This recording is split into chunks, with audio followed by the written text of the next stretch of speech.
On. Oh, hello! Welcome to the show. I'm your host, Johnny Baghead, as always. And, yeah, it's Wednesday, so what's going on? What's up? I don't know why, this has happened a couple of weeks in a row. I don't know if it's because of the heat, or just the stuff I've been doing in my personal time, but, yesterday, it got to about 7 o'clock. I think I had my main meal dinner like half an hour before, and I fell asleep, and I was only going to sleep like 2 hours, but I couldn't. I don't know what happened. I don't know if it's because I got up too early.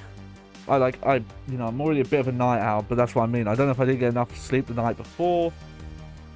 I don't know if the heat is just like taking it out of me, and just doing stuff with the family and my nephew, if that's causing issues. I just don't know. But I'm back today to make up for things, and don't worry, I'll stream tomorrow as well. But we're gonna finish off Metroid Samus Returns today. I don't think I can.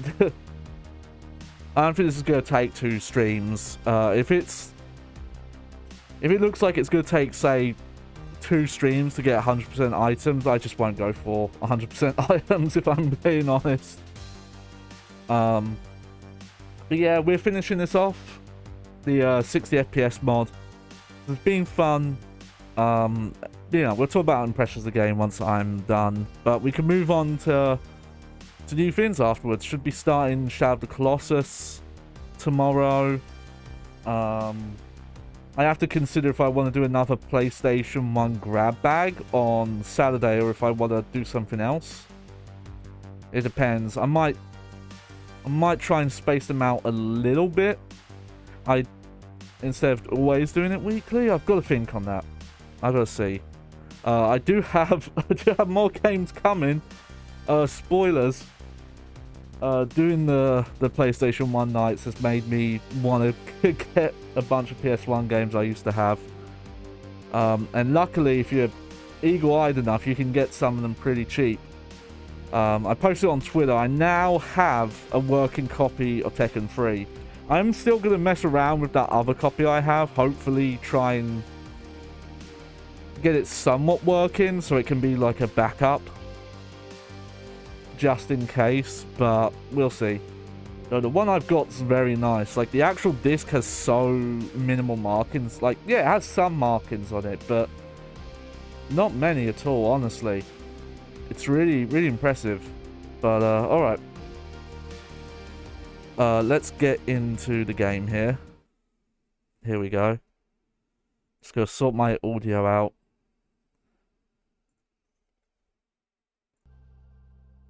Alright, that's good. Just need to reposition some stuff quick.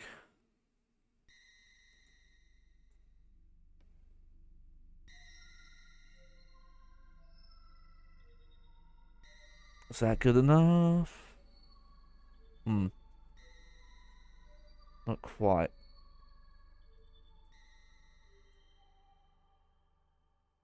Okay, I think that will work. There we go. So another thing I need to fix is, it's good to have a,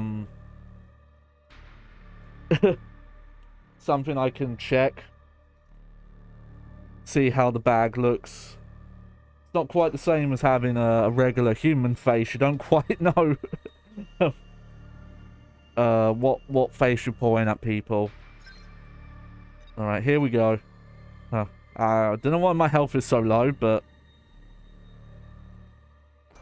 yeah, I think this is near the end of the game. I don't know if this game, it says there's 4 Metroids left. I think that's accurate. I don't think it just randomly creates more.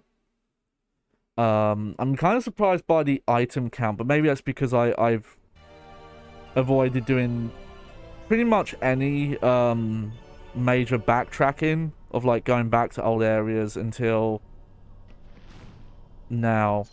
So looking at my powers, I do have all the powers though at this point.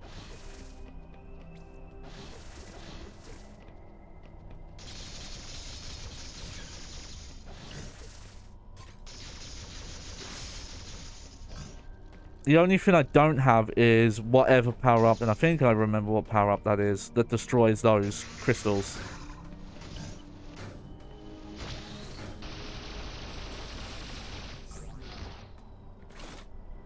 Trying to remember why I don't have... Oh yeah, we have the screw attack now.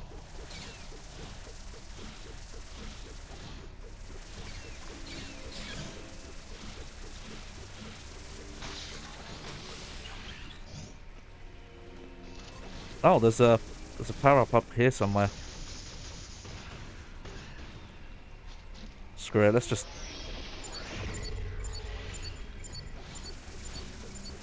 Oh. I'll go get my sea legs back. There we go.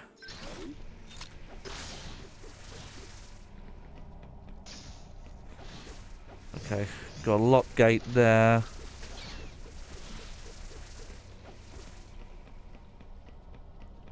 Huh.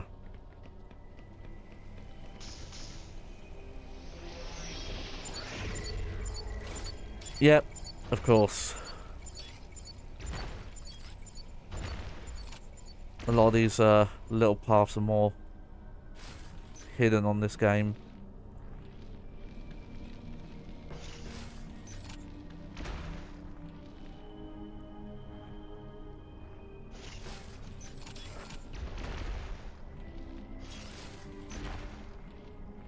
Oh, interesting. Okay.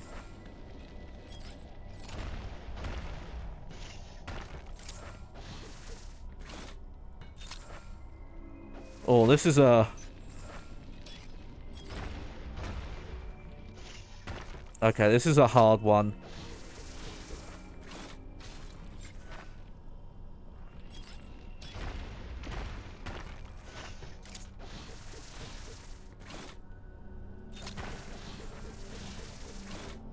Yeah, you know what?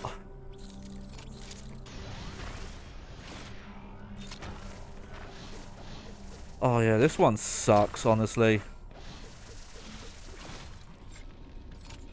This one feels like it would be a lot...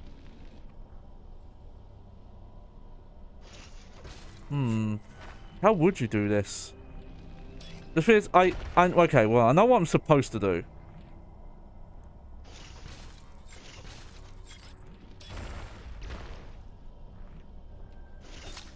Okay.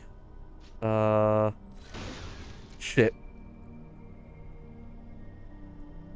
Okay, you know what? Now that I'm looking at it, they want you to... Okay. I'm actually making this harder than it needs to be.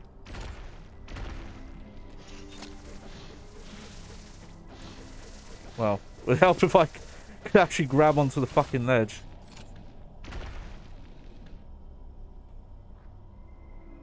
Okay, let's try this again.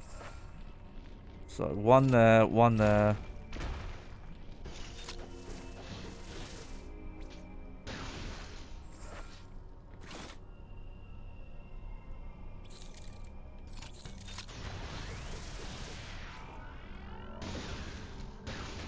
There we go.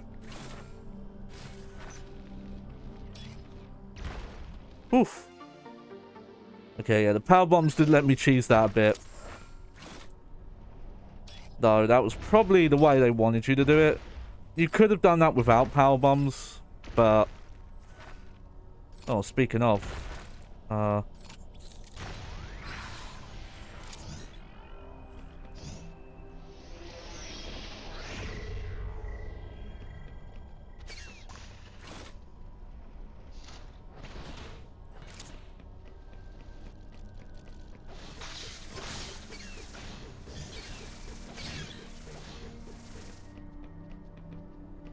You know, we'll safety save.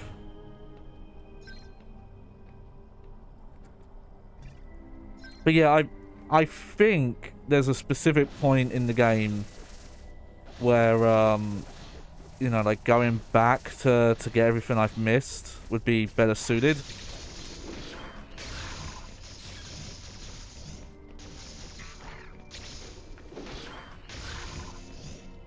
Let's get some power bombs back. 1, 2, 3. Ha ha ha.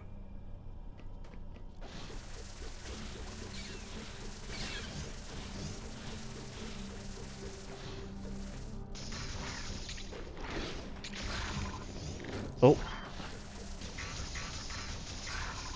These guys are good parry practices, so... What I'm gonna do though, just yeah. Make sure there's nothing hiding in the roofs. Oh no, this is a cool area. This is very different from what we've seen so far.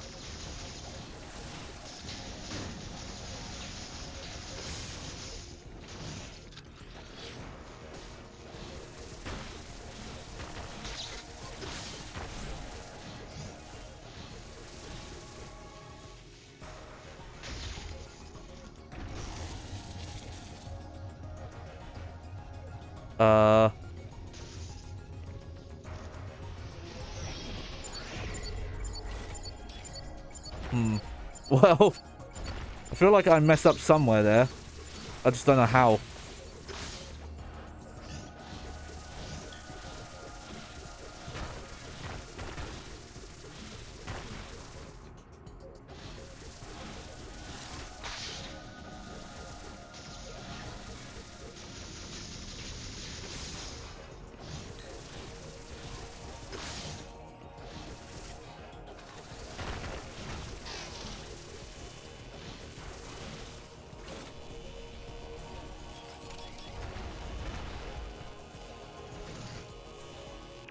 Alright, there's our fast travel point if we need it.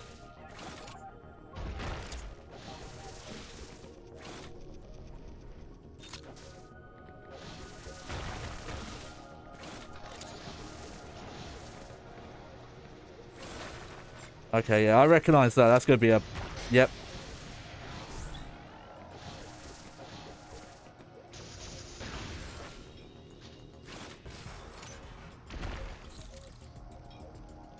There we go.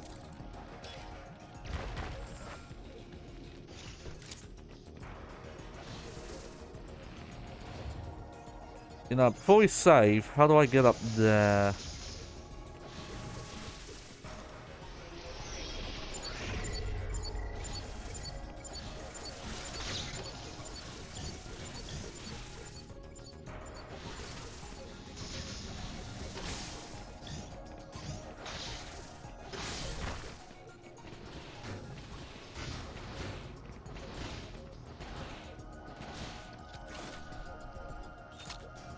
There we go. Ah, nice.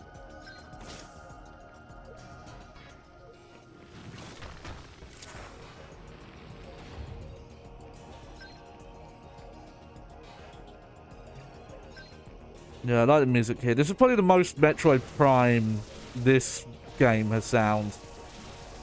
Mentioned this a lot in the AM2R playthrough.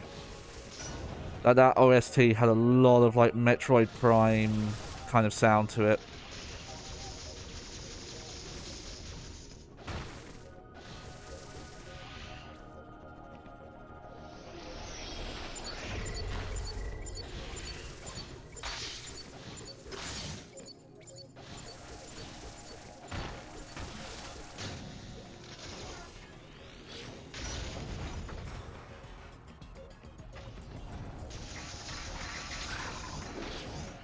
Yep, Garth parries in.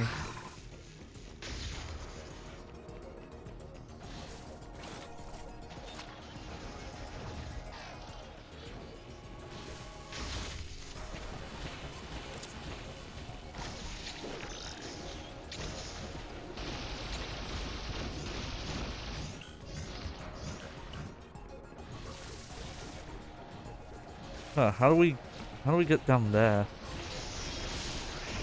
Oh, here we go.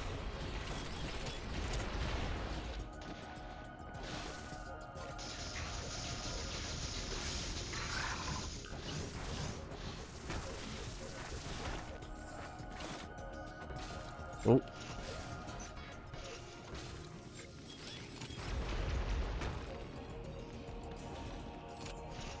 Oh, no. Oh, that's a cheeky one. Okay.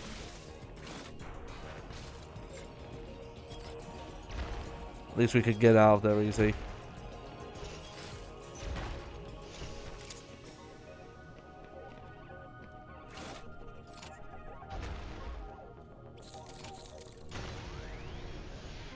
Mm-hmm. Yeah. There we go. That's over for later.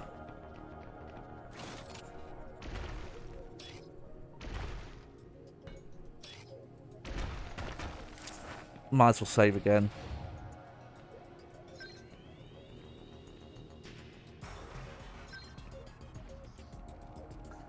I'm trying to think more of like what I would want out of a potential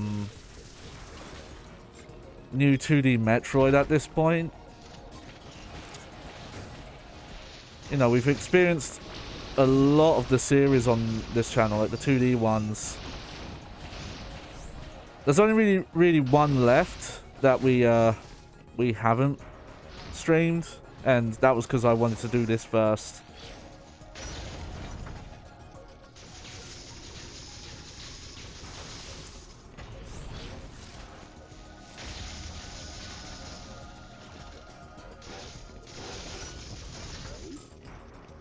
Oh, we don't need that. We're full.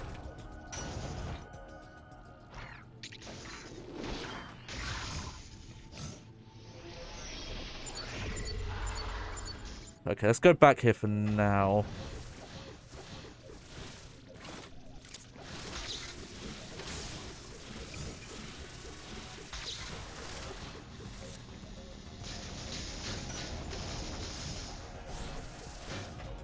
Okay, we're not going that way.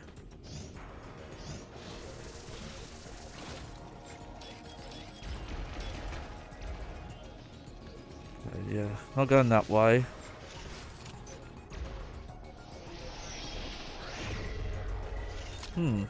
Alright. I still haven't figured out how you're supposed to get through a lot of these.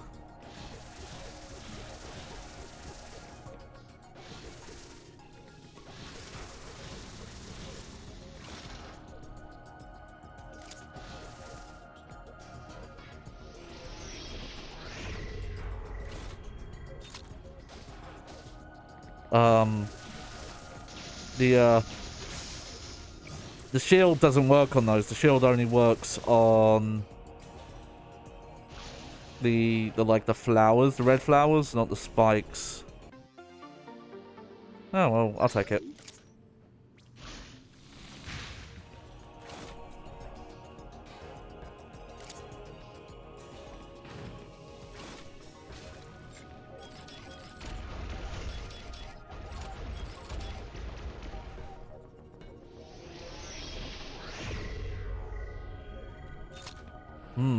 Yeah, I'm really unsure on that one.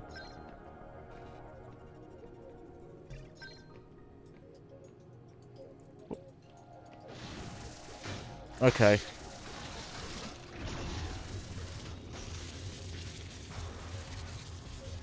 No, not there.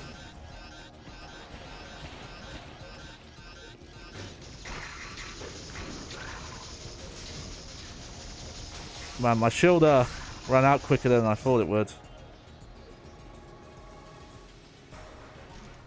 What's going on here?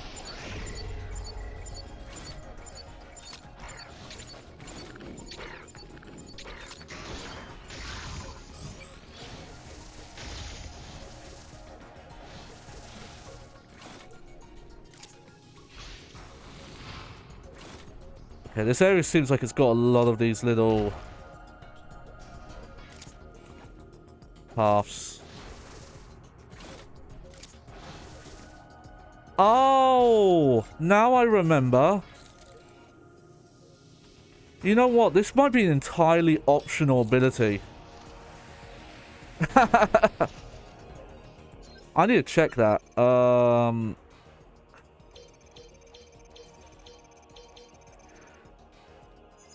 that's the wrong button. Let me look. What does it say about the power bombs? They can be used to open yellow doors. No. That might be an entirely optional ability.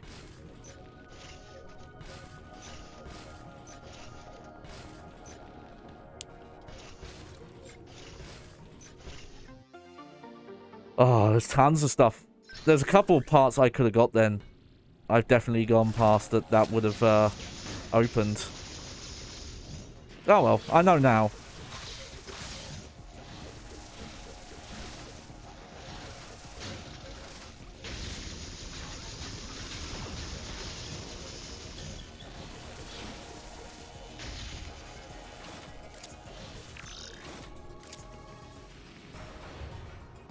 Funny enough, earlier on I thought this game had a similar ability but using regular bombs, and it turns out I was thinking of the Prime version of that ability.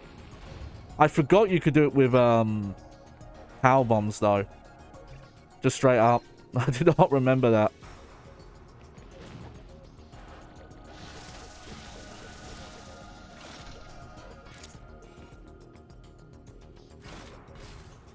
Yes, that's the...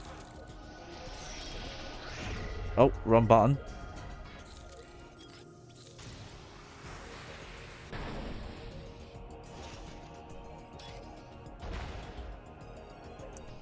Huh, you know what?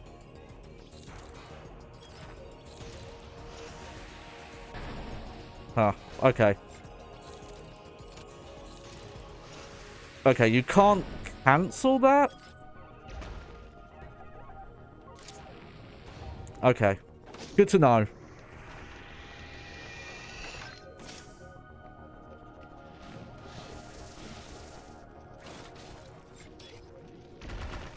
Okay, that's why they want us to,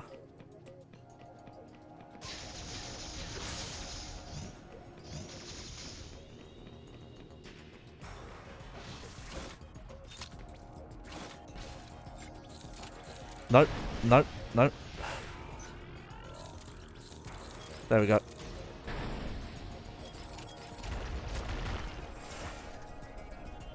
Oh, almost. Okay.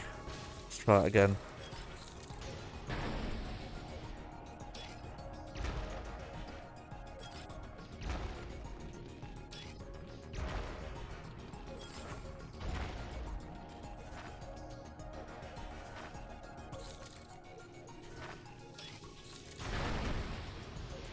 Okay, and then...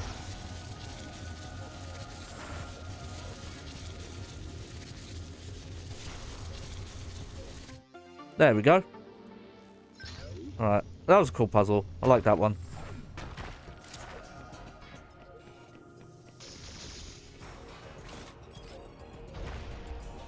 Heck, just any more,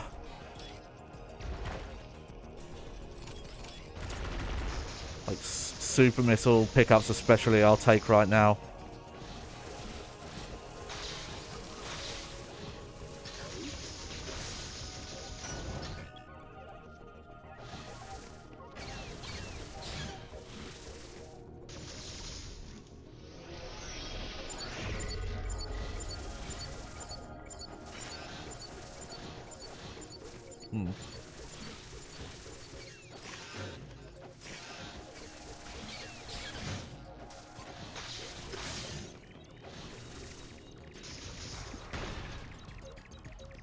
Sorry.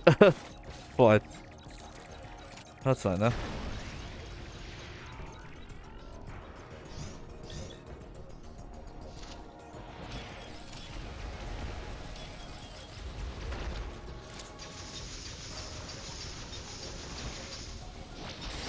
There we go.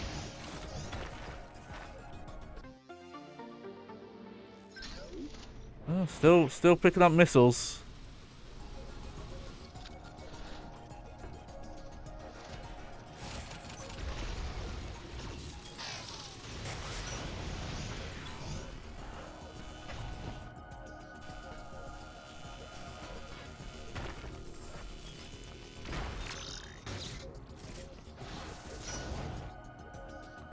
Kind of funny when you think about it, because I don't know if I'm even at a point where you would struggle if you didn't have enough missiles for a boss. Oh shit, there are multiple versions of this boss. Okay. Oh wait, I've got a...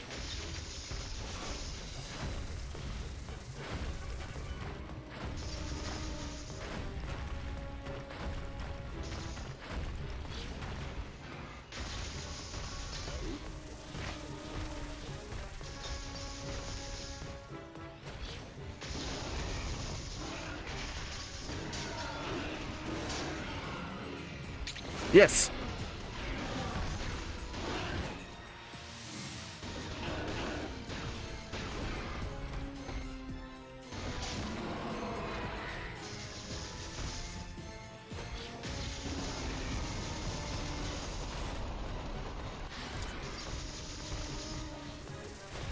Just wish there were a few more parry opportunities on bosses. Maybe there are. Maybe there are like secret parries you can do.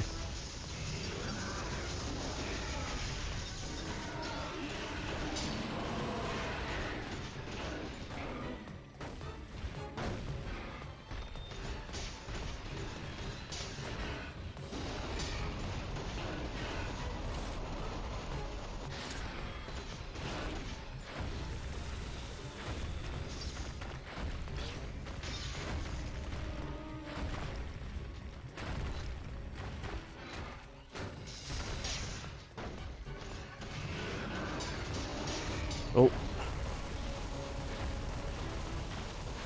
I have a lot more. Yeah, because the first version of one of these we did had, like, no health coming into the fight.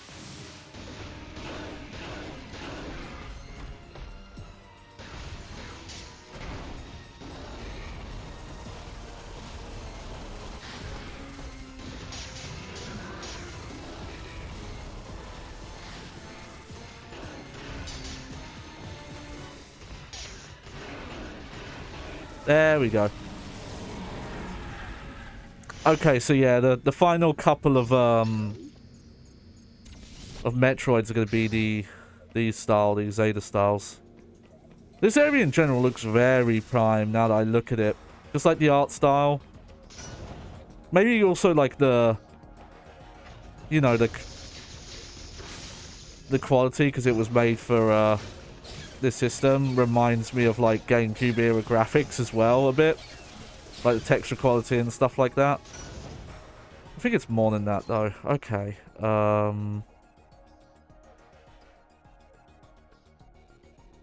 Alright, well, I'm not sure there's going to be much down there. Most I think we're best to go kind of through the middle here.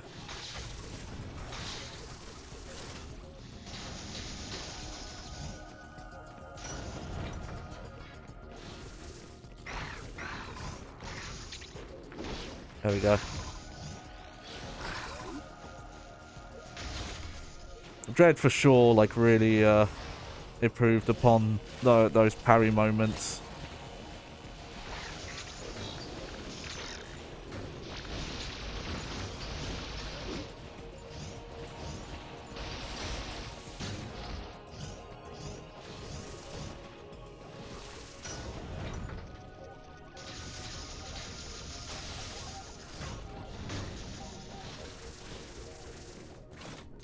Yes, safety save.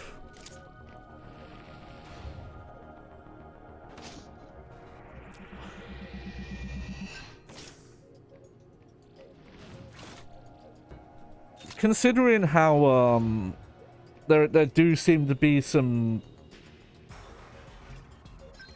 I don't know if I would call them direct. I'm trying to think what's the best term for it, but there are a lot of changes to like the gameplay of some other systems in Metroid Dread that I'm fairly confident calling Devil May Cry influenced.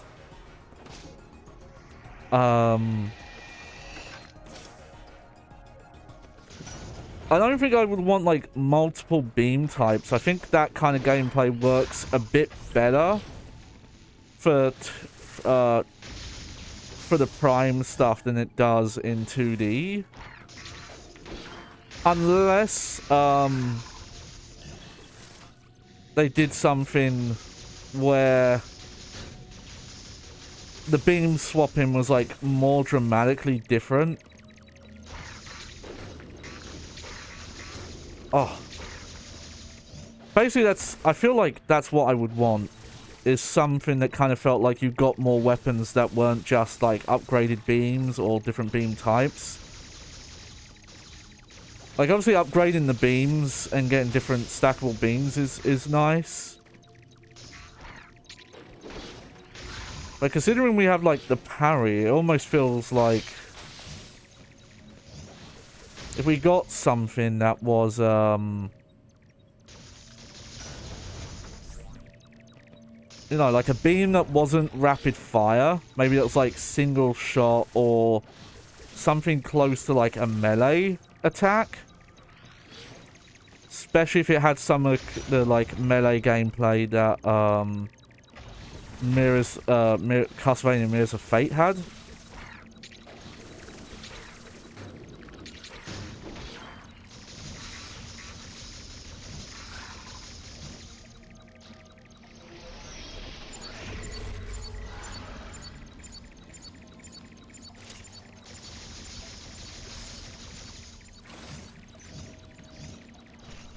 But yeah, like, most of the changes I can... Oh, interesting.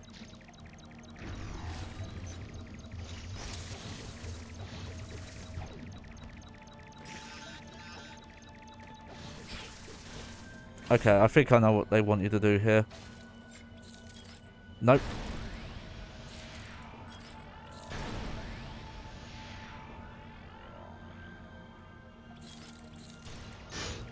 No. Okay. Oh, here we go. Slightly off.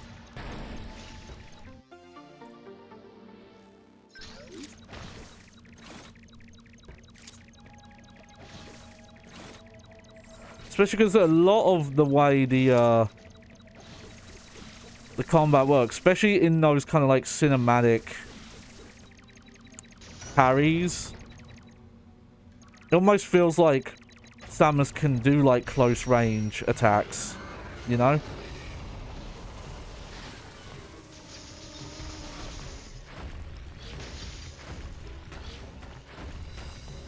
But I feel like the other changes would really just be, you know, like scope of the game. Because both this and Dread to a lesser extent, but they both had issues with like reusing bosses and stuff like that.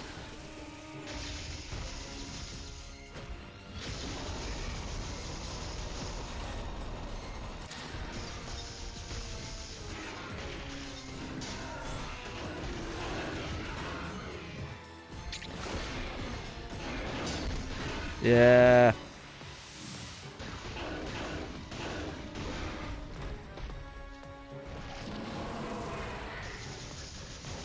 Maybe that'd be like too controversial of a change. But I think if instead of having like beams with different properties, you just straight up got like, oh, this gives you a close range only weapon. I just think something like that would be really interesting in the style, especially because there are so many kind of Metroidvania style games that will have melee focused combat.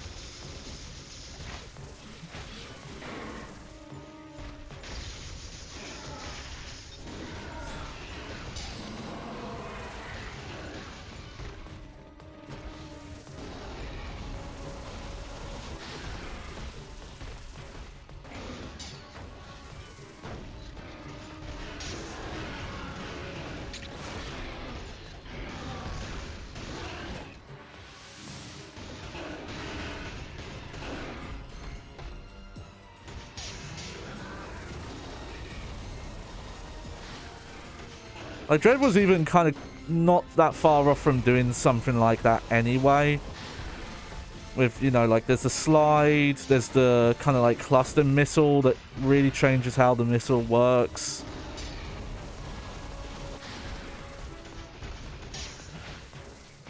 Oh.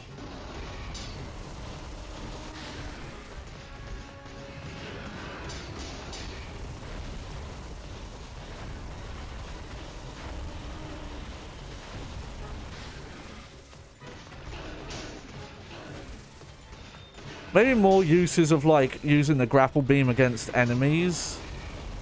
Like, Metroid Prime 3 did. I don't know if you even can do it in Dread. There's only, like, a tiny... There's, like, you know, there's the one boss type you can do it on in this.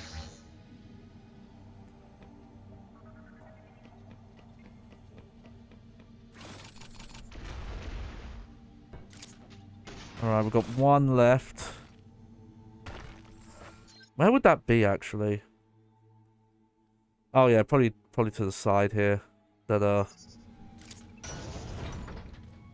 I've got to figure out how to get into... There we go. Story-wise, though, I have no clue where they would take it.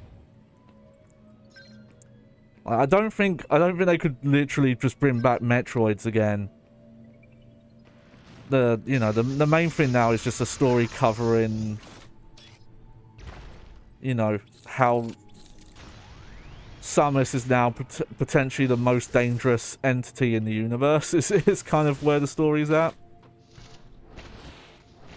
Obviously, we still got Metroid Prime 4 coming at some point. Who knows when.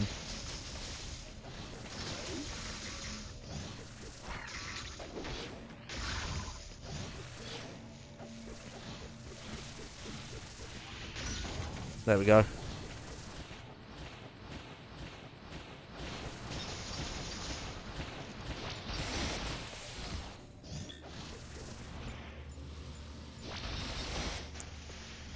Something that would maybe be in line with the...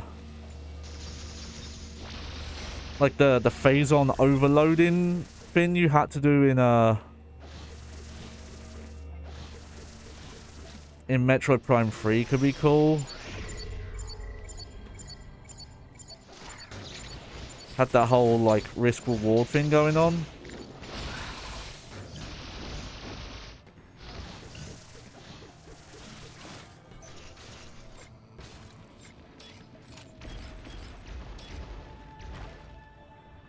Oh, okay. Interesting. There we go.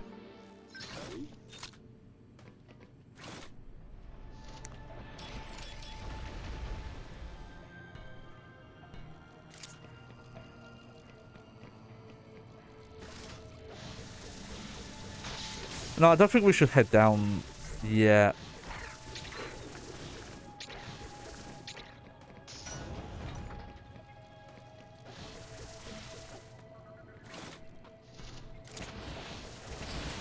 But yeah, what else was been going on outside streams? Because we're in a kind of a not much going on area. I alluded to it a bit on Twitter, but because of the PlayStation grab bag streams, I did look into getting some PlayStation 1 games, mainly ones that I had like no longer had, and getting them for like, you know, decently cheap prices kind of thing.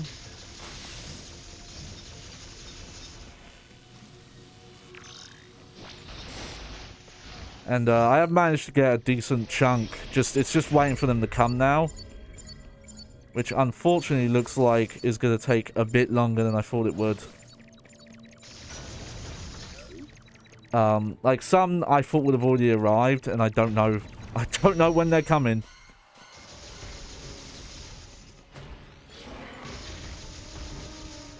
But for example, Gran Turismo 2 is one that I wanted to look back at because I have a save file for it.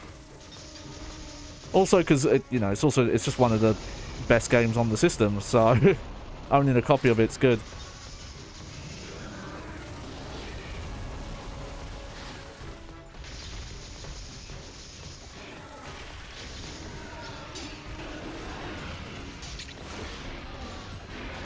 But I have a bunch of other stuff coming as well. I also, kind of randomly, but kind of you know, somewhat inspired by getting a hold of Gran Turismo 2. Though I want to get a copy of 1 as well. For some reason, get a copy of 1 like you think it'd be cheaper. It was like the best-selling game on the system, and I think the second game is considered better in every way.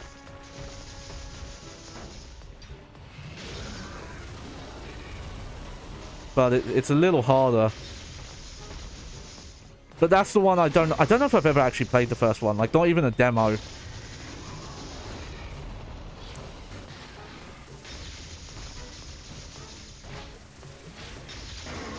Oh.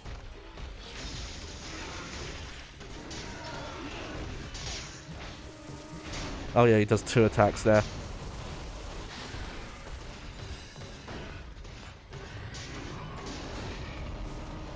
Oh.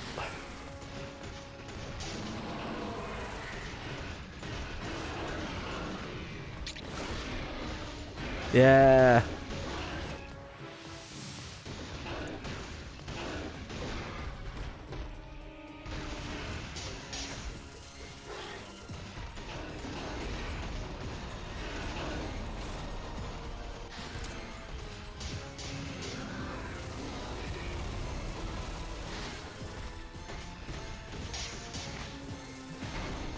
Oh.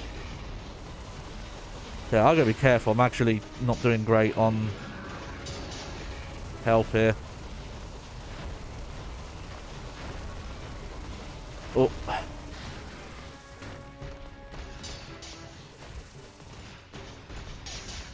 But yeah, oh, I was gonna say, I got distracted. I re-brought some... Well, some I didn't own and some I had played but didn't own, but because I got hold of Gran Turismo 2, I got hold of some of the other Gran Turismo games that... Oh shit, I should have gone for that. That I didn't own.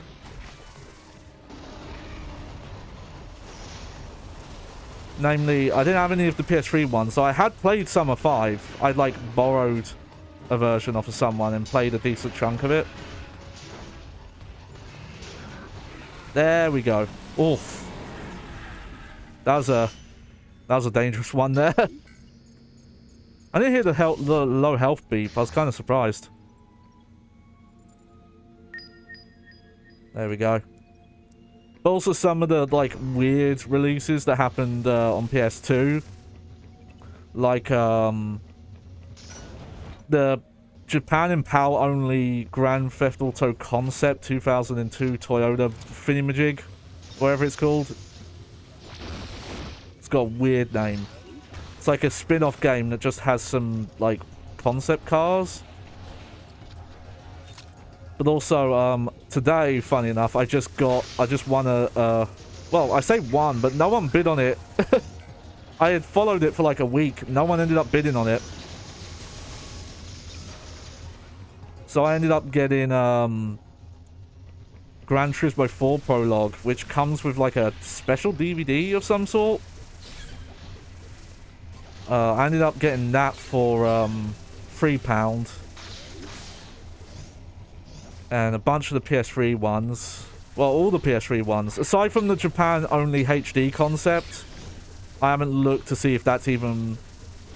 If that's one that's more sought after or you have to import, then I'm not that bothered. But, you know, 5 Prologue, 5, 6... I even got some, like, special editions. I think they're called, like, Academy editions of 5 and 6. Also, one of the PS4 ones, Sport. But not 7. No, 7 I don't hear any good things about. Well, maybe... Okay, maybe that's not fair, but I hear that there's, like, major issues with, like... their priority and kind of... focusing more on microtransactions and grinding and stuff like that. It kind of seems like even if the gameplay's better, like, other design choices are far worse. But you can get that game, like, very cheap, so at some point I'll grab a copy of that. And I'll probably... I will do something with them. I just haven't figured out what yet. The only thing is, I have that fancy racing wheel, but it doesn't actually... It's a Xbox One. And obviously, I don't know... I don't know if I could even get it working on PlayStation 2. It'd be cool if you could. Oh, this is a fun bonus room. Like, maybe with a Brooks converter it would work, but I don't know if the, like, force feedback stuff would work.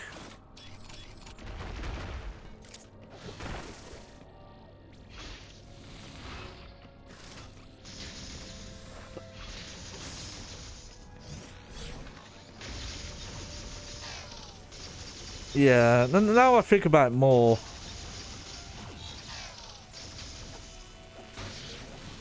Yeah, honestly, screw attack is probably the...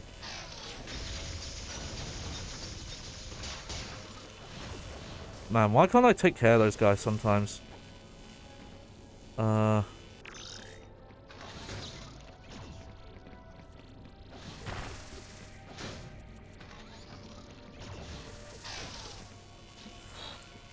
let me keep away from that guy for now.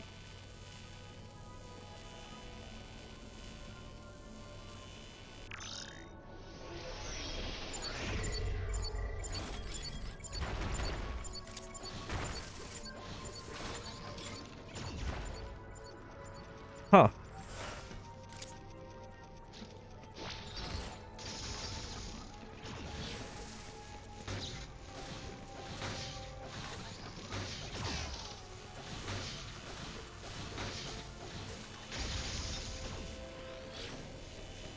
Fucking fuck that guy.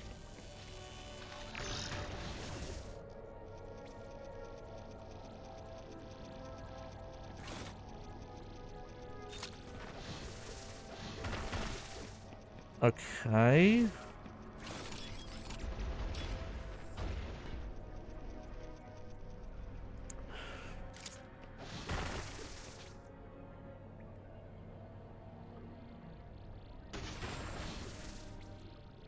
Yeah, that's not right.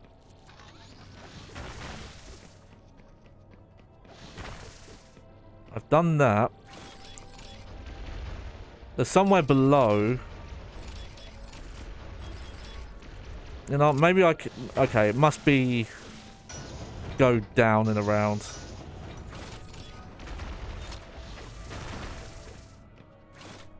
Yeah. Weird. There we go.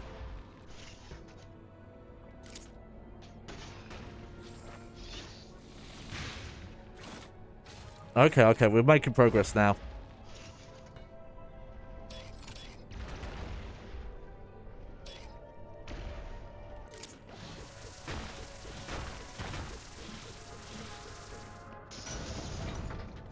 Because I got that racing one. The whole reason I got it is I do want to do some, like, interesting, stupid stuff with it on stream. I actually, fingers crossed, will do something with it next week.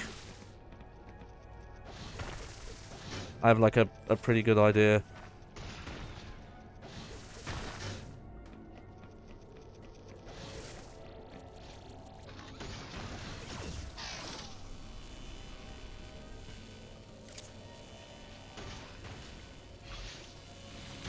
Okay, there we go.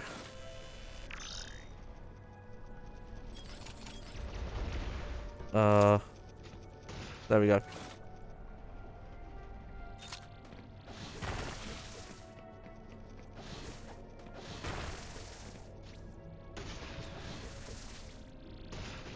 Oh.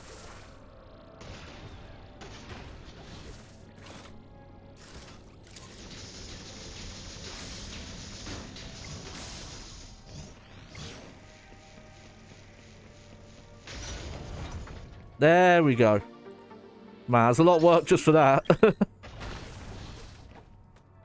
I'll take it though.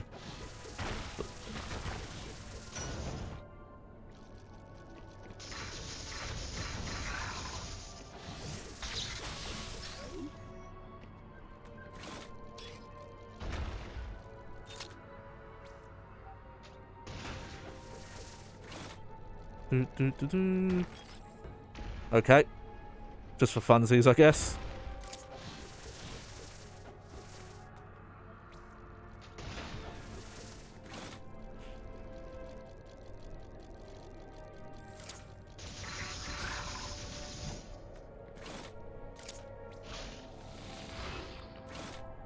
Yeah, quite a lot of those in this game, where it's just, hey, move this grapple fin slightly. There's definitely some busy work in this game, of just, it feels like this is here to extend playtime.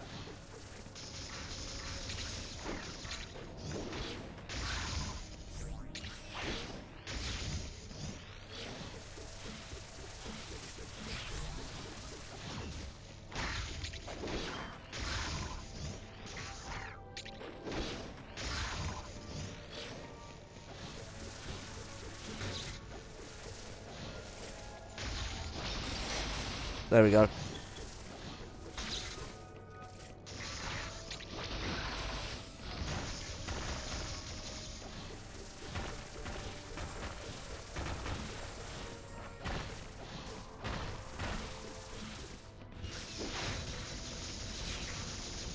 Tap, tap, tap.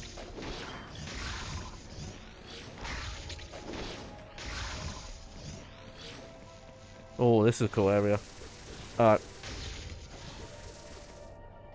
Oh, I should... Sorry, I've got to close, something here. Exit. Yep. There we go. There we go.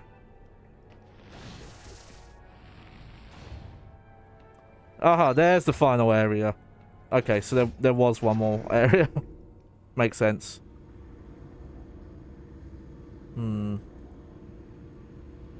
So yeah, I'm just really curious when the actual... Hey, this is the best point to kind of go back. Really feels like to me the best point to go back would be when I,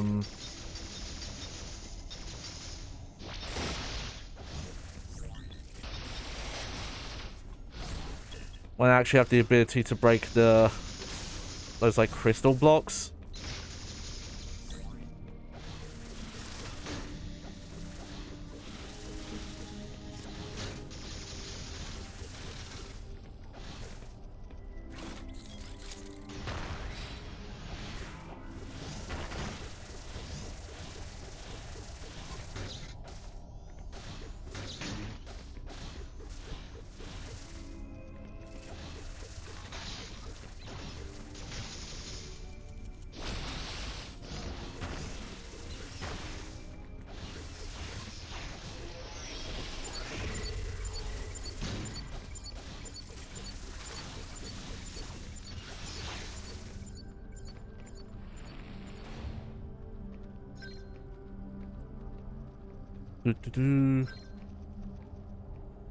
Yeah, just one left.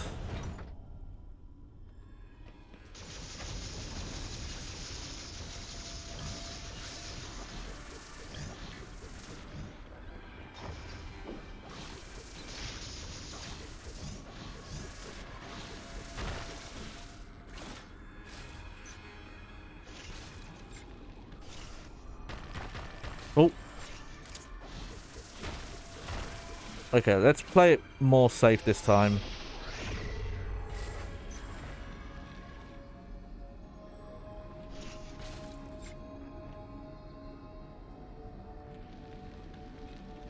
I probably have to... There we go. Nice.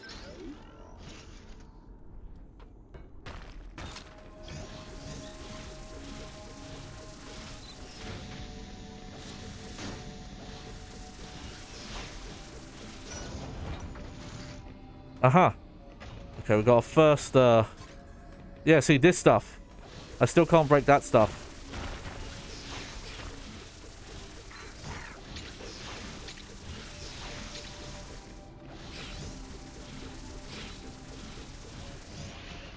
Okay, not going that way. Not yet. It's more of a shortcut, I think, there.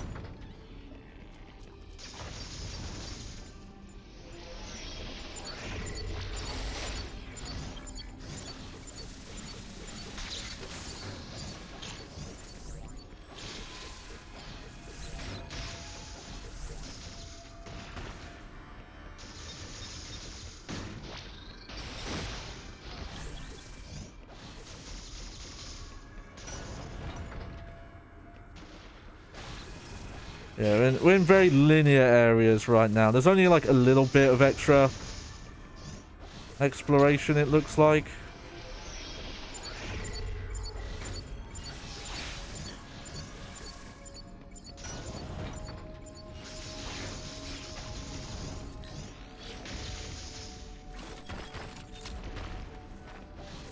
Oh, dip. Okay. So that's how they're gonna play it.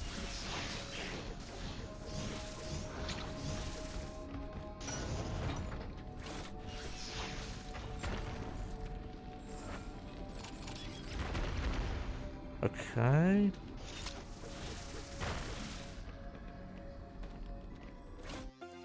Nice. Now, what is...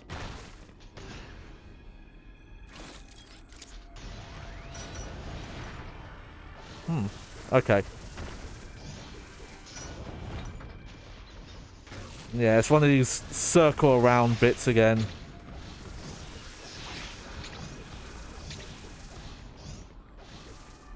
Yeah, definitely not getting that yet. I don't think this game has like a new game plus mode either. Where you start off... Maybe I'm wrong. Maybe it does.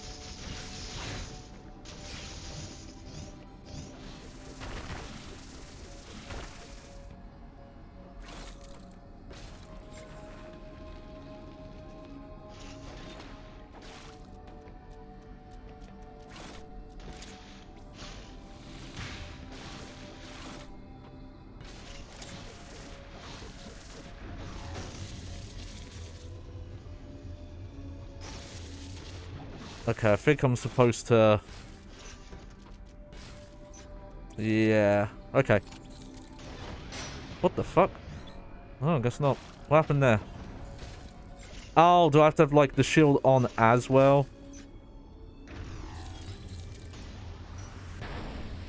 I don't know. But it worked.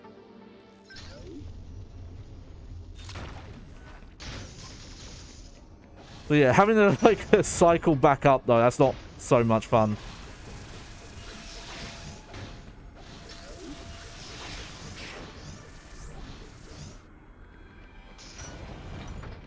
Oh well, what are you gonna do, huh?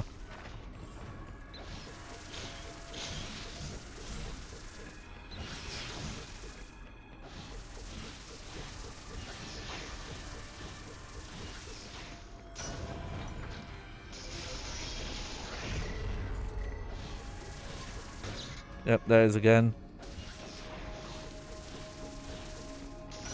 A lot of power-ups hidden behind those crystals.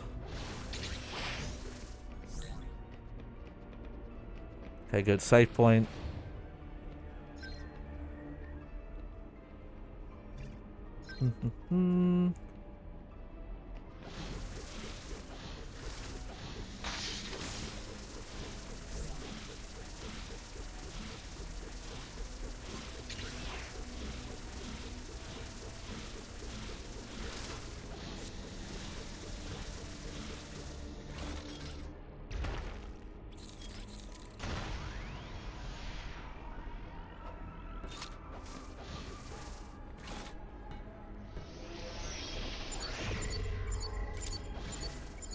Oh, you know what? I remember this area. That was huge.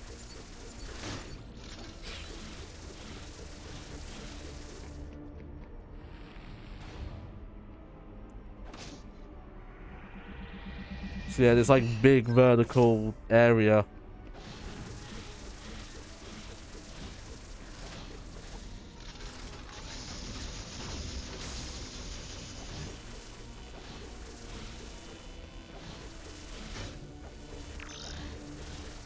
Oh, oh, oh, oh, there we go.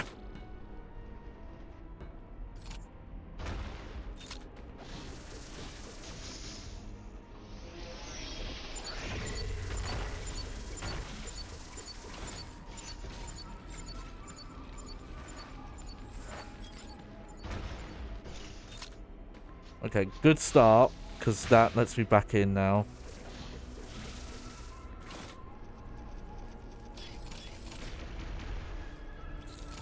Let me just...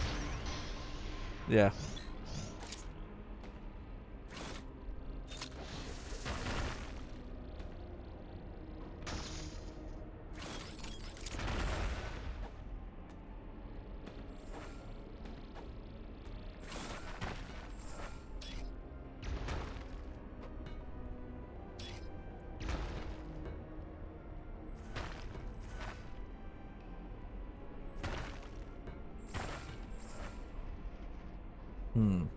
Okay.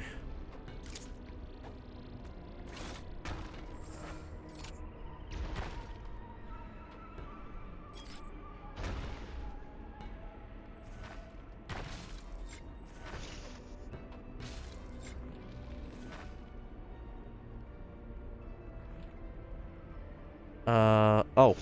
There we go. And then...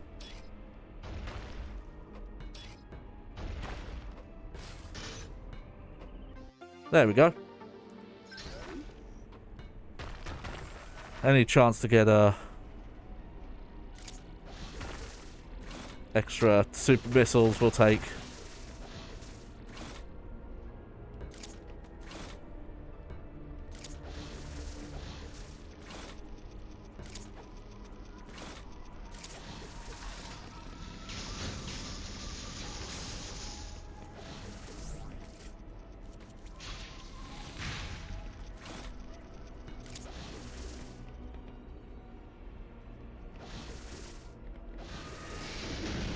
Whoa. Something's going on back there. Okay.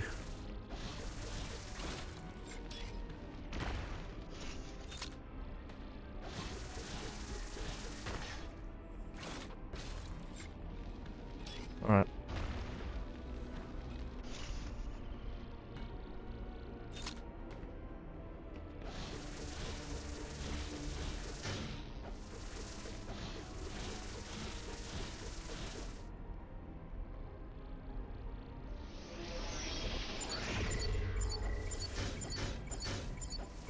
Oh.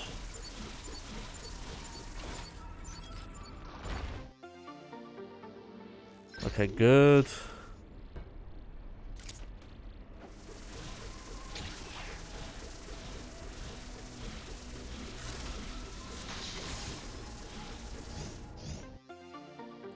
There we go.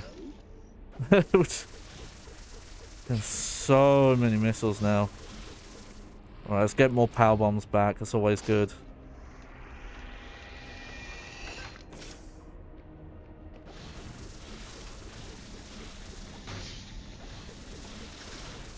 I'm curious how long it takes, but this is a run that feels like if you were doing 100% items, feels like it would be long.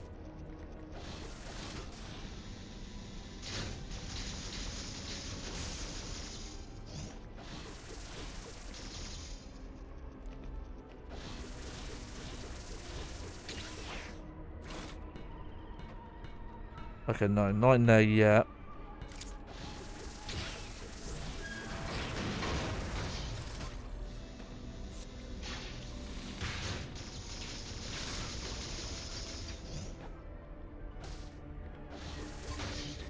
Now I can,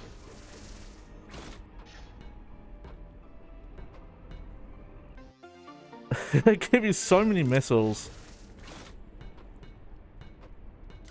It really does feel like it's more than you would ever need, though.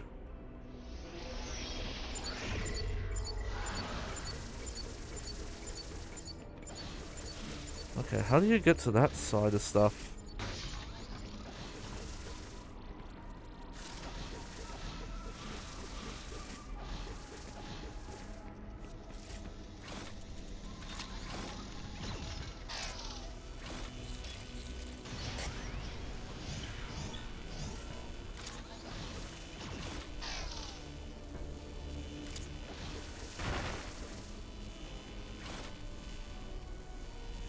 Okay, no. I gotta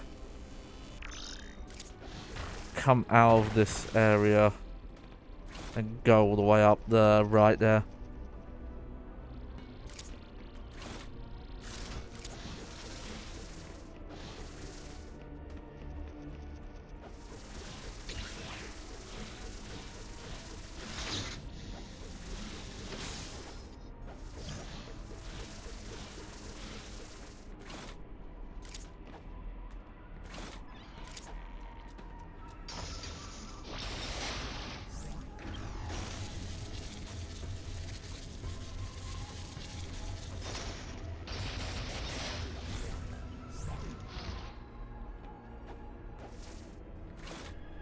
Let's see.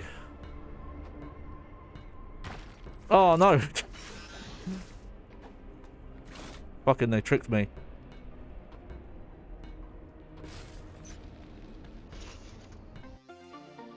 Yeah, we'll take that.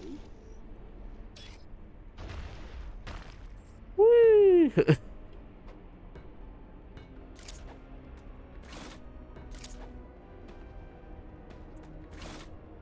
This one's kind of just annoyingly out the way though, because now I've got to go all the way down.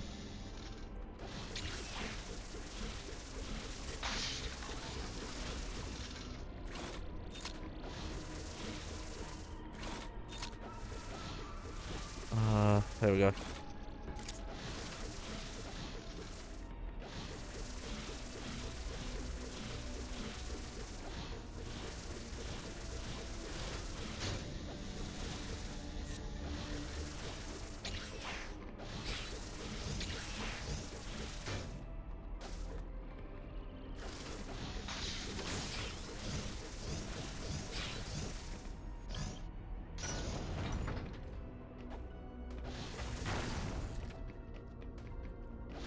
Alright, another fast travel, that's good.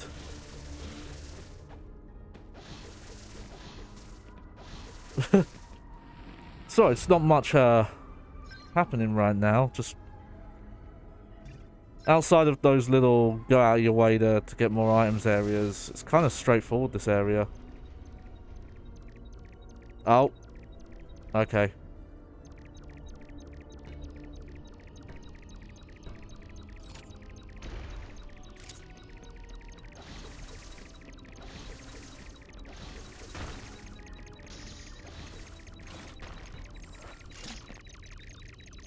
Alright, is this the thing I think it is?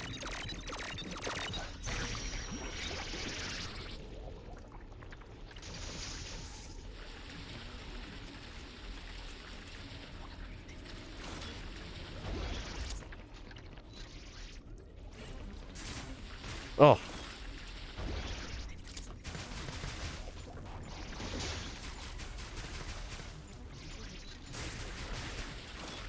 Oh man, when you...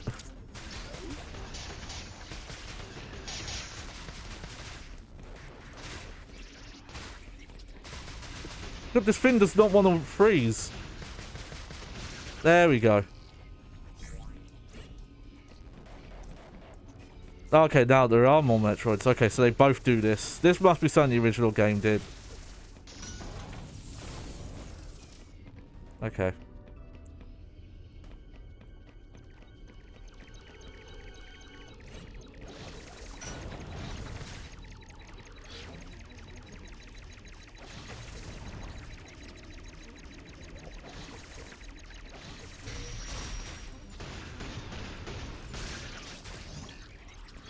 Okay, so the charge shots are really what we want here.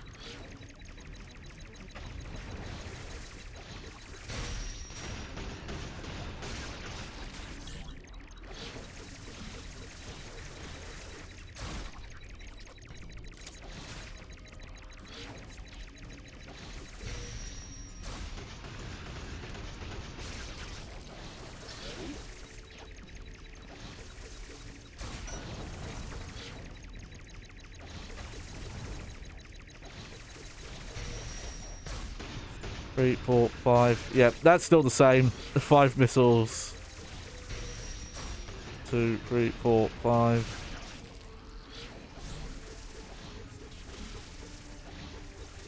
Actually got use out the ice beam again. Oh no, we're full on that.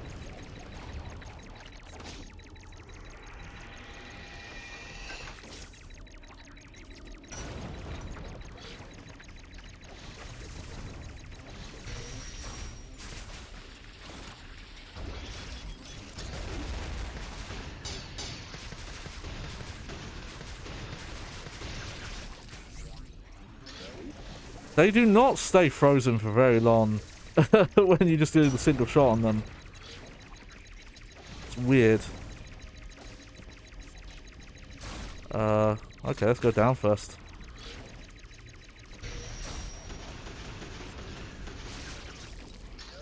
There we go.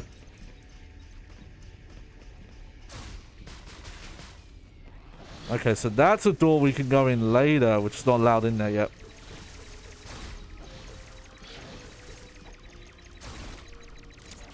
This area just looks cool in general, by the way. Just the look of it. Okay, probably once we've cleared this room out.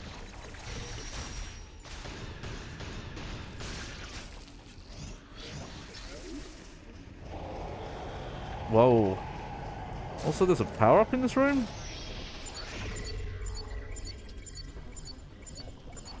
Yeah, I thought so. That looked a little suspicious.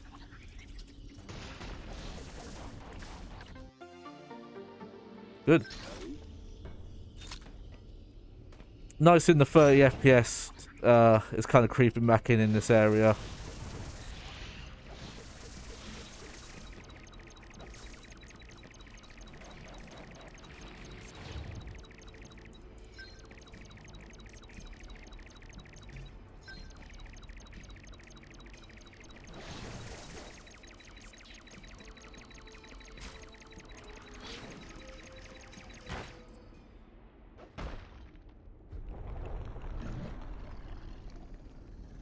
Oh shit.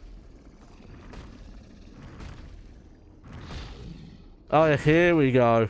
Here's the proper boss Metroid.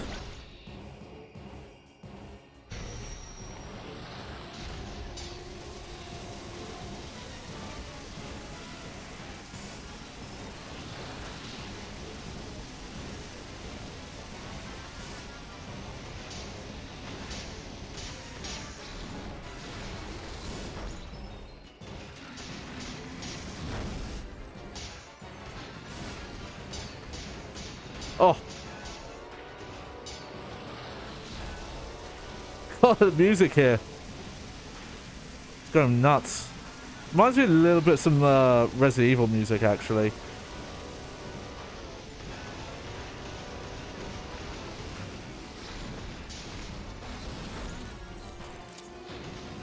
Okay, we can only hit it in the mouth right now.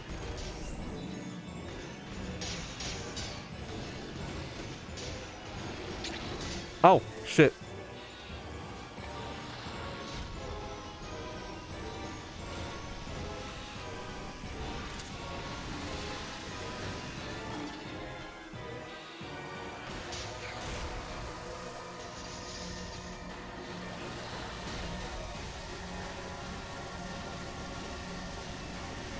Ah. Oh yeah, this boss is actually pretty hardcore. I remember that now.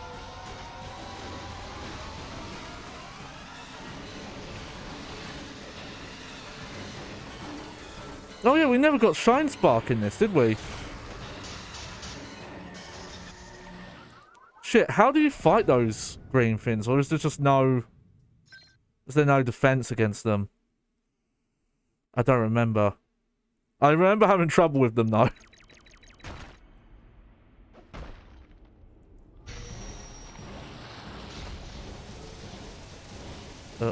Tap, tap, tap, tap, tap, tap, tap, tap, tap, tap.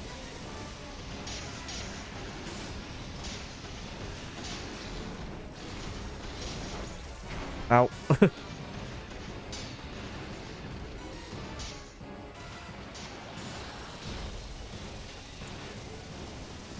Okay. Ooh.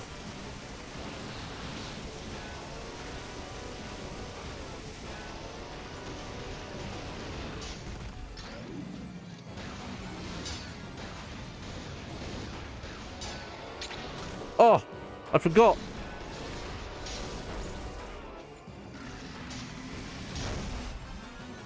I guess at that point you have to go under it, maybe?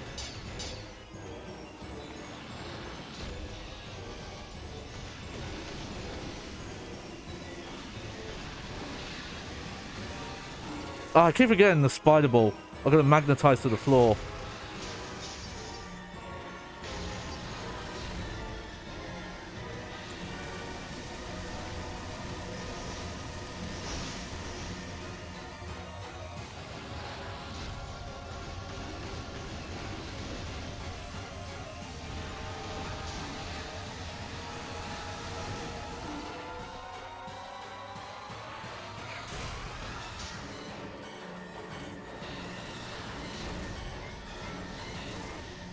Shit.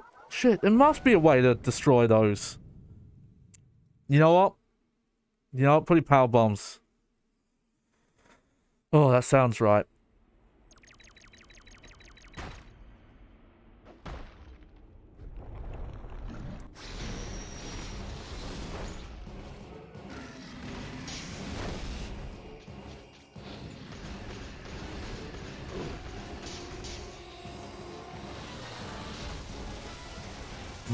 Mm. Uh. Uh. Uh.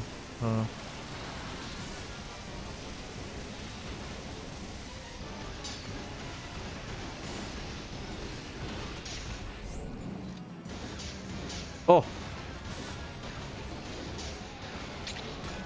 I forgot again. I keep forgetting. Nope. Surely there's a way to destroy these.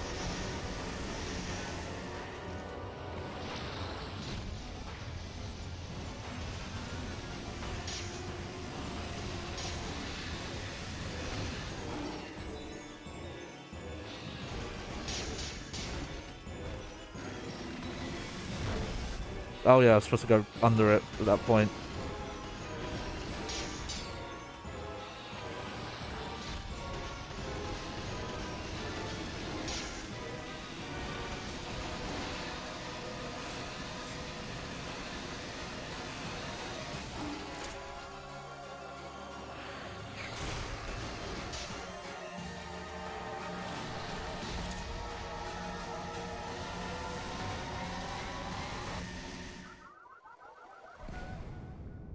Okay. Hmm. What do you... Because... Hmm. Maybe I need to go on the roof at that point.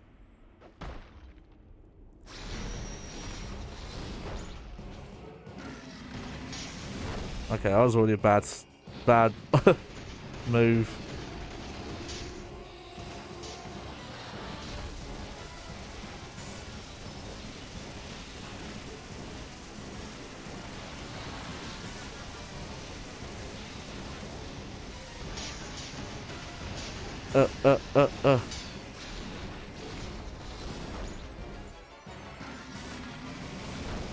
Okay, you know what? I don't know what you're supposed to do when he does that attack.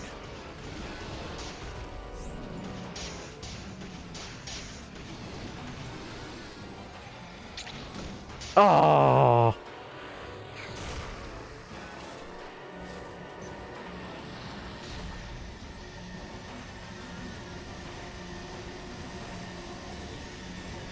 Okay. Oh, fucking asshole.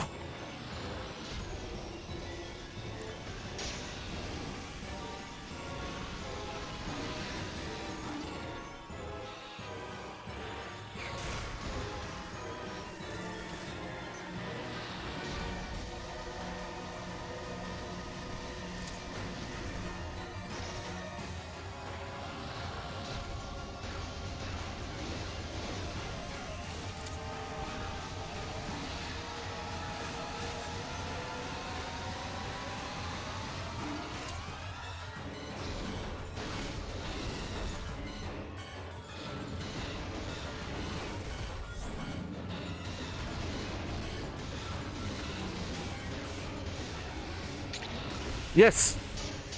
Oh.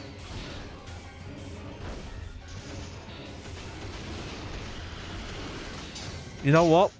I think there was something else I was supposed to do there.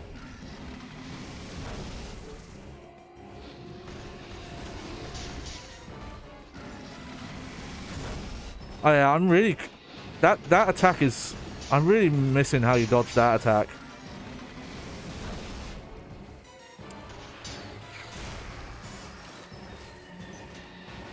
Okay. Oh! Oh, cheeky motherfucker. He tricked me. Oh! Okay. I think when you knock it down, I think you can get inside it and use a power bomb when its mouth's open.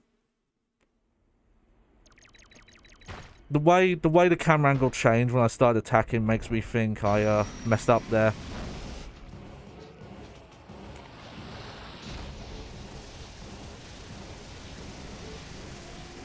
Come on, you're the final Metroid.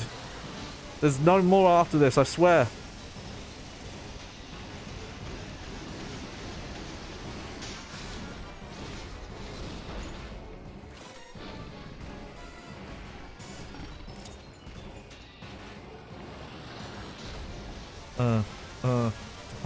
Hop it.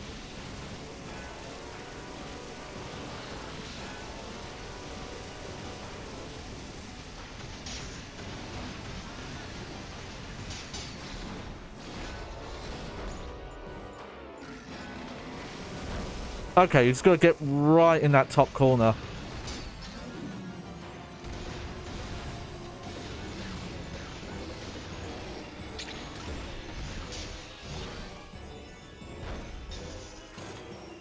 Yep.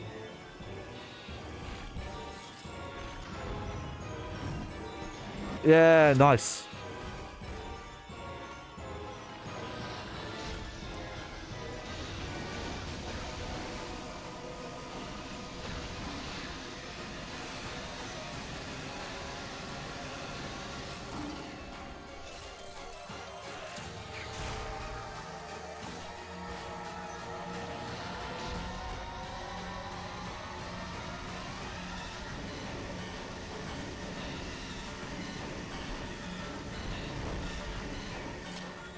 God, completely avoiding damage there just seems like really tough.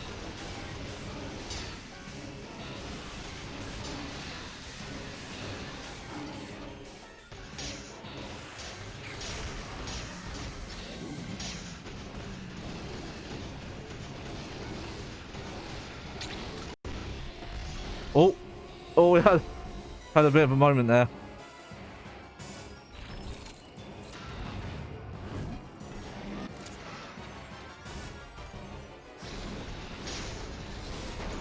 Ow. Double ow.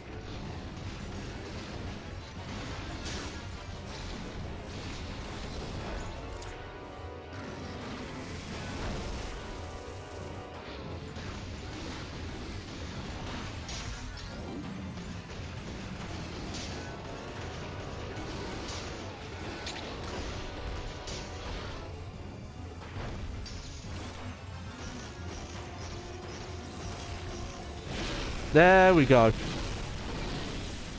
Oh, I love that. That kind of stuff, yeah. If there was lots of weird, like, secret... Well, I know there is in Dread. Especially if you sequence break, there's, you can take down, Craig. Everyone knows Craig, right? That's his name, isn't it? Craig?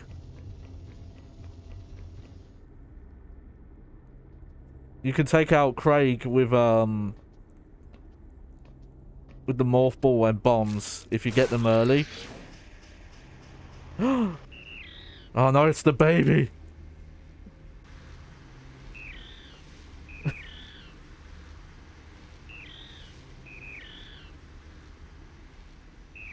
That's it's Other M. Other M refers to this situation, but for some reason the voiceover just keeps calling, like, just refers to it as the baby. It's weird. I found out actually that the Japanese dialogue for Other M is, like, very different. I think also Fusion, but especially Other M. Like, the localization actually changes Samus's, like, characterization, like, quite a lot. Alright, so here we go.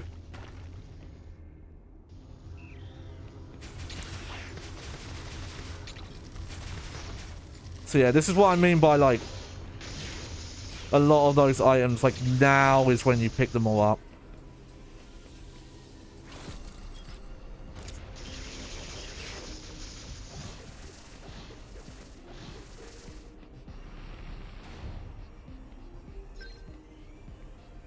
Oh, I don't want to spoil it though. Alright. I've gone about, yeah, we've been going about an hour and a half. So I think we'll do some item collecting.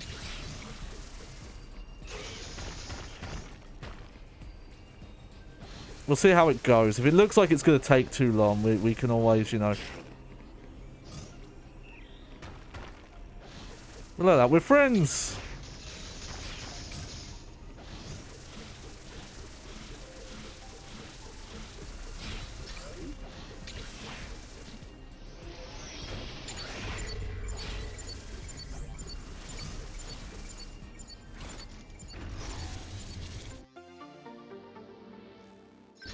But, I think you can gather the fact that this is the best time to, get all the items is indication that, we're not quite done. Even if we, didn't go for 100% here.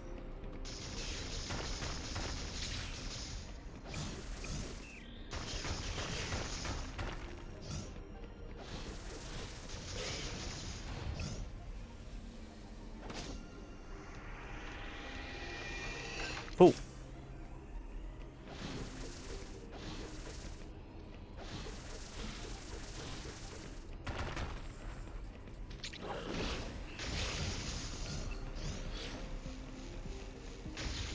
Okay, that's a power bomb bit for sure. Oh!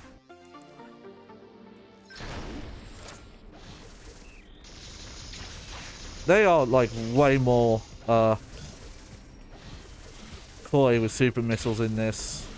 I feel like this is like the least amount you would get in a mainline game.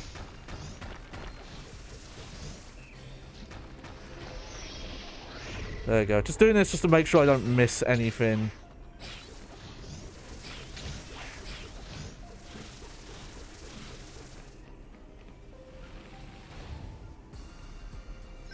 Alright, yep.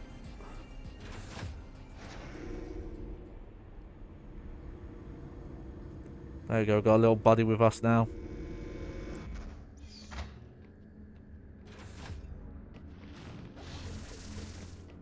So yeah. So this is similar to AM2R, that you come out like the reverse way.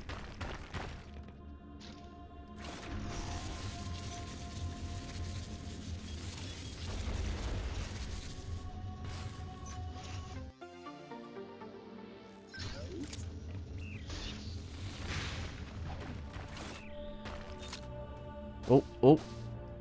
Whoops.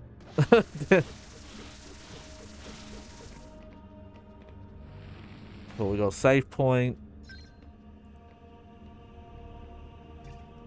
I'm assuming there is going to be a fast travel point coming up, though.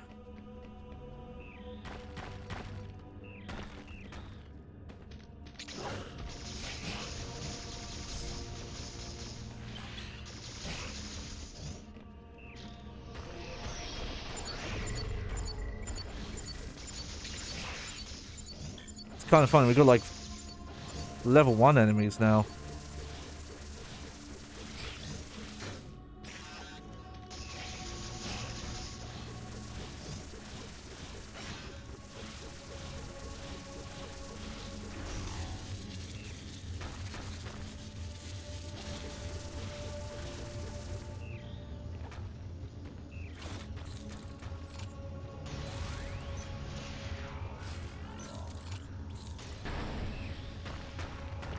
There we go. You know what? I didn't even know you could do diagonal bombs. That's, you learn something new every day.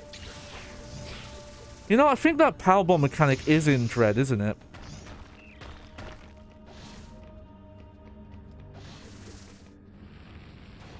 There we go, full health.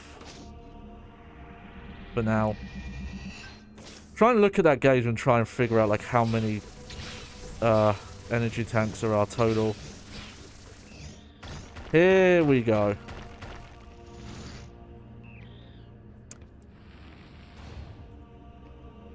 So yeah, so I think this is the key point to kind of go back and get everything.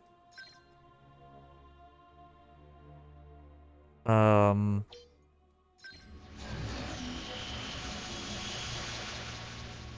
wonder if you could... I wonder what would happen if you tried to go back to the ship from this way. I imagine there's a locked door. Because there's something they want you to do.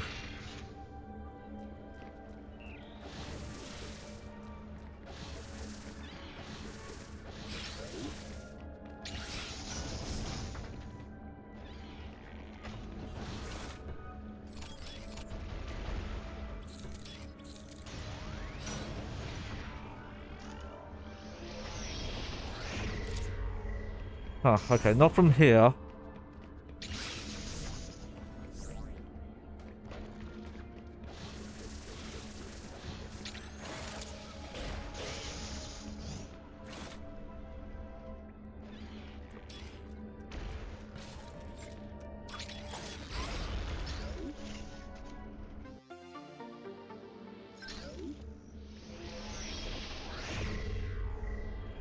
How do you get in there?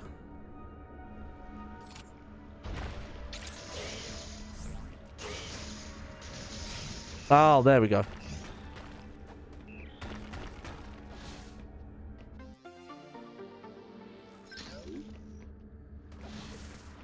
There we go, so that's a little bit.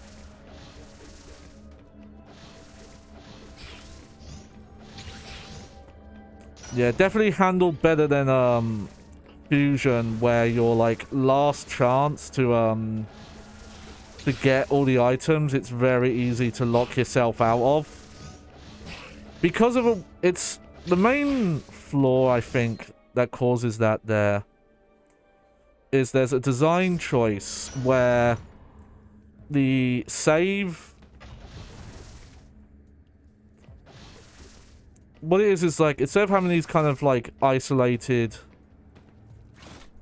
well, it kind of depends on the game. In some games you had like map rooms or a separate room that would have like, oh, this has the save points. You know, let's just keep going this way. But they'd be kind of dotted all over the map where it's like, oh, here's a separate point that just has a save point in it, or this one has a recharge, or something like that, right? But in a Fusion, in Fusion it's kind of split up into like 7 segmented map sections. Here we'll save, just so I don't have to worry about, you know, crashes or anything.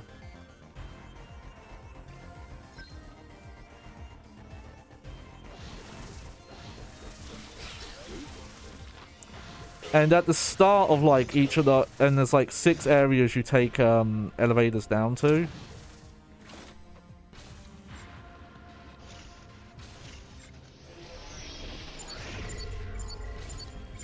This is just going to be a, yeah.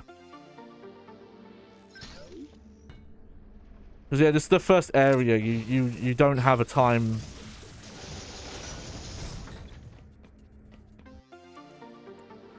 Yeah, there probably is like a more optimal path to not do all this like right at the end, but we'll make it work. It's nice to be chill for a while. I don't remember. I'll have to try and check the save file. I do not remember if I did 100% items when I played this on the 3DS originally.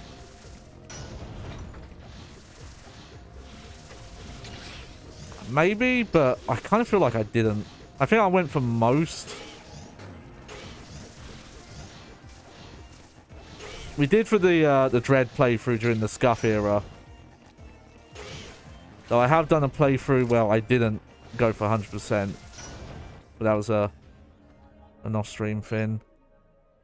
Okay, apparently I'm actually missing items here. That percentage at the top. So we better go check that out. I'm imagining what they do, so okay, we won't say too much, but if you're wondering why is this the moment in the game where you're 100% in items, I mean, you just defeated the final Metroid, and it's like, well, because they added a new final encounter to just this version.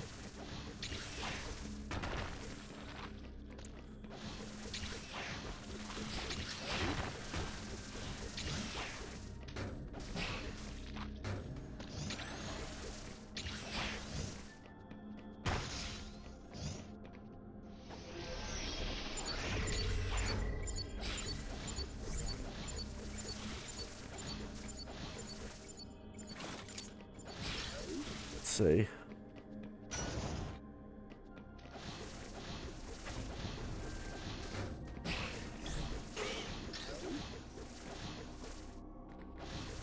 This probably has the typical Metroid thing though, of getting 100% items makes the final boss harder. Though I don't know if it's just like a binary once you get to a certain point. Yeah, look, you can't even go back this way now. That's how they lock you out. There's a cave in there. It's weird. It's still claiming I'm like missing 15% of items. I'm guessing they must be Yeah, that on that side of the map. Okay, sorry about it, folks. Shouldn't waste the time coming this way.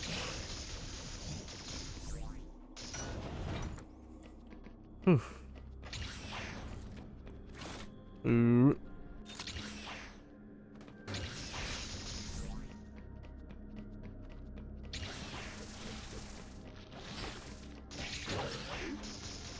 But yeah, in Fusion, because the save room and like mission update rooms are next to each other, but specifically the order goes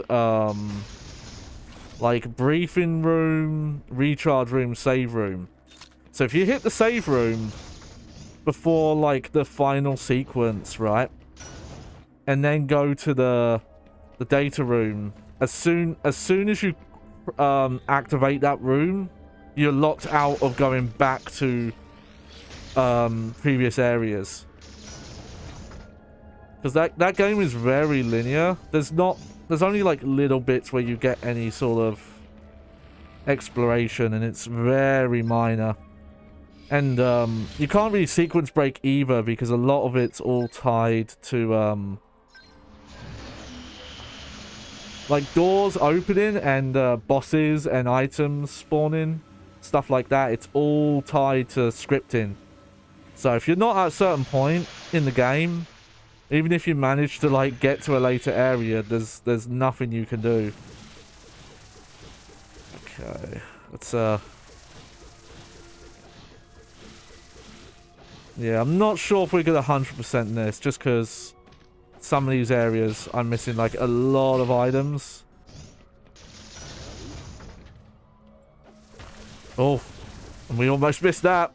And look at that, it's just a missile. Okay. That was like 10% though, so... And I think I could see where all the items are left, so that's not too bad. Okay,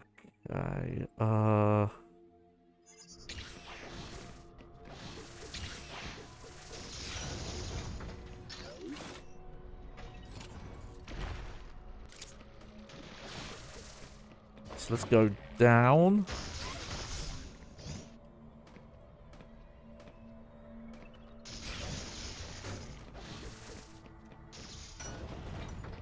But yeah, the part I'm talking about in Fusion is the only real part where you're kind of free to explore around, and it's so easy to lock yourself out, because as soon as you hit that save point, you're donezo. Nice.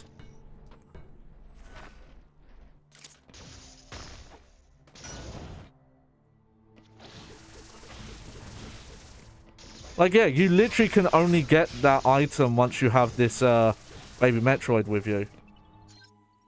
Okay, so there's no point going that side of the map. Yeah, that's connected, so...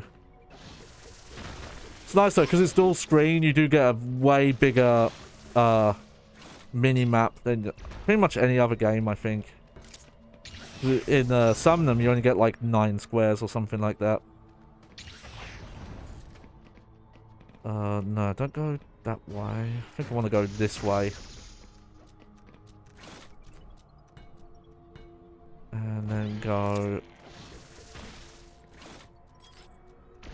up. There we go.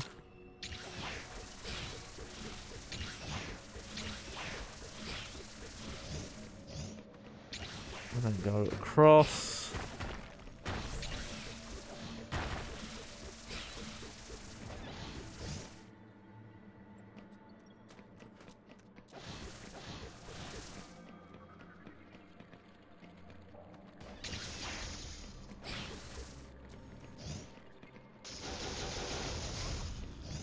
There we go.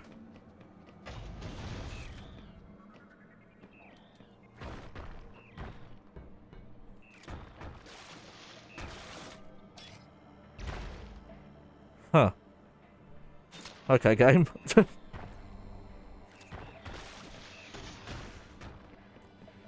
Oh, and you want the baby Metroid there to speed that up. Ah, I see.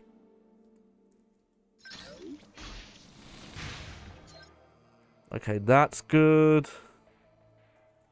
Now I think it's just those three there. The two in the lava area and the one down there.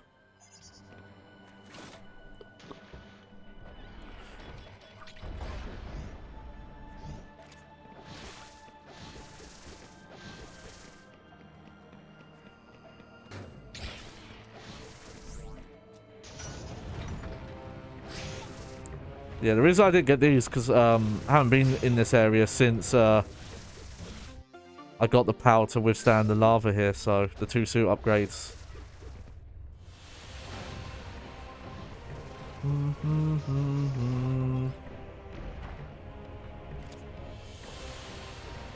Oh.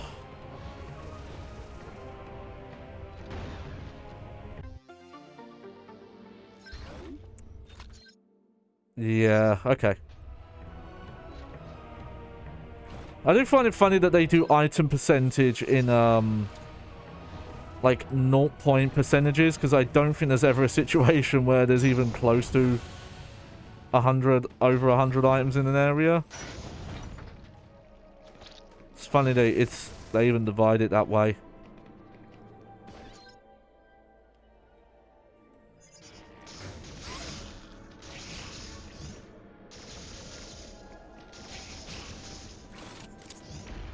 Oh, no.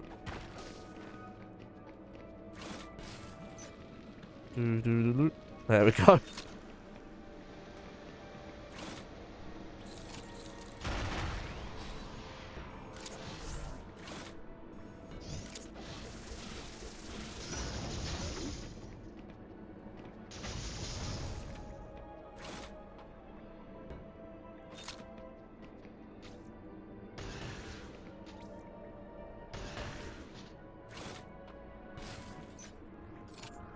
Well, that's kind of a tricky jump, actually. There we go. Alright, this goes... I think this goes to the next area, so...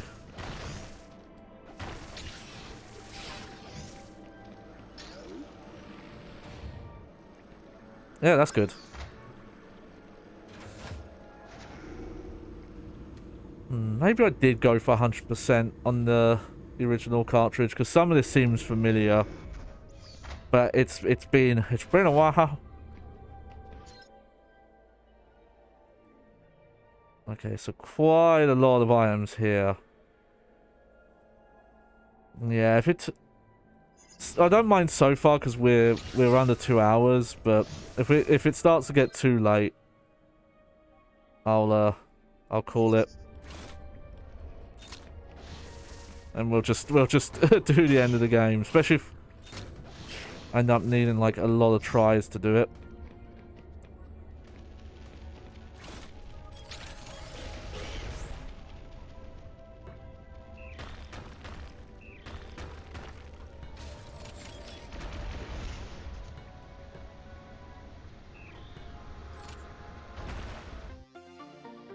Oh.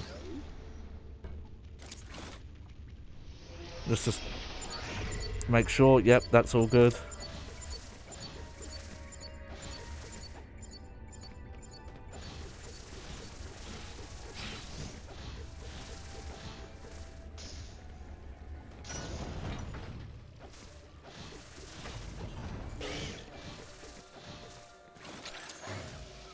You know, let's say a safety save, just so I don't want to risk anything.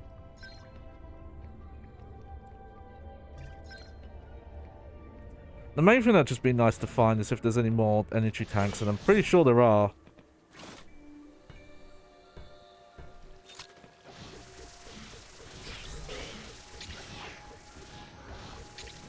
Okay, let me look. Is it worth...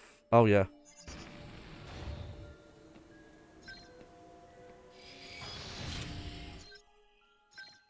Here we go. We can... How quick are these if you're doing them within the same map? Let's see. Granted, I think we're getting faster teleports and loads, maybe. Because, not on real hardware.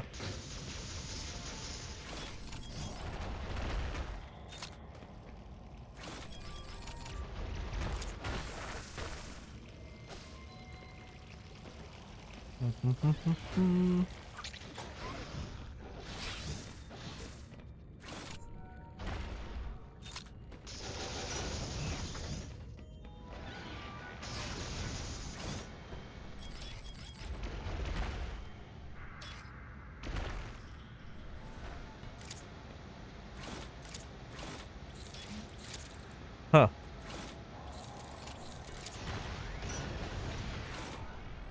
What?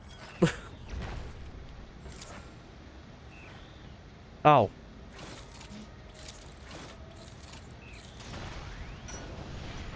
Okay. I guess there's multiple ways of doing that puzzle.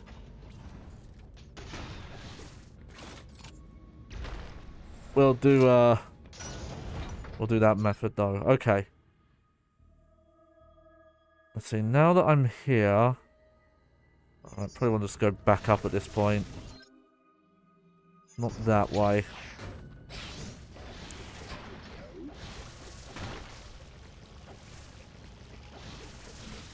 Ugh.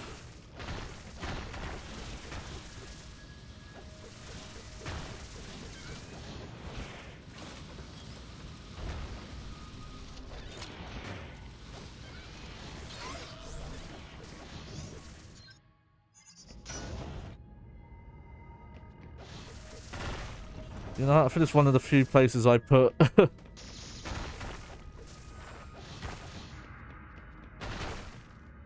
Hold on, where is it?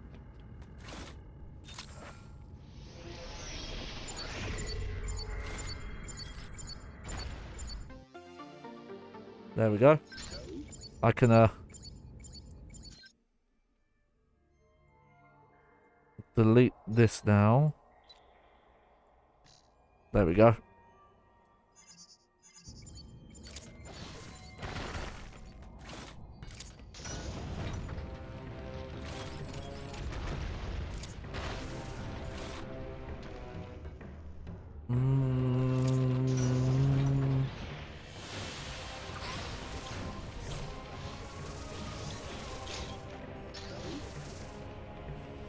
Down we go here. Oh yeah, the power bomb doors. There are so little of these in the game. They're in very kind of random places though. Okay. Got a puzzle room here.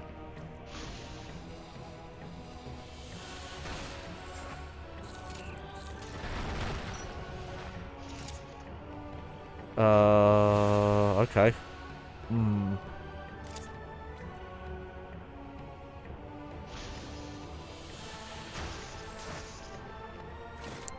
Okay, I could be wrong, but I think what I have to do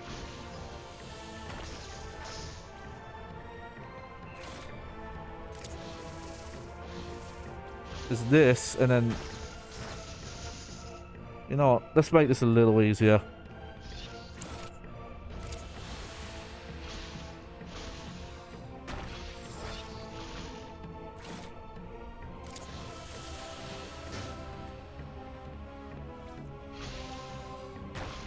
What?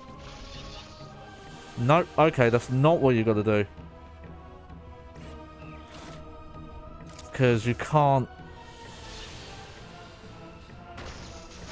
Can you not grab it from the bottom? I thought I hit it dead on, though.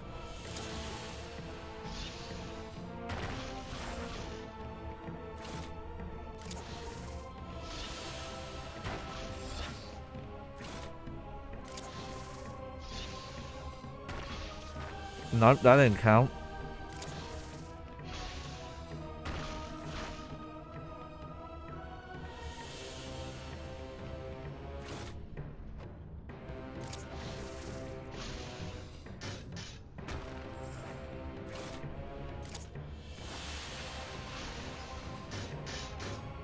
Fuck. Okay. I have a... There we go.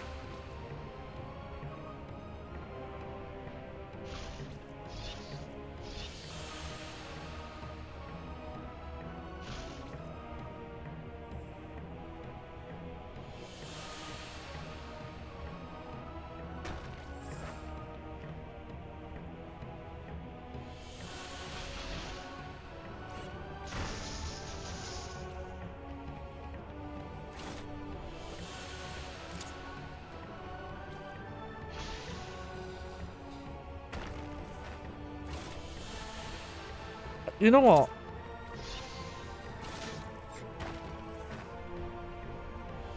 I feel like I know the solution to this, but it just didn't work when I tried it.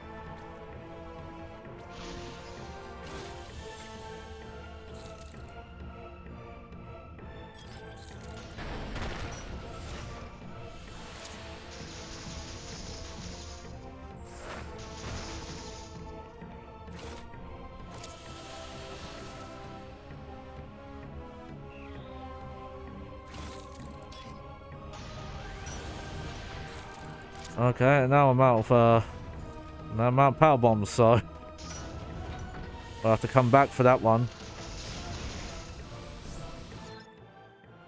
Where is even the nearest refill? Okay, it's all the way over there. Shit.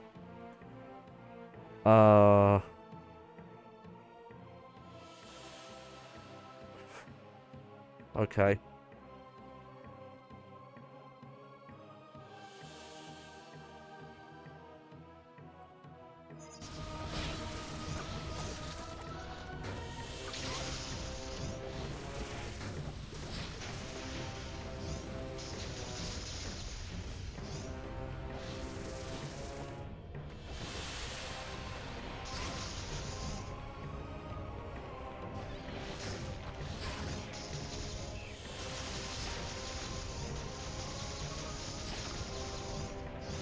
God, and I'm not even dropping them right now, so...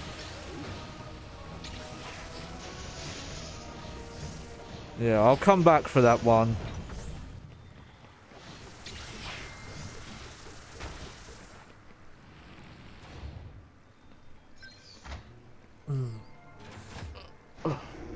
Okay.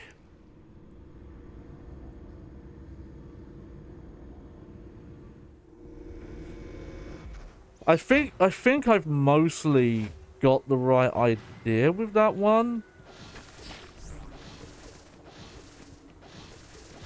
The main problem is looking at it.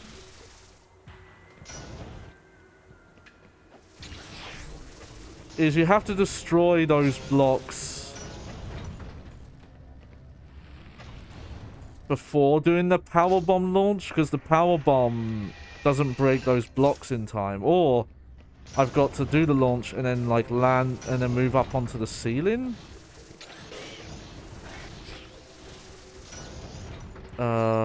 Okay, let's go.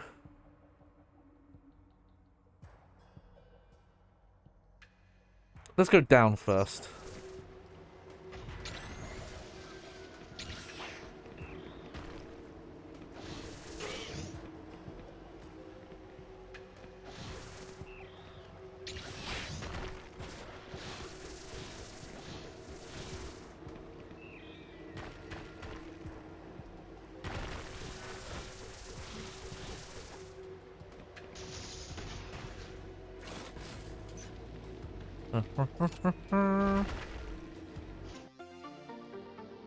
There we go. And then we can go this way. Because, yeah, we could get that one down there and then just teleport back up. I'm missing a lot, though, still. So I'm guessing there's a lot of items in that. Well, there's that green door to check. But I'm also wondering if there's a lot of items in that area that I didn't really uncover. I could definitely see us not 100% in tonight, though. I don't want to stream for, like, 5+ hours trying to 100% everything. It probably would have been better to fast travel down here, but I'm already here, so... It doesn't take too long to get places once you're there.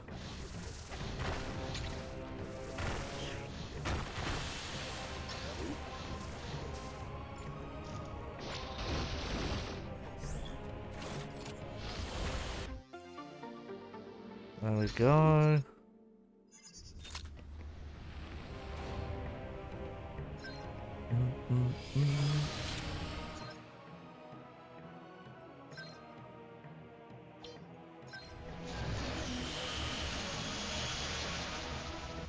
Here we go.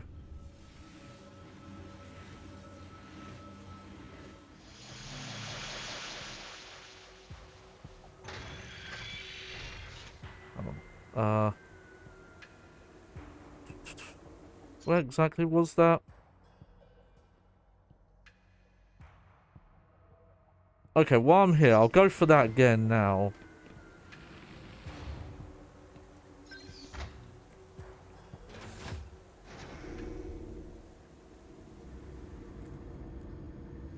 Not sure when would be a better time to go for it.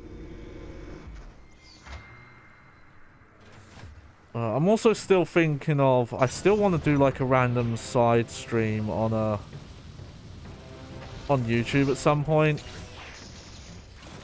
I just want to kind of see what it's like, get a feel for it. Especially because I think Discovery on Twitch is not great these days. At least doesn't feel like it.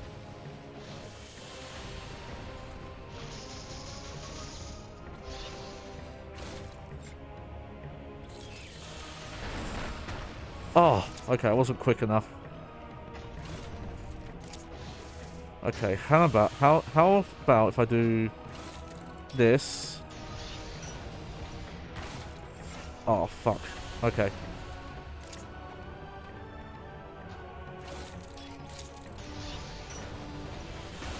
What the? Why was I able to do that the first time? Oh.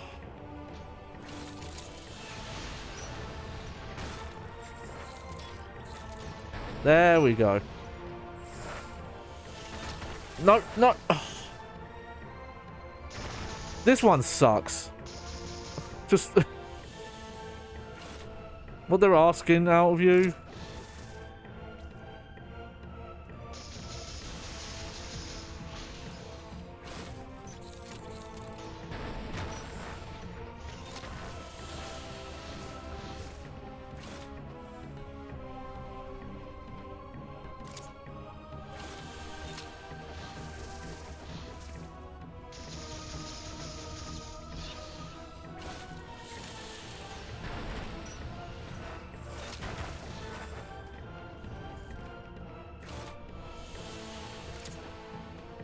Oh, this is it. It's my last power bomb.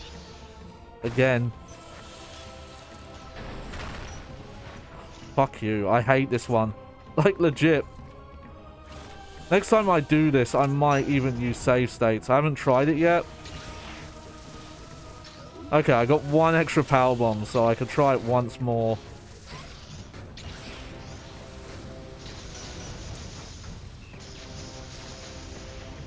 Game's kind of random with what drops it gives you.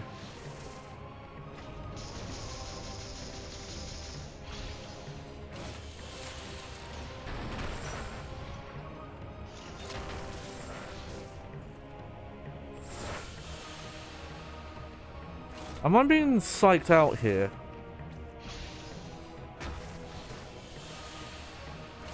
Am I supposed to, like... No, surely not. Those spikes there don't let you.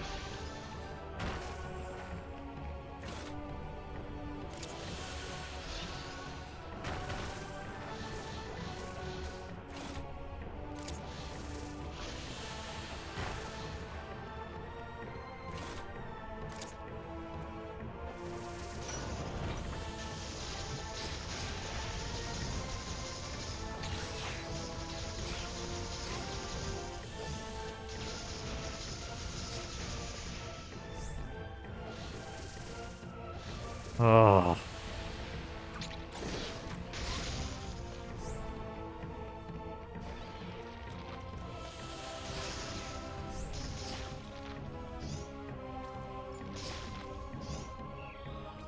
Why are you even giving me this stuff? I'm at full health. That's the thing I've noticed, is like when you're trying to like farm power-ups, what enemies drop do not really seem to tie to like how much health or items you have. If I...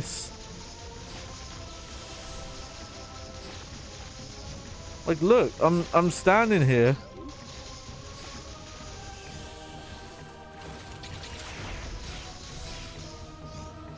They're fucking dropping missiles even. I have full missiles. Oh. Okay, we'll try that later then. That'll be the last thing we'll do. But I'm almost feel like I'm doing it wrong. Because that's such a small space to like go from grabbing on the ceiling. Like, look, I'm trying it here.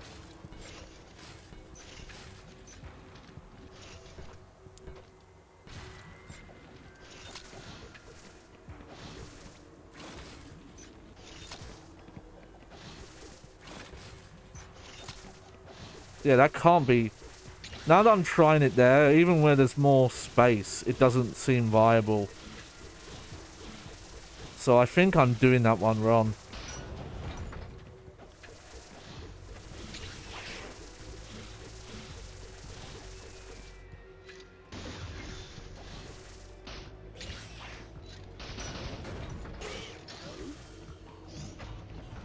Alright.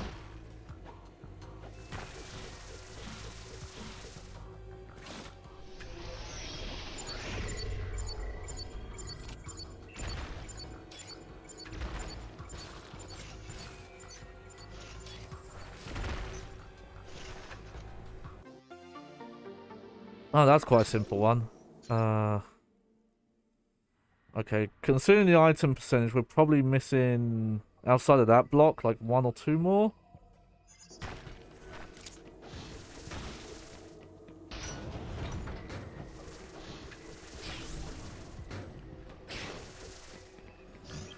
Like, yeah, at some point I found another power bomb, but just the one.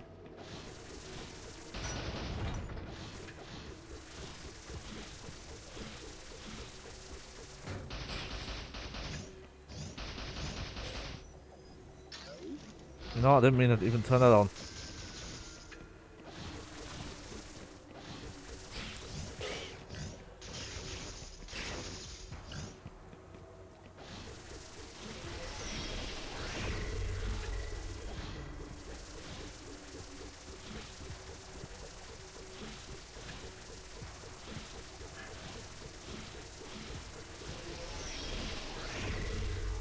There we go.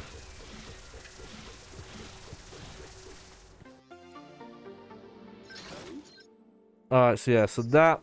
that annoying little item is our final one. I almost feel like you're meant to, you know, do this through it.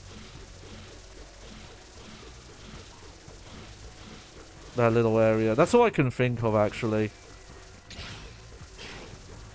That I'm doing wrong is that, no, it's not what I've been trying to do.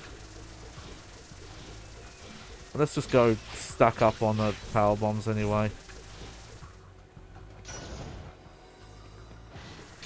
It would be nice if there was a way to use that, like, Aeon bar to recharge supplies or something.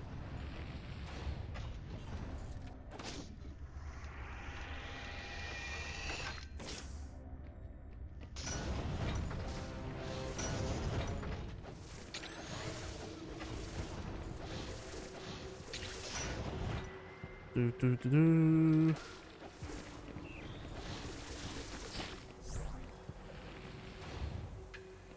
Yep, down we go. Again.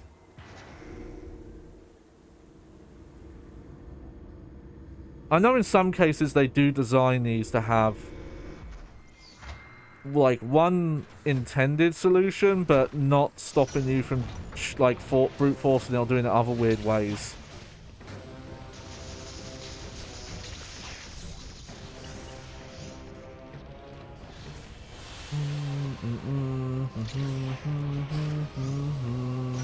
Okay. So I'm in the room. Thinking about everything, but then again thinking about nothing. Okay.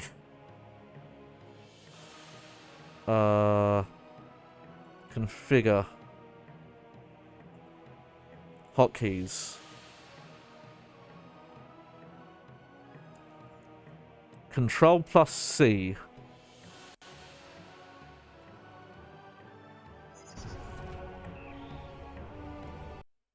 There we go.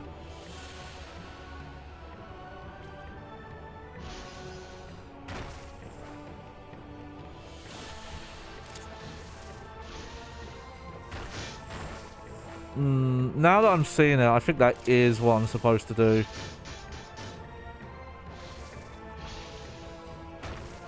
Just the timing is rough because they put those... If these spikes next to that grapple point weren't there, this would not be as tough as I'm finding it.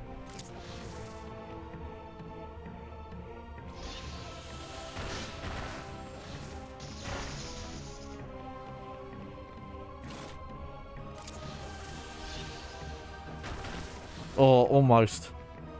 I know if you're like frame perfect, you can jump off of those blocks. At least in other Metroid games. I don't know about this one.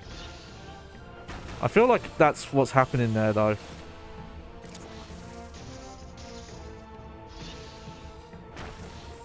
Oof.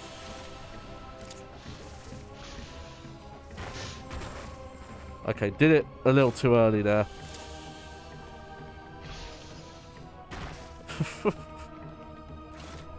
Oh, come on, game.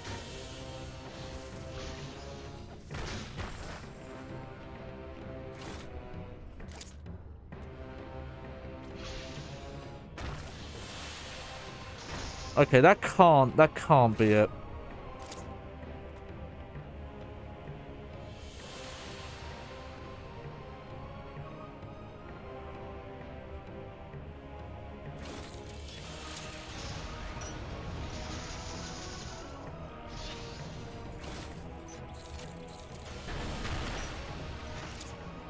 Well, that's definitely not it.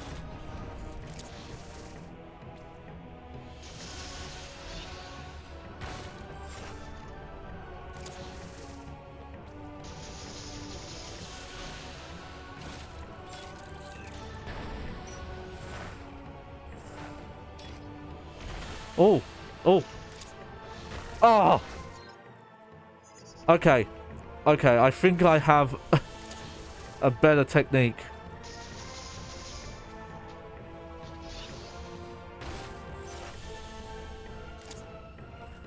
To be fair, I don't know if this emulation has like...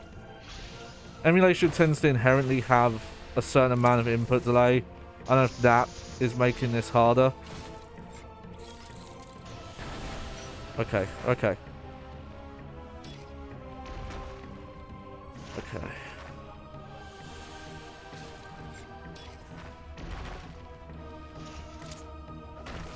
Oh, there we go.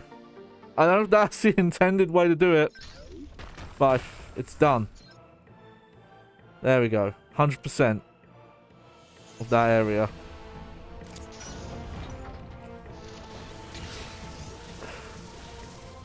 Yeah, if someone would have to find me video and be like, oh no, this is how you were supposed to do that. The way you did it was weird. But hey, I got through it. I can live with that. I'm gonna safety save so I don't have to ever do that again.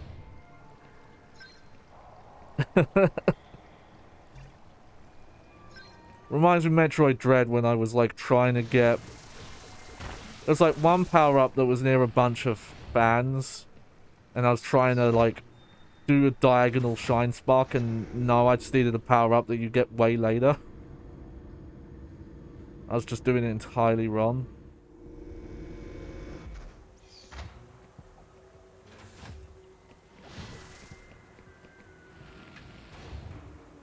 Okay. Oh, we got tons of stuff in this area. Okay.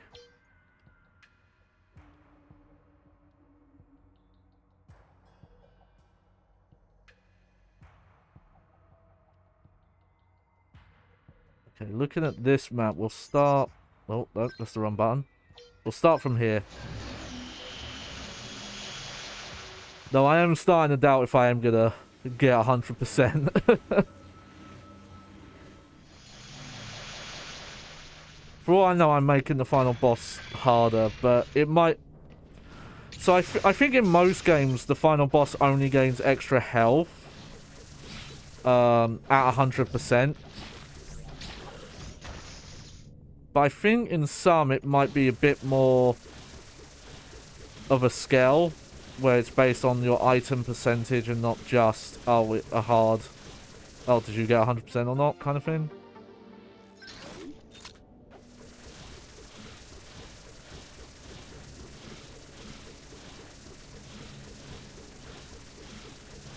I don't know, maybe this is a thing that's better or worse than AM2R. Having this amount of exploration once you have the baby Metroid. So I think though you could, if you wanted to, go back to old areas in AM2R. There's not much reason.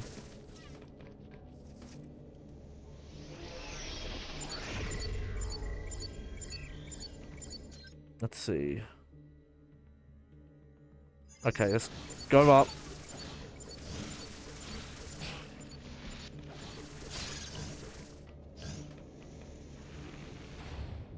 There we go.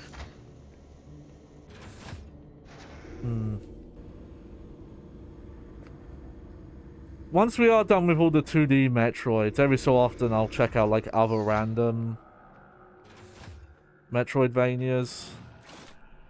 You know, we'll look at some Castlevania ones. And kind of like I did with some of the other ones. This is close to, but not quite.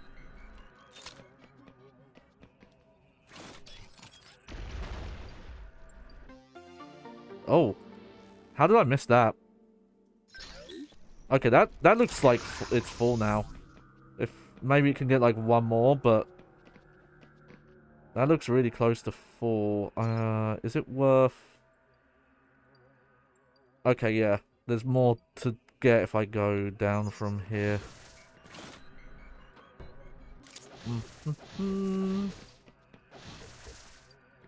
Surprised I missed that one though.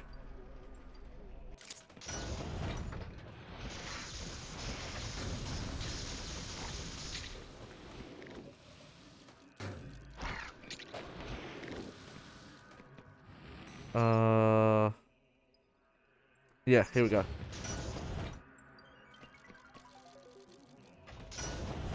I know I missed this one. This is, I didn't have the beam for this door.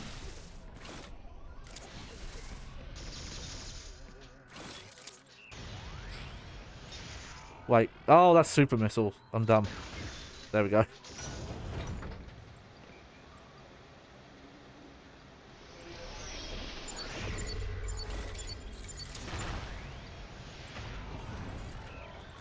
There we go. Another good reason to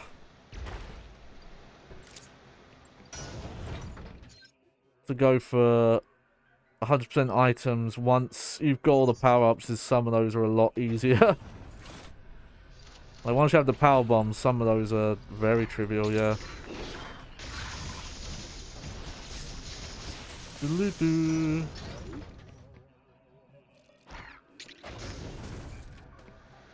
What I might do, because I have that that Google Doc that has a list of all the potential games I want to stream, I might try and group together the Metroidvania style ones.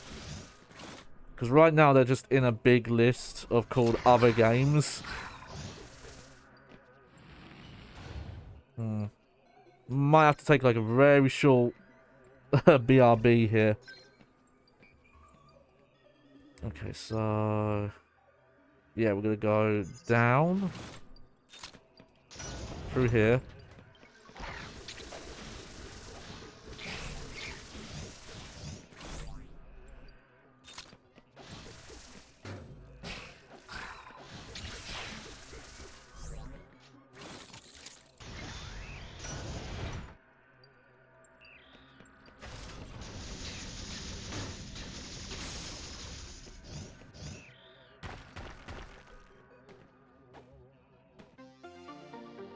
Oh.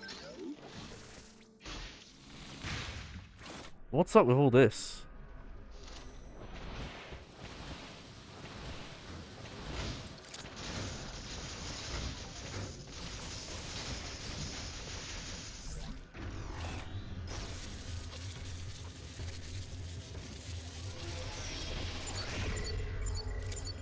Odd. Why would you even go down there?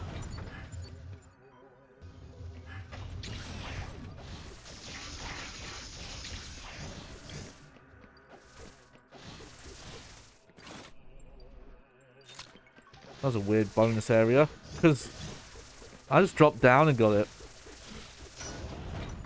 Right, well, I will go down here.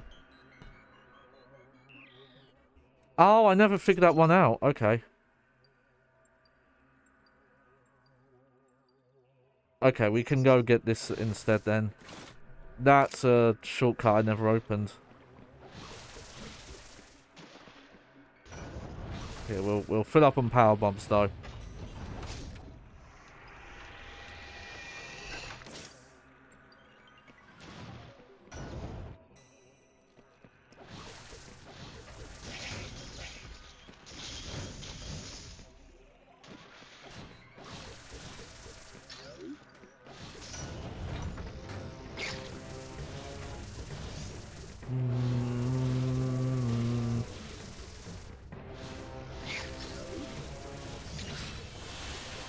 Something that's very smart about the design of Dread as well is that midpoint. Is it midpoint or like 2/3 of the way through? But there's that point where you unleash the X parasite on the planet, and it makes like a lot of areas, including past areas, harder or slightly different because the enemies like evolve basically.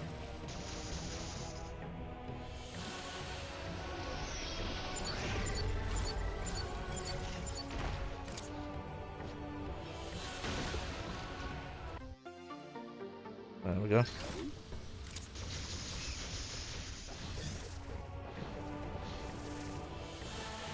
Yeah, interesting power up there that you could... Yeah, I think... There was some reason I couldn't go that far, and I can't remember why. It was probably the grapple beam. No, maybe not. No, it was something else. Because there's loads of grapple beam points.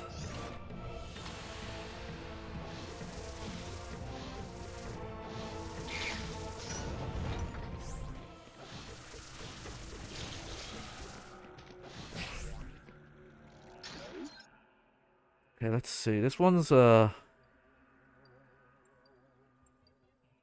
little annoying. I can only go back the way I came, it looks like, because I hadn't opened that shortcut. If I'd opened that shortcut earlier, looks like I went in the wrong order though, so...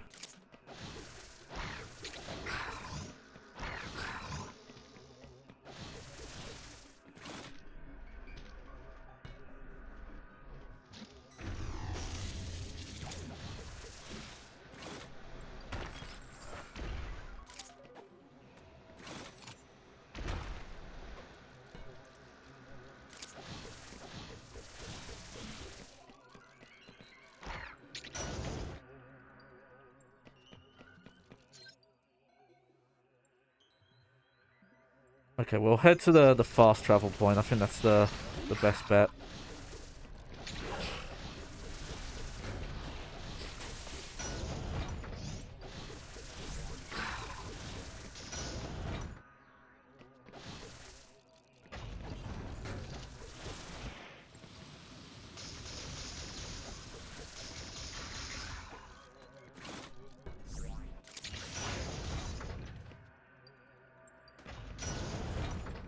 Down we go.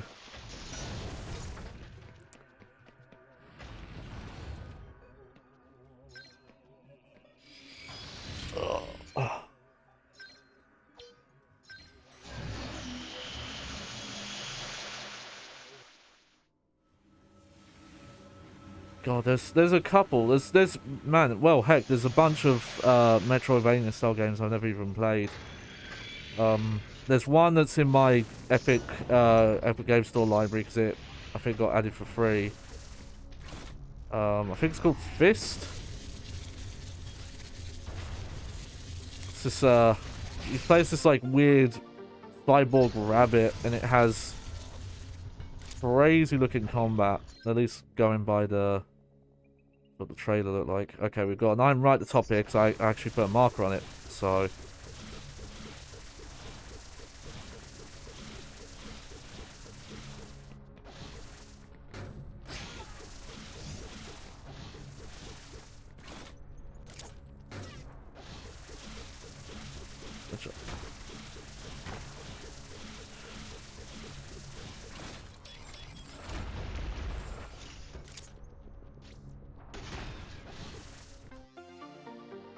Okay, kind of random, but... Hey, we got it. We're fun to play through the, God, what is it, 2014 now? 2014 Double Helix Strider. Double Helix are like an interesting developer to me because they were the collective and I think the other company was Shiny Entertainment. How did I miss this? That's kind of funny. And though they made some games I liked, they weren't really amazing devs at the time. A lot of their stuff was kind of like B to B plus and sometimes less than that. Like I believe Shiny Entertainment were the ones who made the two Matrix games, for example, which are like neat but like jank fests. The collective made Mark Echo's Getting Up, which I'm a huge fan of, but it's not amazing. And then they got merged together. Oh yeah, I can delete this now. And became Double Helix. And their first major project as Double Helix was Silent Hill Homecoming. So, like, yeah, they took a major downturn. Oh, let me go back. 81%, so we're still missing quite a lot here.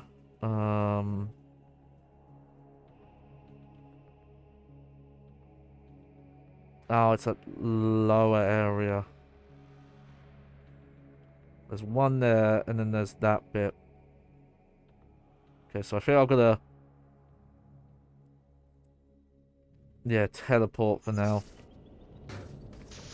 But then after that, I think they did something else as Double Helix that was kind of...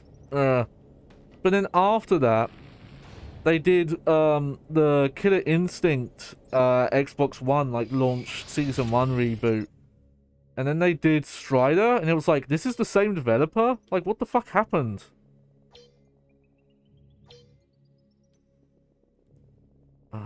What's the nearest one? I think that bottom one is closer, actually. So we'll do this. I have to double check. And then, they got brought by Amazon Games and basically killed. They got, like, rebranded.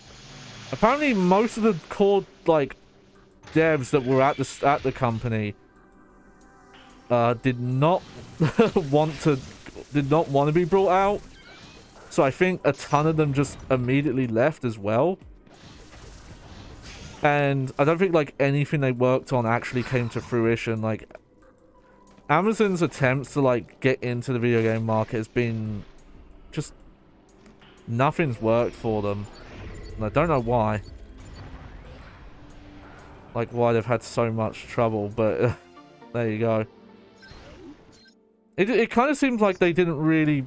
Despite the amount of money they have, they actually did not kind of go whole hog into it. Like, they put some money into it, but they weren't willing to actually spend the money to become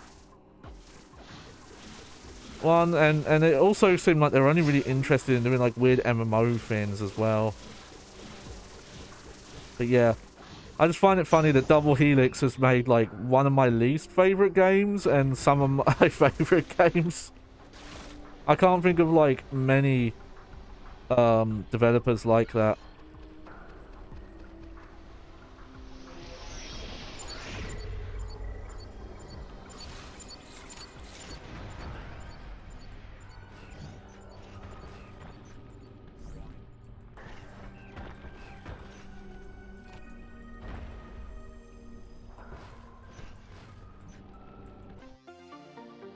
There we go.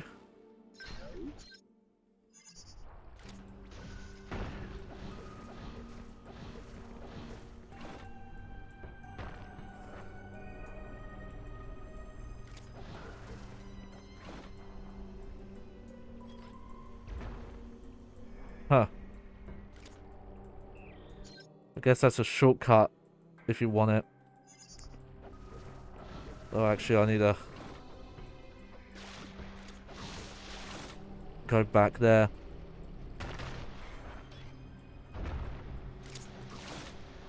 I don't know. God, I really wouldn't want to. If I ever get to the point where people want to give me money, if there's a certain amount of money that someone gives me to play Silent Hill not Downcoming, but Homecoming, then I probably would. But man, that's not a promising time. God, Downpour's even worse in that regard. Like, I really have a hard time deciding which is the worst game. At times. They both do things really badly. I used to always think, oh no, it's definitely Homecoming. But funny enough, Homecoming is like somehow slightly more authentic in its like imagery and tone. Well, not its tone, but like, it's just its imagery, really. And enemy design. Granted, it's because all the fucking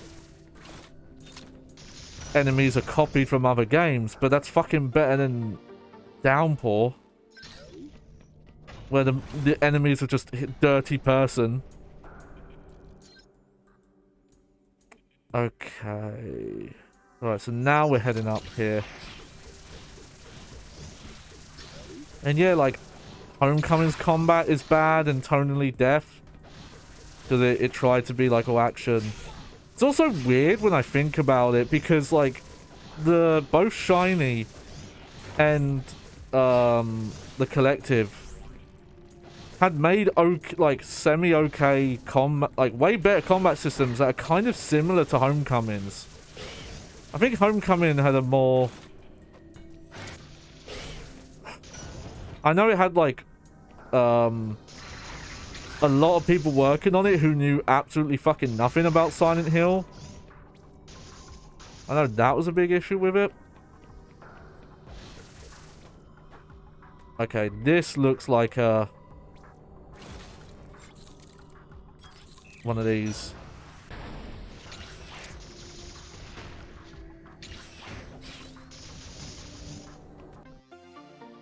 There we go.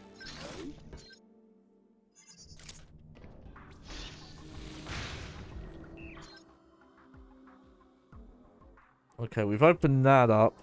Probably... Just having a look. That's probably the slow way to go. It's probably quicker just to go back.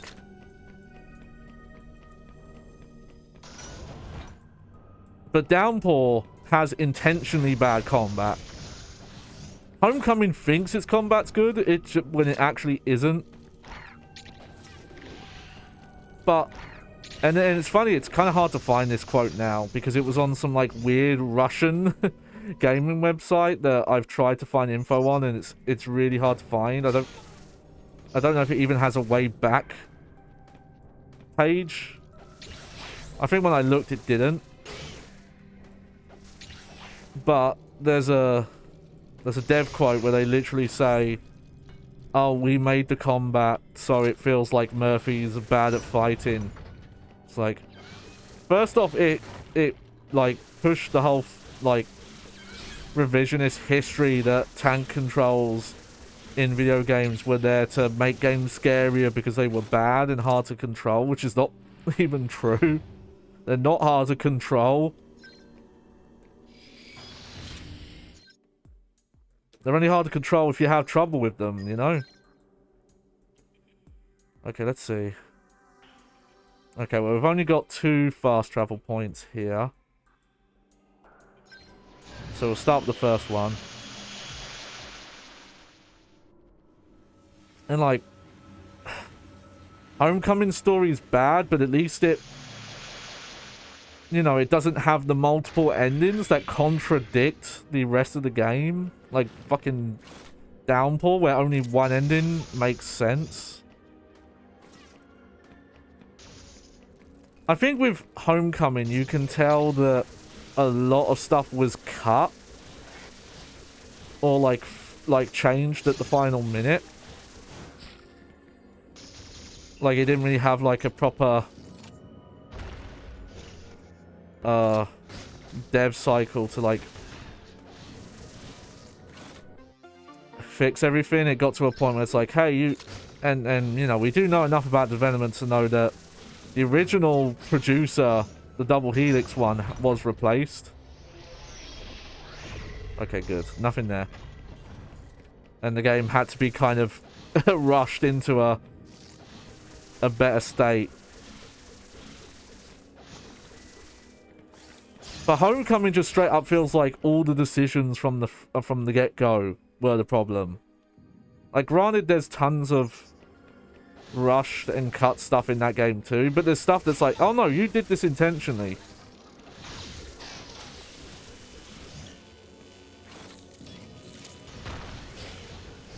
You know, like the multiple endings that contradict each other and the rehashing.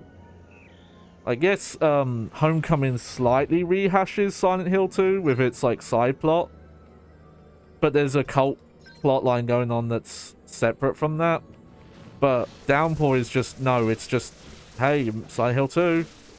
Oh, we're not copying Silent Hill 2 if the characters have different things they feel guilty about and they don't have amnesia. Like, fuck, takes more than that, mate.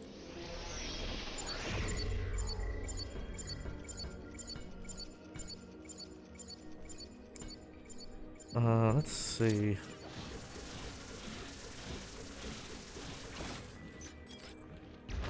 Okay, that you have to do from this end.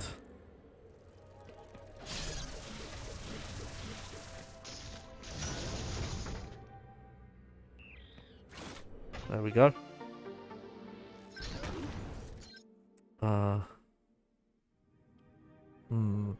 Okay, we'll go up and then down. I think that's the best order of things. Yeah, so... Sorry, it's a kind of a random topic, but... When I think of, like, potentially bad games to play that are related to stuff... You know, we got through Devil May Cry 2, which was bad, but more in a, like, just, hey, there's nothing going on. Though, again, some of those boss fights are just busted on the hardest difficulty level. Like, there's no ifs or buts about it. It's just, like, some of those bosses I don't know if are even possible.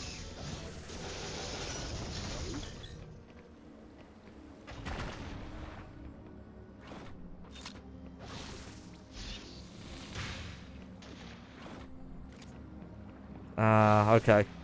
It's one of those loot rooms again.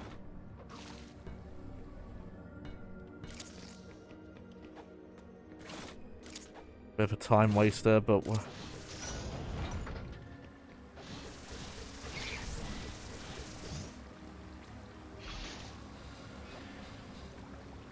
There we go. Obviously, I've messed with the Simpsons skateboarding that one time. It's kind of my joke game to pop in, but I would never play that game all the way through. In fact, I today watched a YouTube video by a guy called Square Eye Jack, who actually said, like, he was annoyed that all the reviews that kind of say, hey, this game sucks, they don't even play the whole game, and he's like, I'm gonna do it. And yep, didn't seem worth it. Like, I apparently the later levels are even worse than the first two. There's some stuff that he didn't bring up that I would have brought up. Like, the size of the levels I thought was a huge negative on that game. Those levels are giant. Oh, no. Okay. You have to go from this end.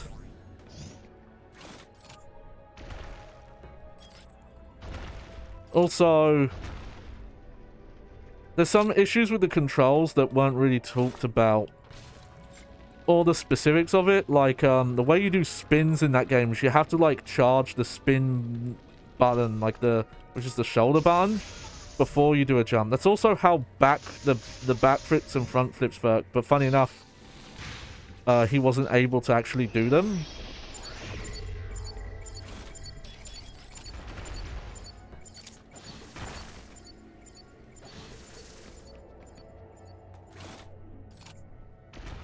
Oh, okay, that's why I didn't have that one yet.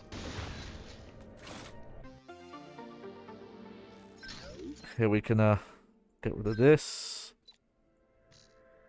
We will check out Mirrors of Fate, just to kind of at some point, because that'd be an interesting look of just, oh, this is what this dev team was like when they tried something beforehand.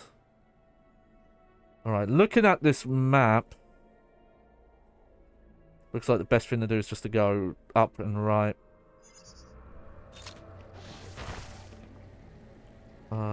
Oh yeah, not this way, that's, that'll take too long. Whatever.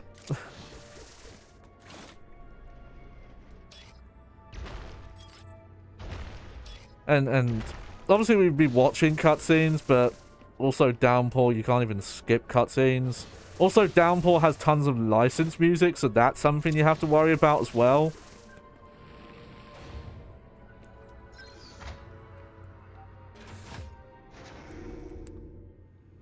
Oh.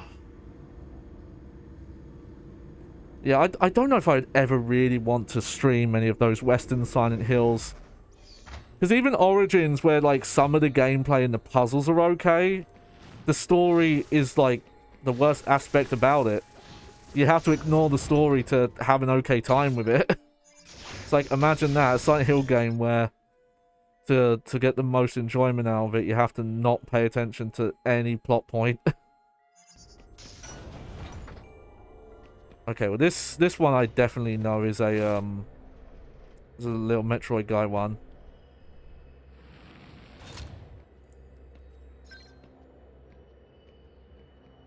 We'll do a save here. Okay, yeah, I think once I get this item and then come back to save point, I'll take a short BRB. I just realized I started that tangent about wanting to stream on YouTube and then never really said, like, what I would actually stream. There we go.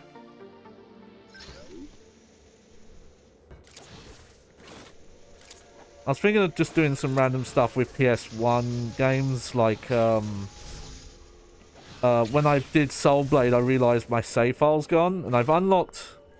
Funny enough, I've already unlocked all the characters, but I haven't unlocked everything. To unlock everything, you have to do the weapon, the Edge Master mode, the Weapon Master mode. And that might be fun to just, like, go through on the stream, and that'd be a random thing I could test on YouTube. To see how it goes.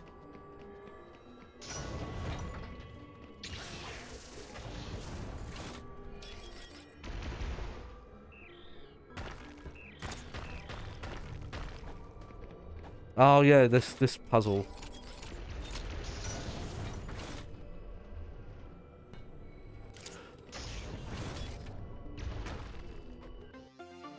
Yeah, I remember seeing that one. Alright.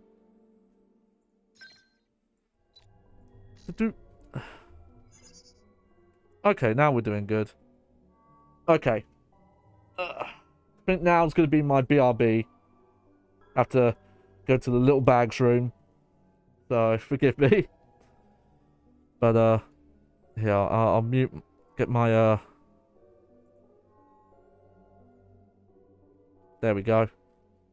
And, I'll only probably be about 5 minutes, so forgive me.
Hey, I'm back. Let me,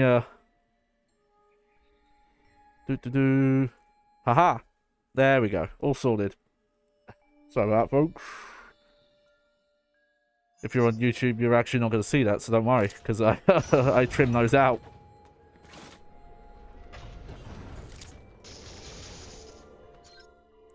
Oh yeah. Okay.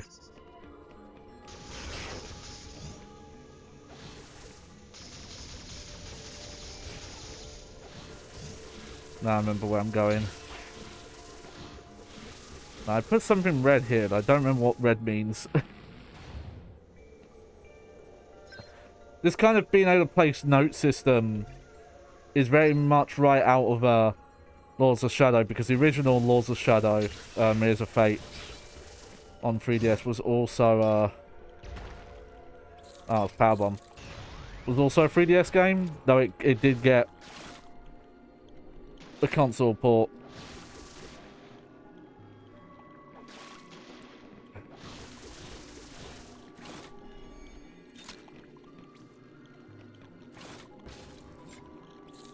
Yeah, so that's an interesting difference, now that I'm realising it.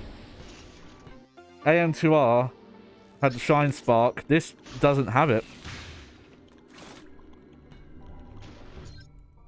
It just never comes up.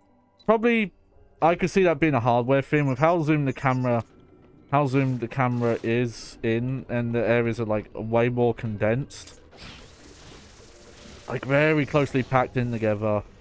I imagine there was probably some limits on how big areas could be and how fast you could move through them. But yeah, you could the note system I remember in Mirrors of Fate being quite detailed. Alright, that's probably the last one there. But I don't remember you really even needing it, because the way the multiple characters worked, you didn't swap between them. It was more just like a Metroidvania, but it had like 4 small levels. Probably the way I would describe it. Oh.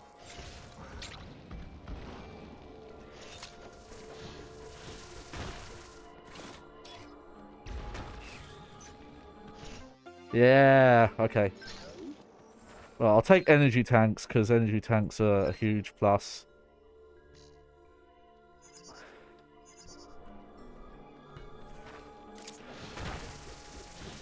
You know, some bosses, you know, we're at the point where, like that boss the previous boss we did, some of its hits were doing like more than an energy tank per hit, so, and this is with, you know, full health armor upgrade as well. I do like that the general armor look in Metroid Dread was different. I'd like them to go a step further and do it, Metroid Prime 2 style, where each suit looks like dramatically different. Heck, changing suits could be an interesting idea. But maybe that would be kind of anti to the whole, like, vertical progression thing. Okay,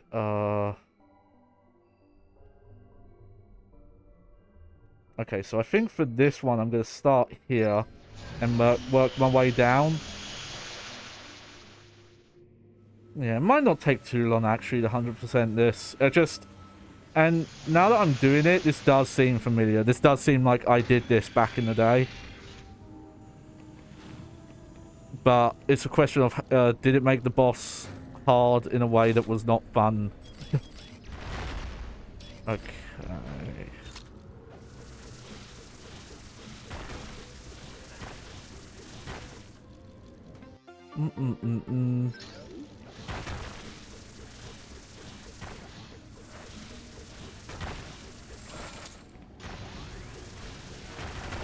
Oh, okay. Yep, so get rid of that.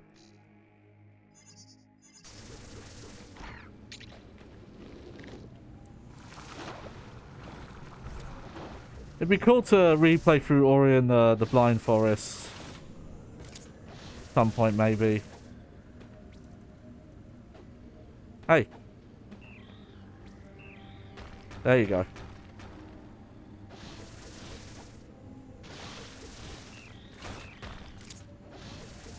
That actually... Don't think there was anything actually there.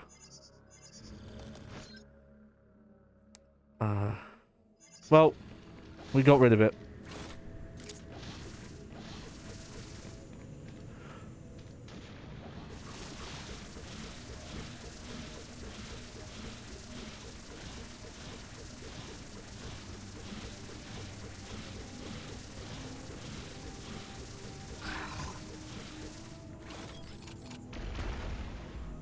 Okay, so that you do from inside. Might as well do that first, I think.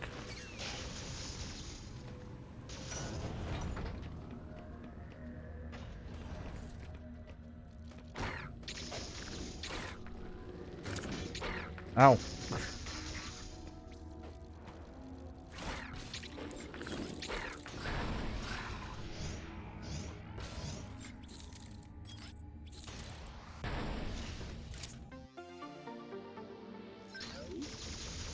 I wonder why those grapple points are even there, though. On that one. Maybe, like, you can get in the other way and that's what those are for? I don't know.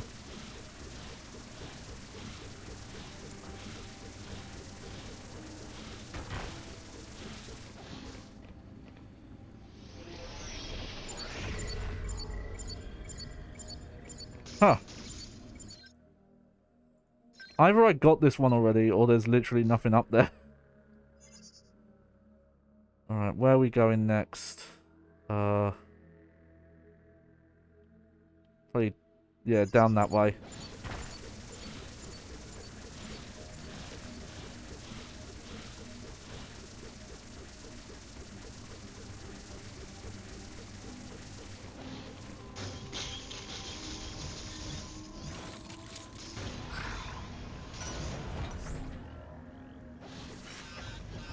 Okay.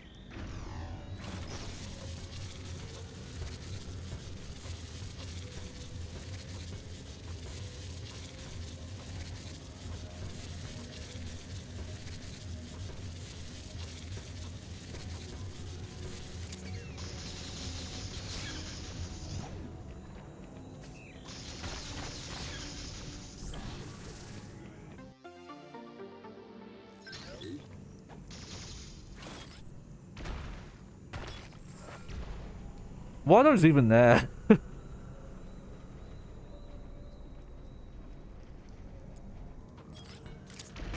I guess that's a faster way of doing that puzzle. But is that really the only reason it's there? Okay, let's see. Just plotting my route here.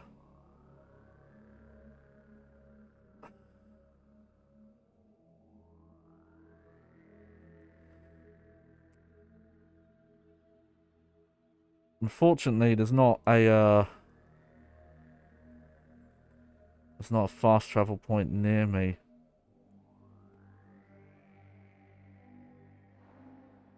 You know, going down. We'll go down. That looks like the fastest thing to do.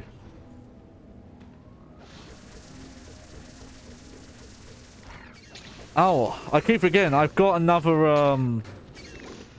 Homefront: The Revolution clip thing to sort out. I haven't moved those clips onto my PC yet.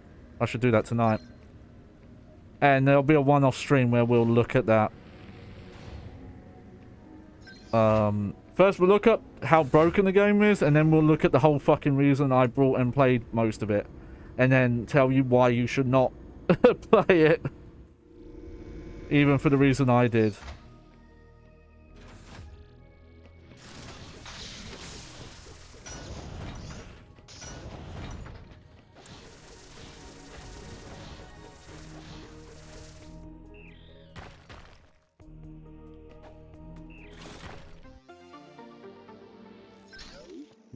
But if you weren't aware, Homefront: The Revolution, it had an Easter egg where you could find and unlock the first 2 levels of Time Splitters 2.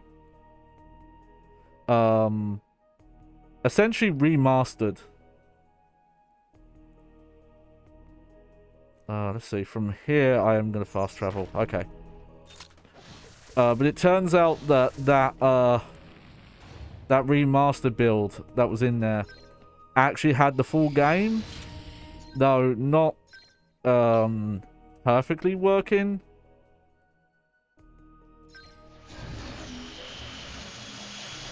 Because, you know, it was only intended for those 2 levels. And I need to look this up. I read one random news article that claimed it was made from a cancelled remaster that was going to happen, like, years earlier.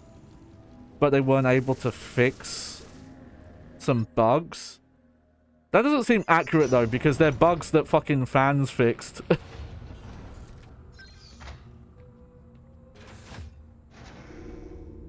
But it turns out, if you want to play that remaster, you're better to just get the PC version, and if you do get the PC version, get it off of, like, a key reseller site, because the Steam price, no way. And there's a GitHub project where they've, like, fixed it up. So, like, fix any of the bugs that were there. Like, re-enabled, like, the profile stuff. Things like that. Oh. You know, if I'm gonna keep running from, I might just do the bomb move. And you can even use the... Yeah, here we go. You can even use the fan fin to completely uninstall all the files.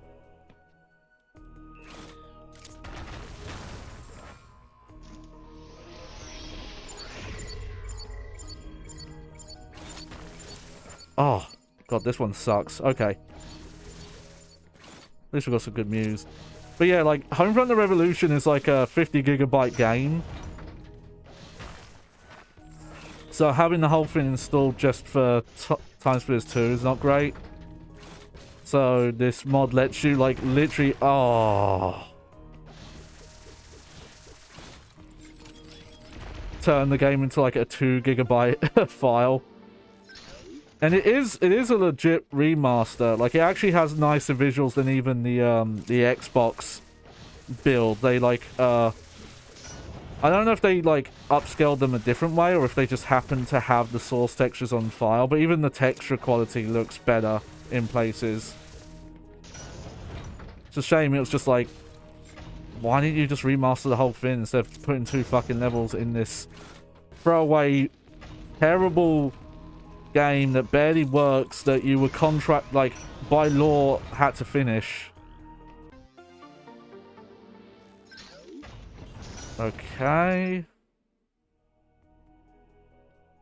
Okay, so in that past area, have I missed anything? I don't think so. I think all my items are down from here.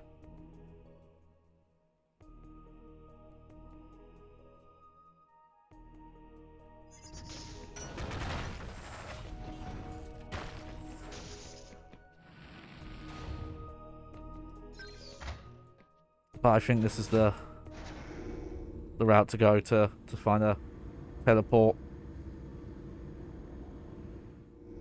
I don't know if those loading screens are in engine or not. Apparently the frame rate, despite having this cheat activated, that mods, you know, the engine to run at 60.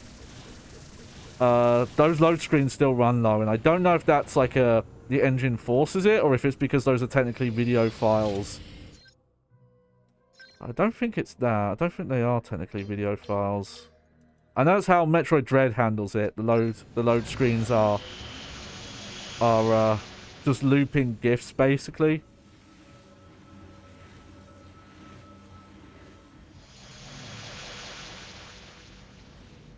Okay.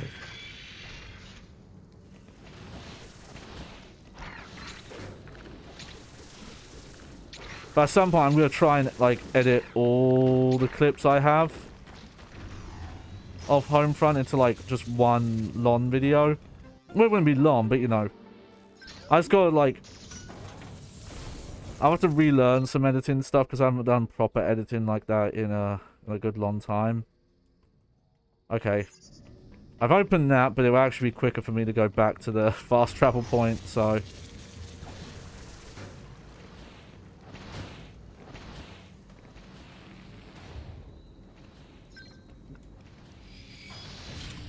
Though again, I still want to do highlights of my streams. I just worry that I'll look at my own streams and won't be able to figure out how to edit them to make them look good. Or concise or whatever, you know? Like, what should a highlight edit be? Should it be a highlight showing a preview of the game? Should it just have little best bits? Or random funny moments? Like, you know, I don't know.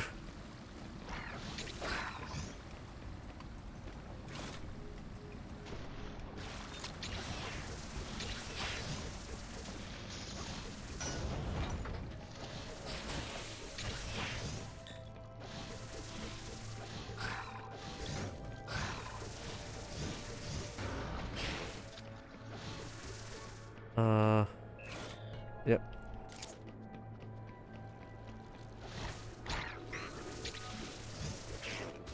Okay, these are some of the harder enemies, it looks like.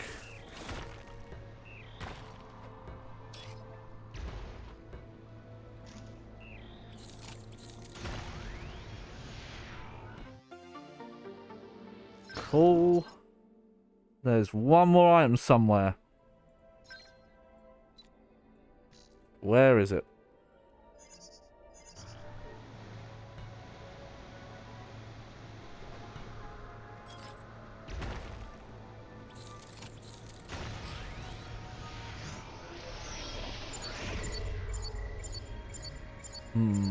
Okay, so I've missed one item somewhere.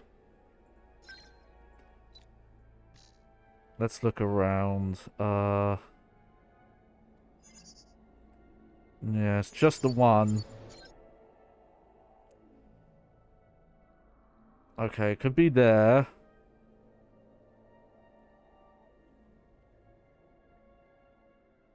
Just trying to think of, like, obvious spots that haven't been uncovered. Hang on.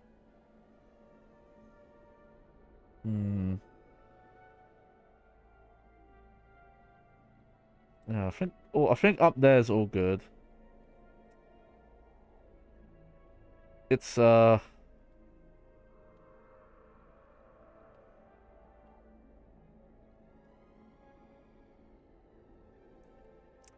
over here is the only area I think something could be left.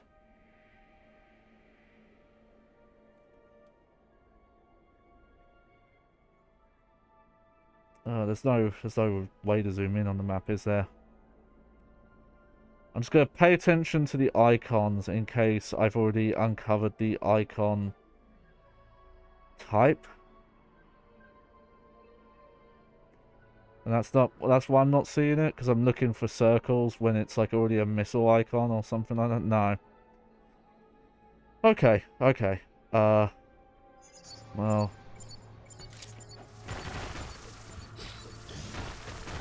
Best of luck to me.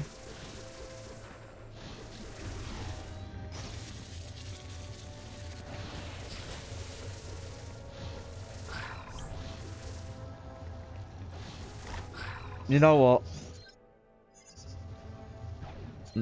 I don't want to waste time here. So let me just... Okay.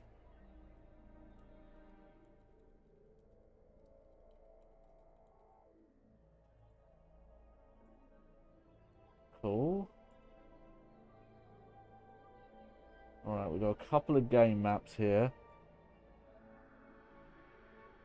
I am in area 5.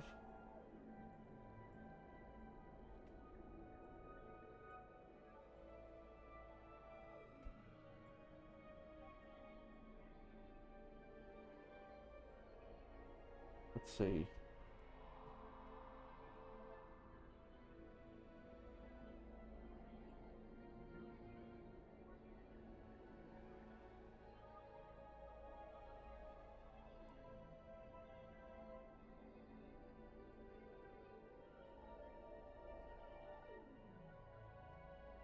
Alright, here's Area 5. Yep, okay. I see it. How did I miss this, by the way? I'm just going to put a red marker. It's like here. The game actually won't even let me put it one there. So I have to put it here. But that's where it is. Oh, that's annoying.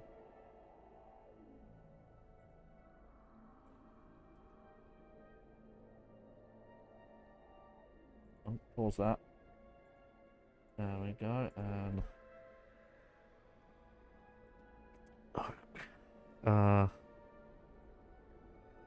Okay, I can use the fast travel to get there quicker though, so that's alright. We'll safety save though.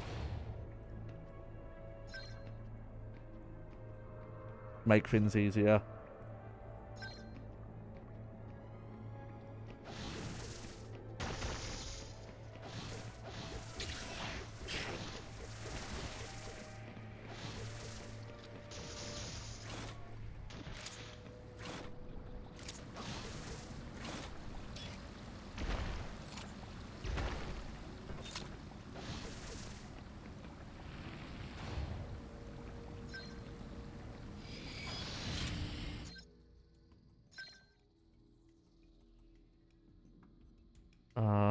Where were we going? Here we go.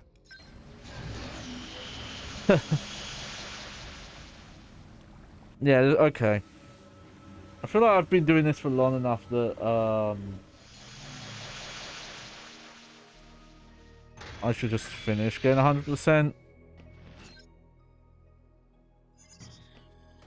I guess it just really depends on, how much items I've missed in other areas.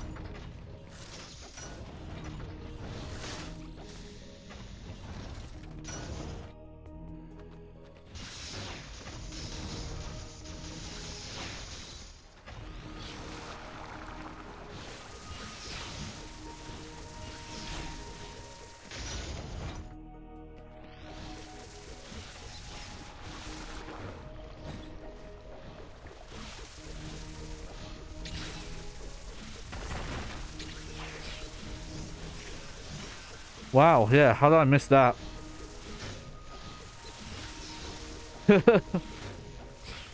Oh, I'm here now.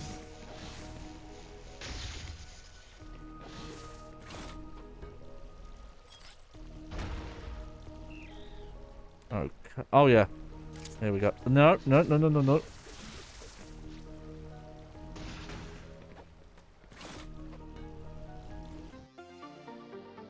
I feel like this music just kind of makes me want to replay Super Metroid, though. There we go. That's 100% of the items here. There we go. No, if I go to this... Okay. You know, not too bad, actually. Because we've got, like, 3 and a bit areas left. This is the main one. These only have a little bit missing, though. So we might not actually be that far off from getting to 100%.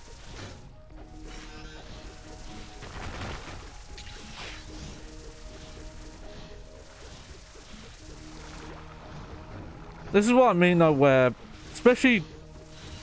The camera being zoomed in is a big reason, probably, why the area scan had to be added. Plus, you know, there's no longer map rooms in this game. I almost forgot about that. Like, that's a big thing, not having map rooms anymore.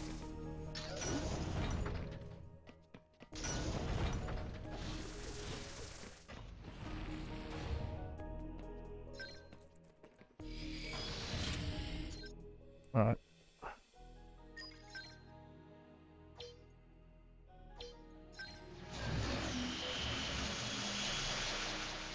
Because map rooms would at least give you like a rough idea of level layouts. Depending on the game, because in Fusion, the maps shows you pretty much all the main areas outside of like a few isolated parts of the game.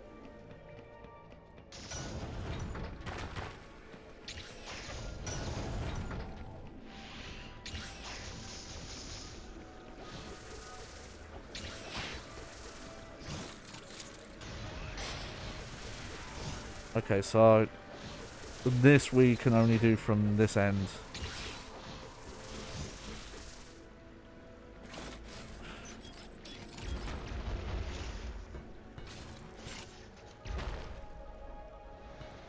Why didn't I do this one again? Oh, that's why.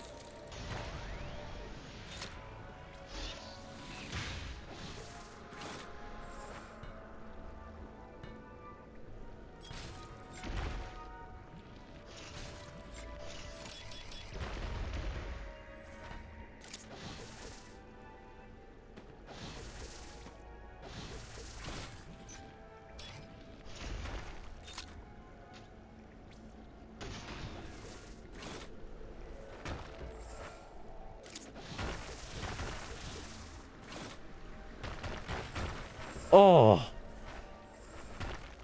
that's just trying to waste my time game.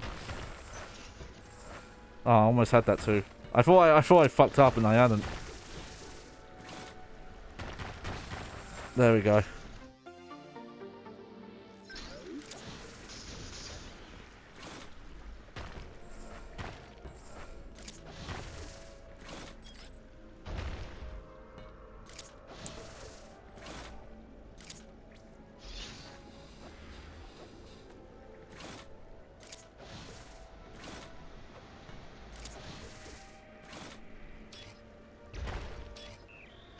Alright, so we got that one.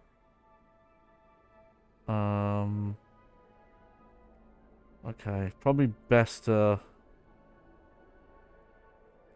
head all the way to the left here.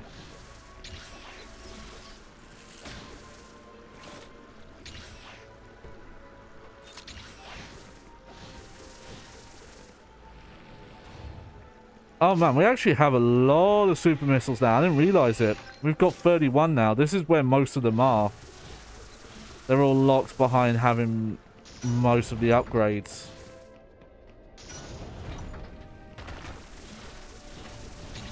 Oh god, not again.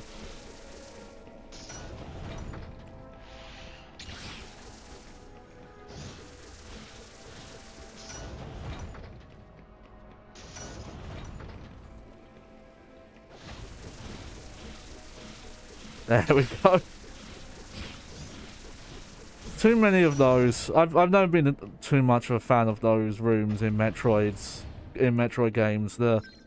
If you fall, it kicks you out the room and you have to do a circle. I don't mind that in a self-contained room with a puzzle.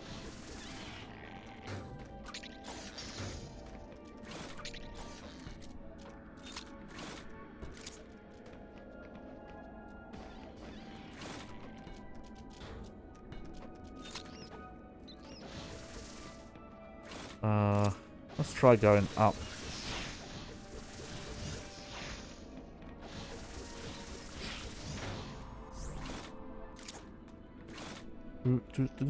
Yep, this is a... Nope.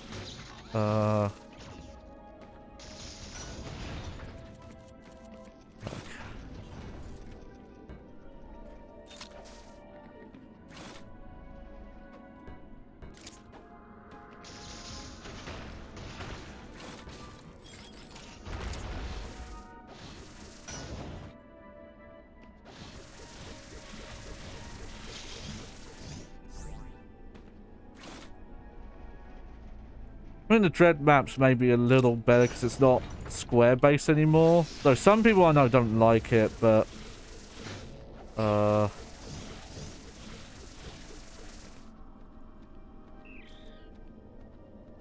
okay, I don't know what you're supposed to do here.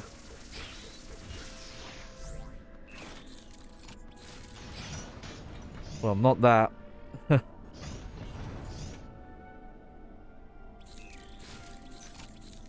There we go. That is a goofy puzzle, if I ever saw one.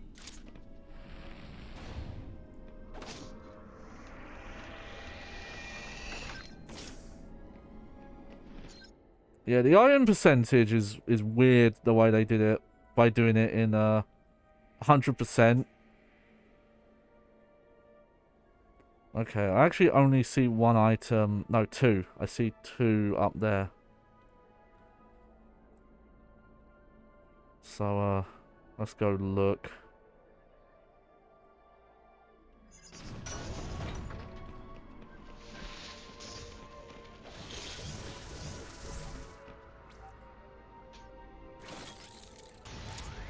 Really? Why is that... wasting my fucking time now, game. Really? Couldn't have opened that door up? Make me do this?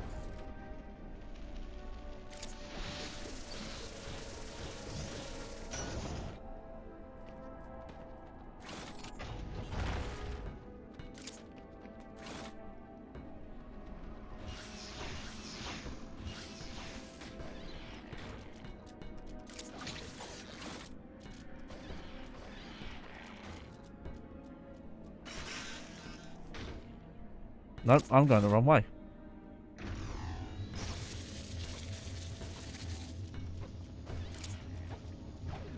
There we go.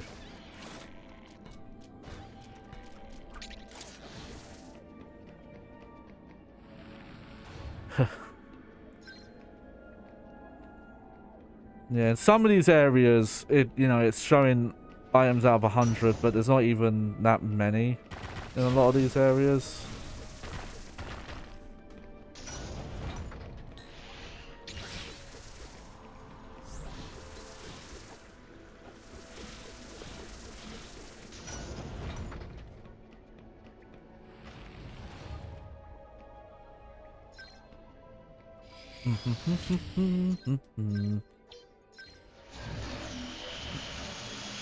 There we go. Up we go.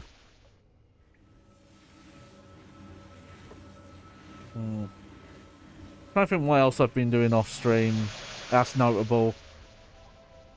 I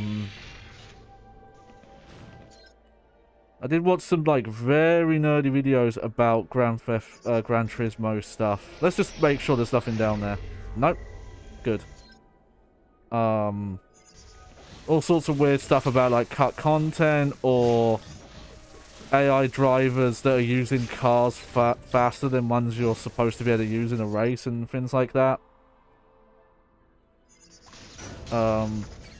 Also randomly, I forget why I was thinking about it, but I was thinking about the Young Ones recently. It was a British sitcom from the early 80s that I really like. And two of the guys from that later on made a series in kind of the early 90s called Bottom.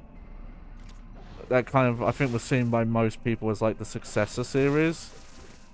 And that's popular. But I got reminded, and I think I actually did see an episode of this once, but I thought it was a dream sequence in the Young Ones, and it's not. I thought it was a dream sequence where the characters thought they were other characters or something. But in between those two shows, they made this show called Filthy, Rich, and Cat Flap. And the first episode is randomly on YouTube, where someone's tried to AI upscale it, which does not look great. And I'd heard that it was very similar to both the Young Ones and Bottom, but terrible. And yep, that's a great summary of it. It's weird. It feels so much like both shows, but it doesn't seem to understand how those shows were funny. It's very odd. I don't think I don't even finish the final episode. The full episode of episode 1. There were some okay moments in it, But a lot of, like, the delivery and the fourth wall breaks were done in a very different way. Okay, not this way. Oh, okay.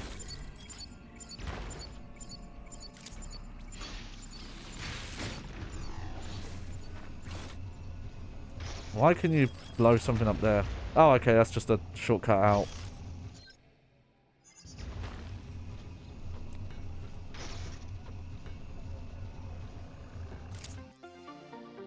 Nice, nice. Okay, so there's one more item here.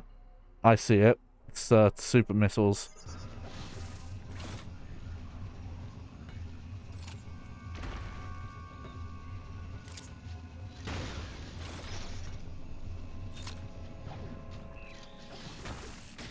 It was just weird.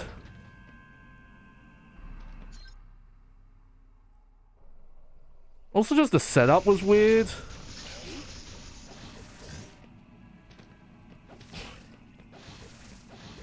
Like, it's about some, like, wannabe actor who acts like he's really famous, but he's not really been in anything. Now, they don't really explain that to you immediately.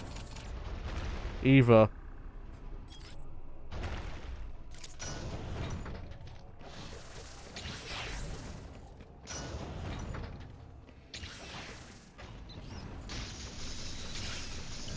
And for some reason, he has a roommate, but they don't explain, like, why.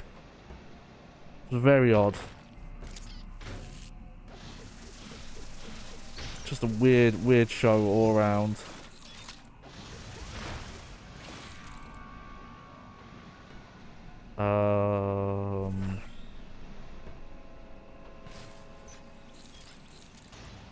Well, I'm over there. I don't know if that's how I'm supposed to get back there, but it works, so...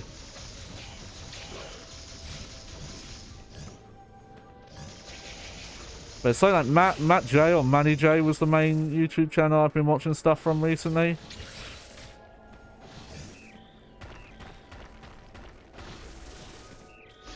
And granted, there's been some kind of like fun developments on that front. Like, there were cheat codes in Gran Turismo 4 that were only discovered like this year, somehow.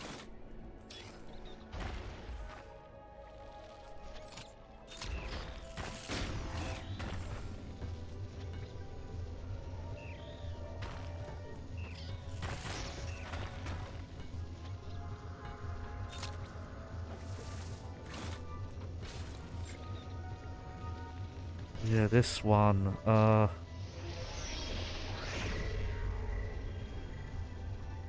there we go. Okay, so now that's that whole area done. Okay, so what's the fastest way out of here? Okay, it's going this way.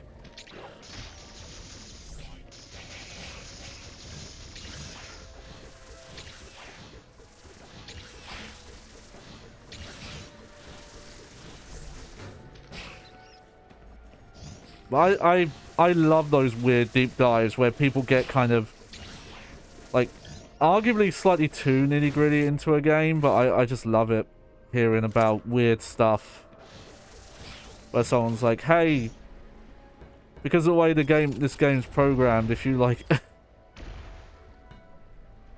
do this and that, you can, you know, exploit the engine this way, or because of, oh, here's weird stuff left on the game, or here's a look at dev builds or preview builds,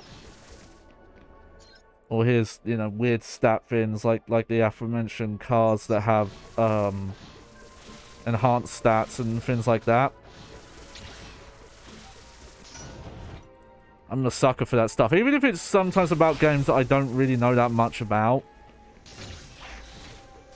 I think I just enjoy seeing people who are that passionate about their game and finding that kind of thing.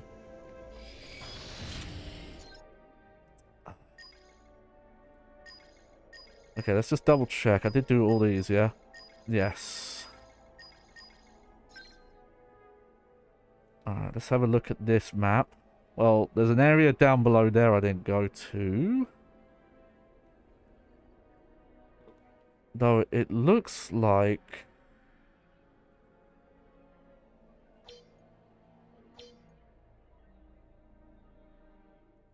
No, we'll start from here and then move. Oh, I did do something. I just remembered, actually. I was curious about it, because I want to replay at some point. I reinstalled the PC version, because there is a PC version. It's weird. I don't know how this happened. Shit.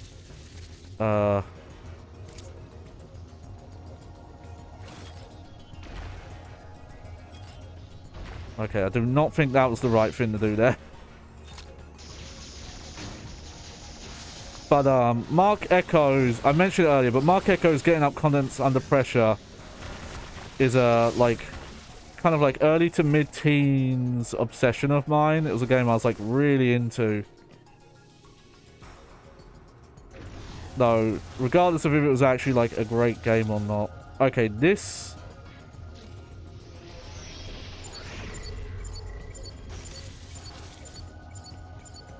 Huh. Okay. Oh, no, don't go that far down.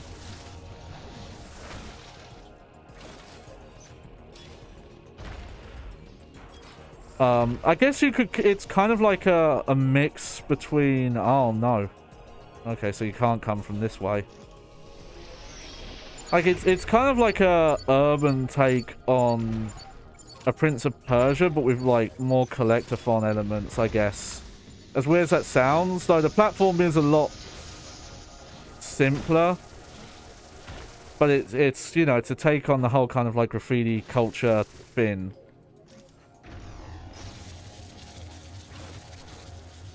What the fuck? Why didn't I stick to the wall? I was holding the magnet button. Weird. This looks like another bomb launch area to me.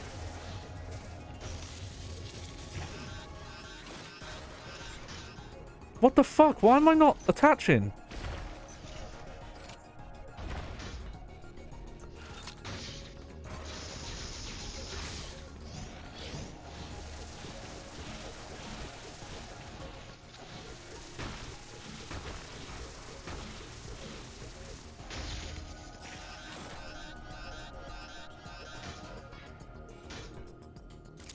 Something weird is going on there. Is it because I'm like hitting the spike and you can't turn on the magnet ball when you're...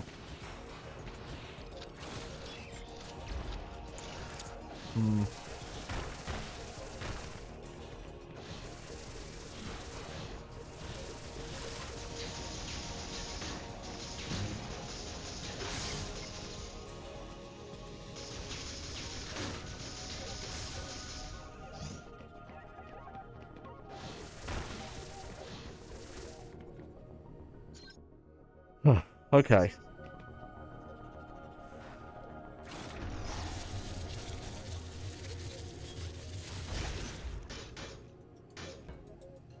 No, I do not know what's going on there.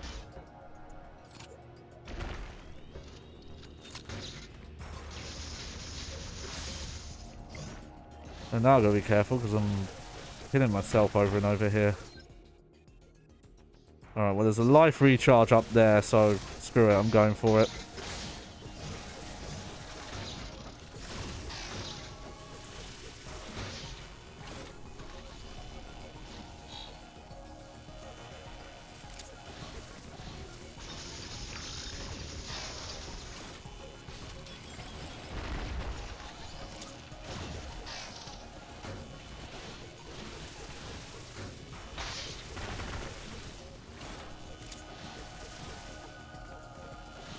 Oh yeah, this awkward one where you can only get from it from the top here.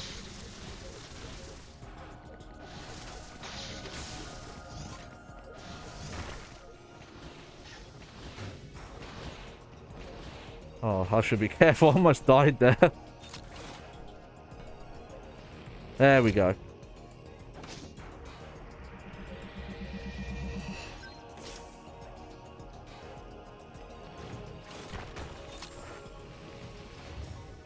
Okay, well, I can save here. That's good.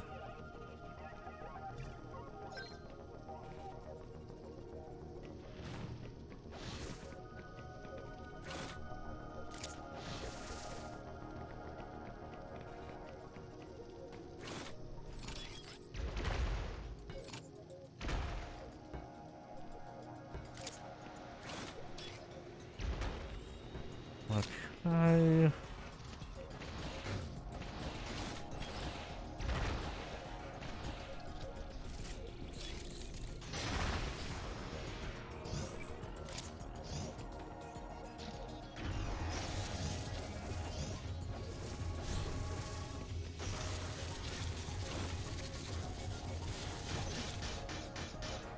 I'm holding it.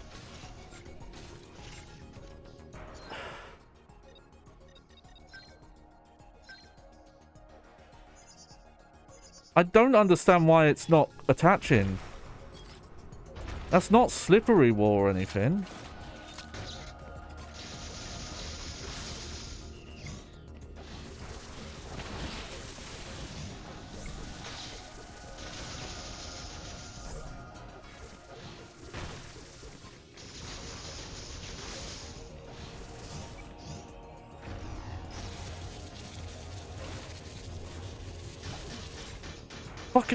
Fuck. I do not understand why I'm not attaching to the wall there. I'm doing the input. What is going on? I always worry that because of the, you know, we're playing this emulator and stuff like that, that's causing issues. Or I'm being an idiot and I'm not seeing...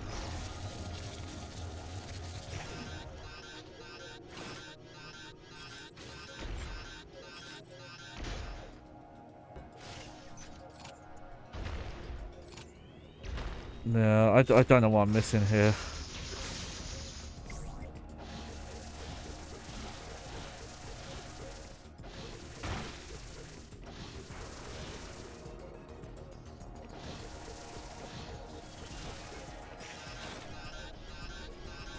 There we go. Why was I having so much trouble with that? I have no clue. But I got it. Alright. So where is this last item gonna be?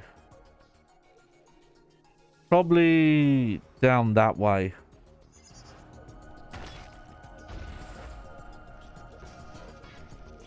Let me just... There we go. Don't want to even think about you anymore.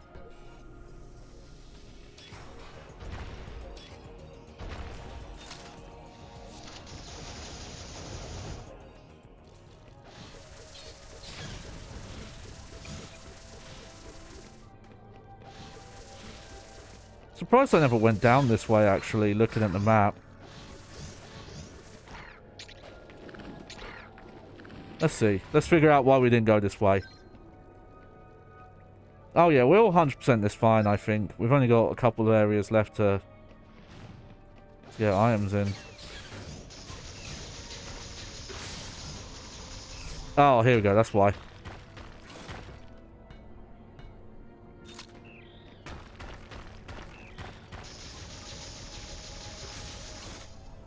Didn't really have a choice there. Alright.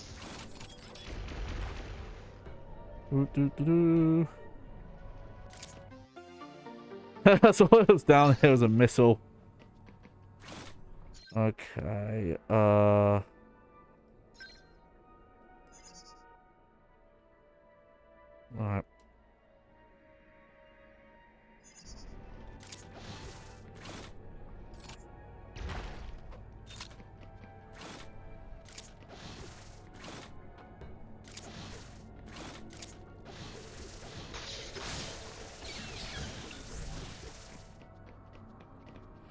Might as well. It's quick enough.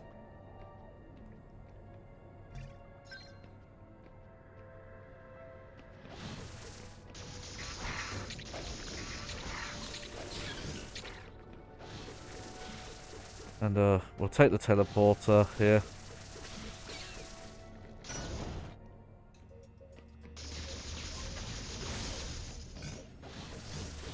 Okay, sorry, I feel I got distracted dealing with that puzzle. So I was talking about Mark Echoes getting up, contents under pressure. So it did get a PC release originally back in the day. But randomly, like, sometime in kind of like 2015, 2016-ish, somewhere around then, maybe a little earlier, it randomly got re-released on PC. It got added to Steam with some, like, slight improvements. Now, sadly, they've not done everything to kind of get it working on modern systems great. But they did do some stuff. Have to give them credit.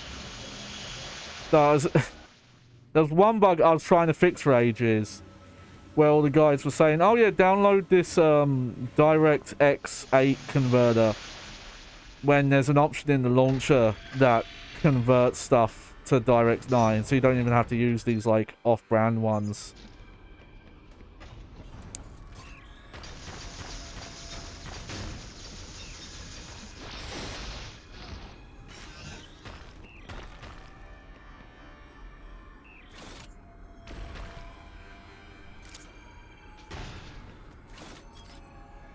But there are some like other issues with it.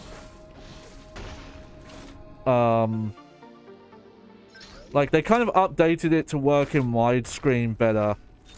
But when you play it in widescreen, some of the cutscene elements are weird. Where like some of the text on the screen and stuff like that will be off. But then if you disable the cutscene black borders, it will start to show you stuff that would have been out of bounds. That wouldn't originally been in camera shot. So it ends up looking... that stuff ends up looking weird. And there's some other bugs that... there's like one cutscene where for certain shots, like one of the characters' facial animations was messed up.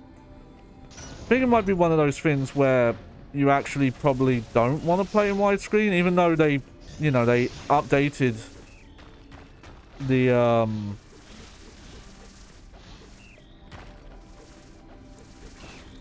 you know, the launcher has fixes to make the UI and other stuff work properly in a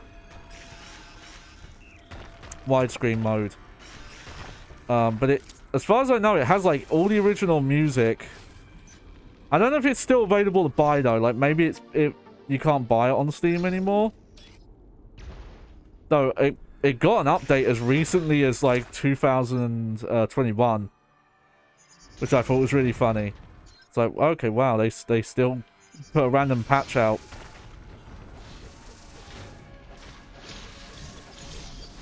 But you know, you can run the game in like far higher resolutions than was possible. Though there's funny thing, like one of the mods is for some reason the PC version actually uses lower quality, like. Apparently, though the file sizes are the same, the bit rate's lower on, oh wow, that's all the items here. Okay, I should just go back, down. So that's one of the mods as well. But the main issue with it is that the,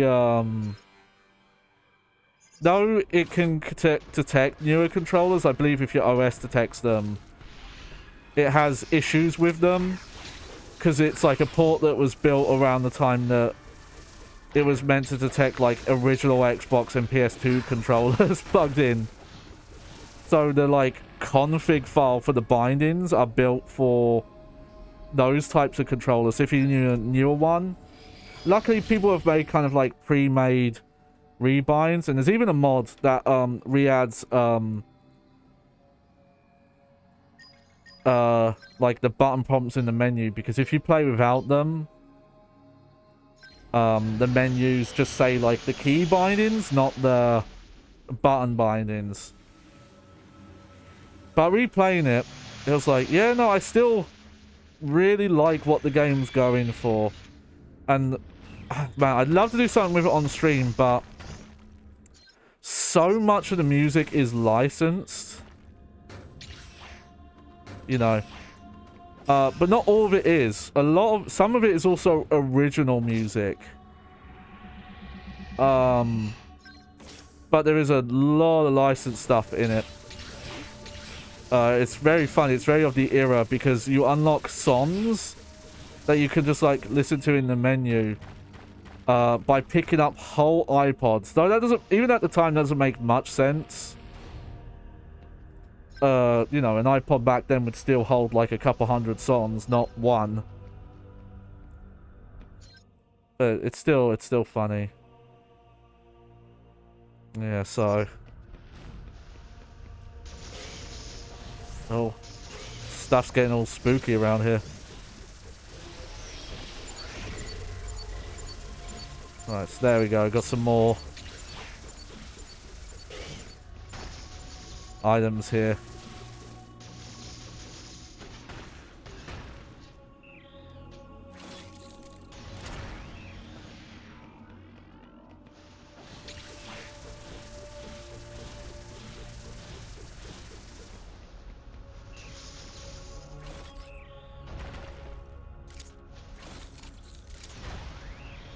There we go. Oh. Oh, lucky on that one. Okay, there's one more item in this level.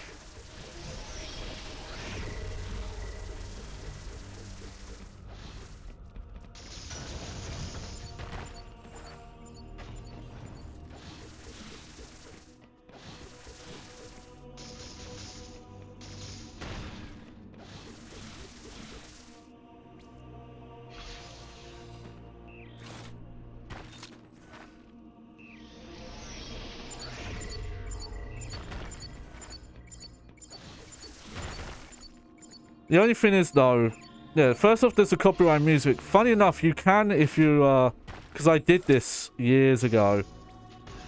I used to make videos with a group of friends, and I was gonna try and do like a full LP, but I didn't have good hardware at the time, and I didn't want to do it solo. And I was like manually replacing. Oh. Should have seen that coming. The songs that were copyrighted because the files are, they're MSU files, which you can like very easily convert MP3s or WAV files. I forget which it is to that format. I think you literally just rename them or something. There we go. Last cube. There we go. I believe that's 100% items now.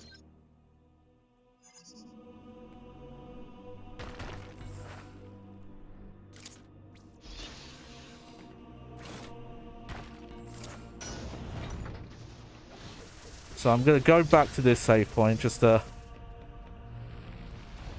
confirm it. There we go. The only thing is, you know, it's a game from like 2004, 2005 era. And it's about like urban graffiti culture. I played like the first chapter of levels. But, my memory's not good enough to remember if there's some like kind of dodgy, dated insult smack humor yet. Like it's already got foul language, but you know, for the era, I can't imagine it's gonna have the most sensitive stuff in it. Alright, well, we're gonna leave. Surely. Nope. So there you go. This is the boss that's unique to this game.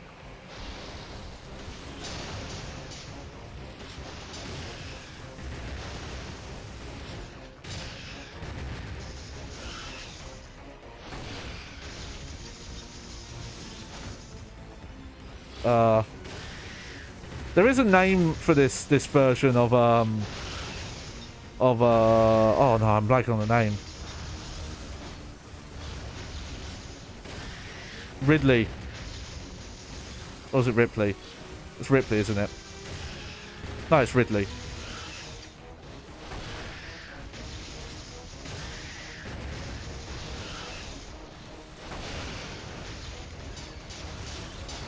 Wait, can the...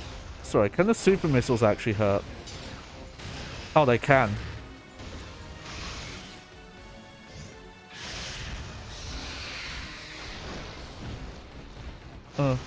Nice!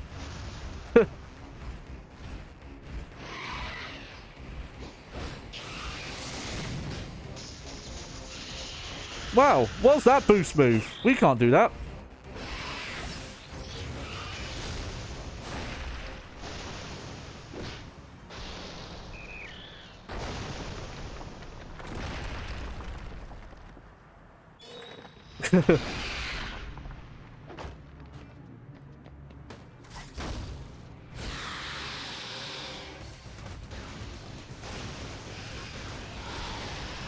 Ow.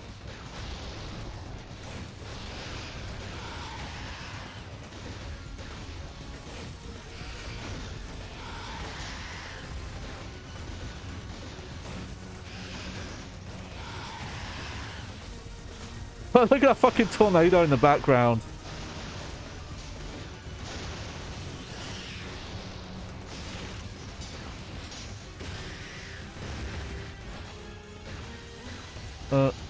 Oh. Shit.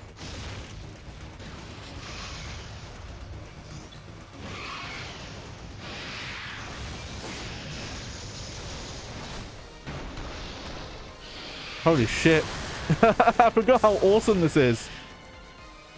Feels like half the game was just on this part.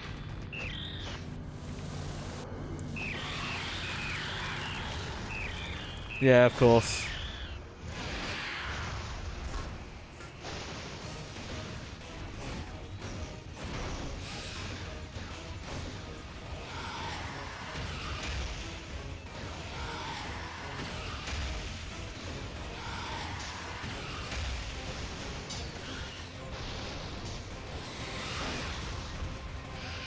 You know, I tried to parry there. I don't know if that was the right move or not, but it didn't work.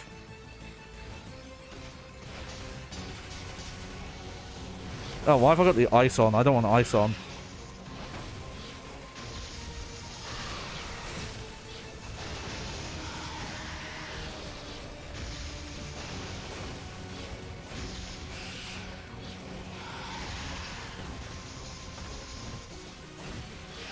For some reason, regular missiles don't seem to do anything.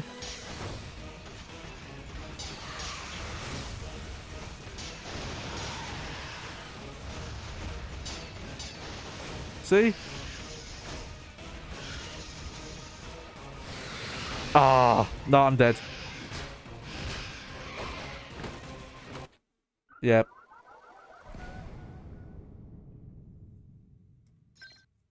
I'm not noticing any, parry, timings, though.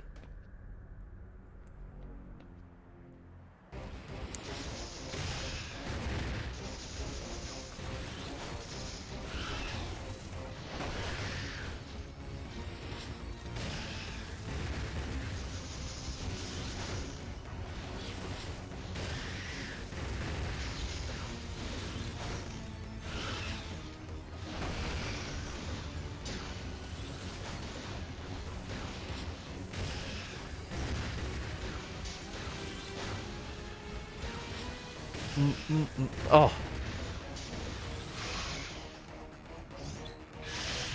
Okay, we can...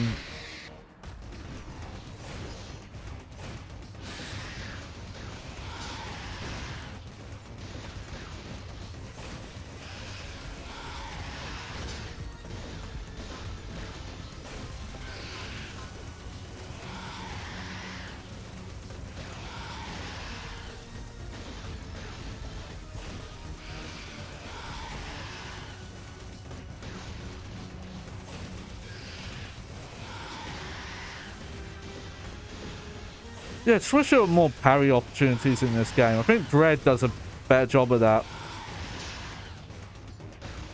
They let you parry, like, more.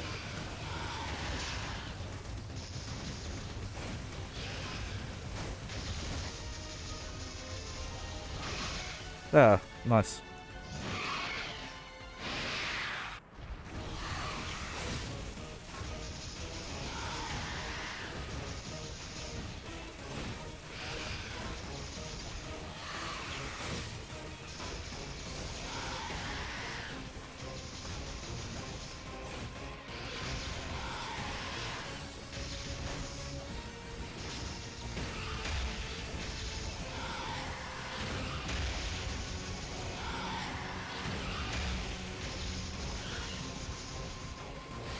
Oh! Darn.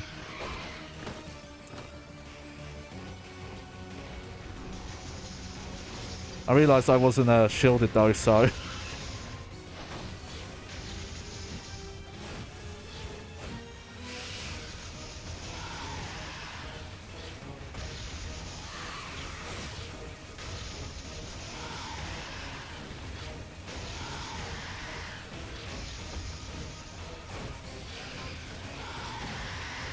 Yeah. Oh. Maybe you're supposed to use the, like, rapid fire beam, but I'd rather just take the shield, I think.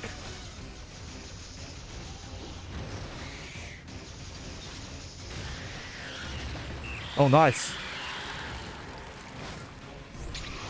Oh, that was a... Oh, I missed it. I missed the parry time in there.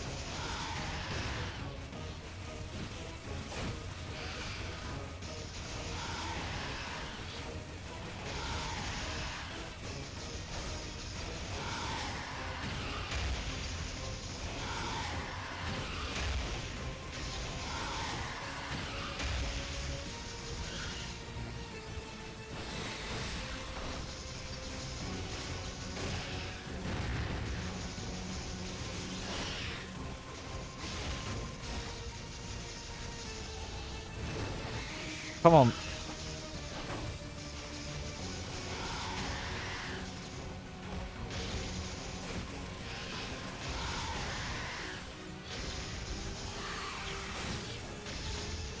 How much health do you have?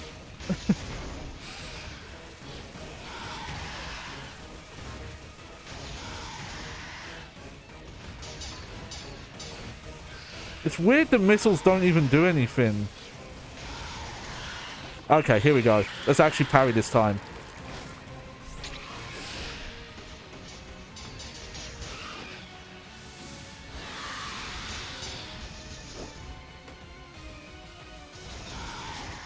Oh, it's immune to missiles. Weird.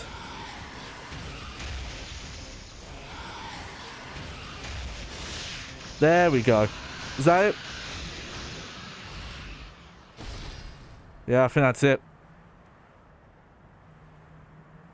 Woo! It's weird to have that many missiles at the end of the game and they're not actually be able to hurt. Ridley. Oh, we fucking did it though. That was it, I think, yeah. I forget. I think somewhere they've put info out that kind of explains the lore of who, like how what that version of Ridley is.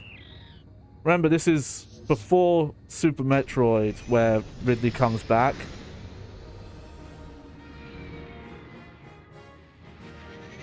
And I don't know where the Prime games are set. Like, I think even Nintendo can't decide if they're, like, their own universe or not. Woo! Oh, sorry, microphone. Oh. But we did it. Hey! Oof.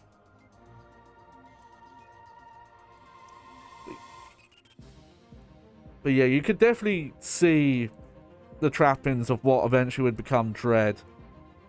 I think Dread does a way better job of giving you way more parry opportunities in boss fights, though, instead of just, like, the one Heck, I think just more of that kind of stuff. Just like minor parries. It might not lead to like the stuff like cutscene damage, but some sort of you know, like, oh, if you parry here, it negates damage, or it gives you items back, or something like that. But yeah, no, this is still really fun.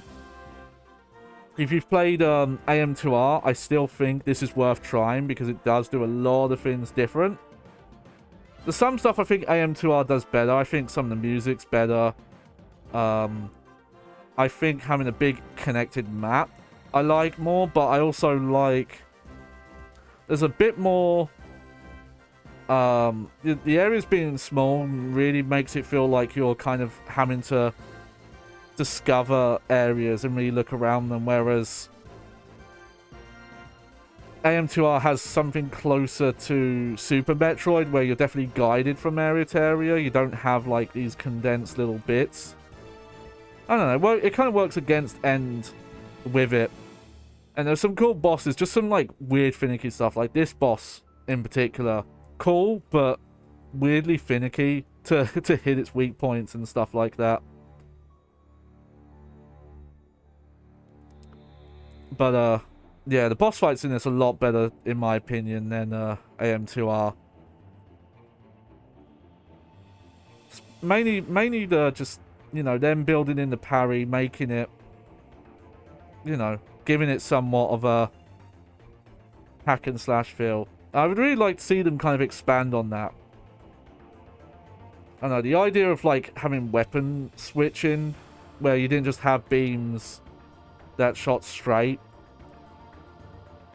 I'd like to see something different there in a future like 2D Metroid. Just again, Dread seems to push the series like further and further into that hack and slash inspired like 2D side-scrolling game that, you know, we thought Other M was gonna be, but sadly was not.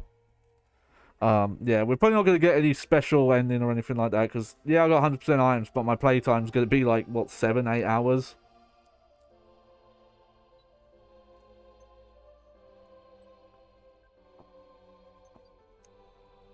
Definitely a way longer game, and in my opinion, in a lot of cases, artificially too long. Those Metroids, the ones where you fight them a bit and then they leave the arena and you have to chase them around, like, that's... I would cut all of that. That just makes the game take longer than it needs to. I think you could, if you're good at the game, I think you might be able to exploit it and defeat some of those quicker. Yeah, look at that, 9 hours. 9.5 hours to 100% the game. But there you go. We did it. Let me see if I have unlocked anything.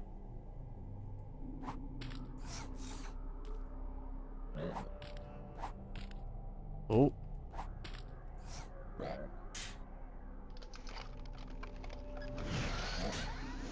Oh, nice. So, that's the reason why I wanted to play this before we did Fusion. Because Fusion... I didn't really realize this until looking, like, later. Fusion is more of a sequel to this than it is Super Metroid in its story. Like, all of its story allusions are to this game. Okay, you can now use Metroid-related amiibo to unlock new content in the gallery. Yeah, well, I can't, but... there you go. Let's see. So... yeah, you got continue new game. Yeah, I've reached the milestone of item collection completion as a result. New art's been unlocked in the gallery. Oh, yeah, yeah. So, funny enough, this ties into Metroid Dread.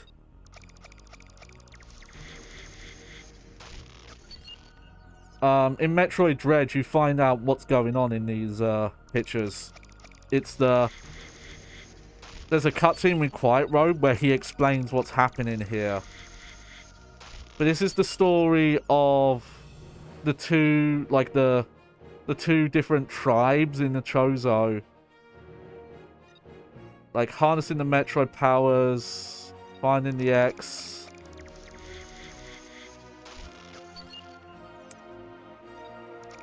There's the big Metroid mother brain. There's the, yeah, them unleashing the Metroids. Here's these guys. I forget the exact story here, but it is the warriors taking care of the Metroids on the planet here. And here's them putting up these statues here. But some of this is explained in Dread.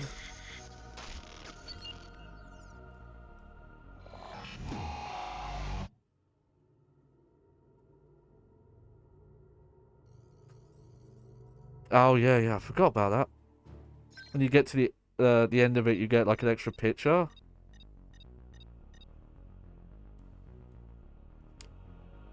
Yeah, this is, I think this is the main villain from Dread. I forget his name. Ravenbeak? I believe this is him sending his army out. But some of this art is updated and used in Dread. But, let's see. What does that do? Okay, that's just copy. Alright, well.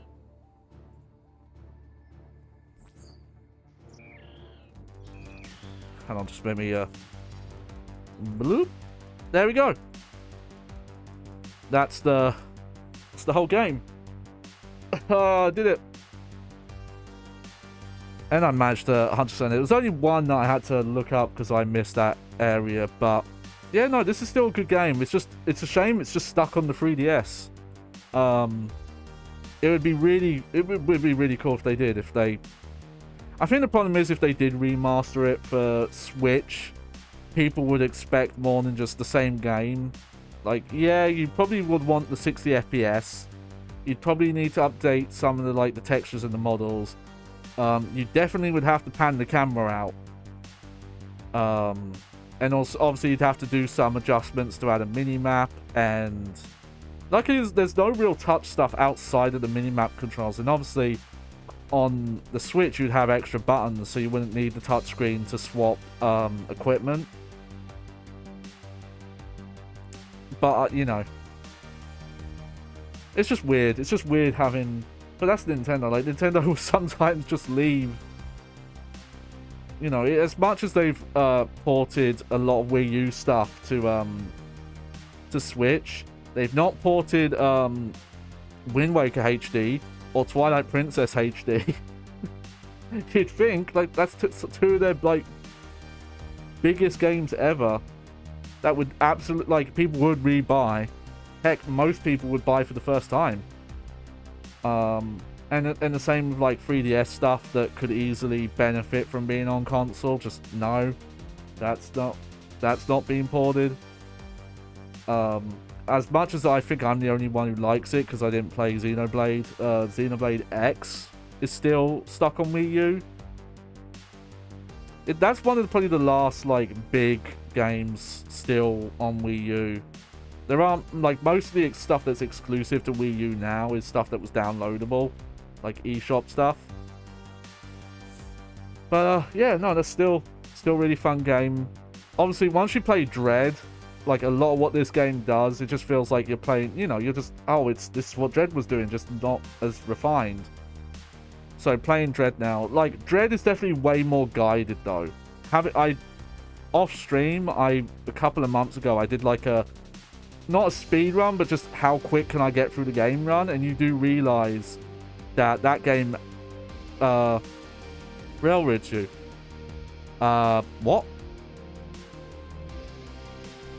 That can't be real, can it? Thank you very much for the tip. That... Really? Thank you very much for the 100. I don't know if you're even following me. I'll have to look up your name. I'll shout you out on Twitter. If that was by accident, though, please let me know, because I don't think I've even had a donation before, let alone that much. Sorry, that caught me off guard. Do I even have any viewers right now?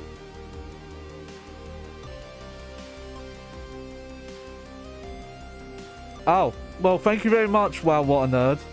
I appreciate it. If you're meant to do that.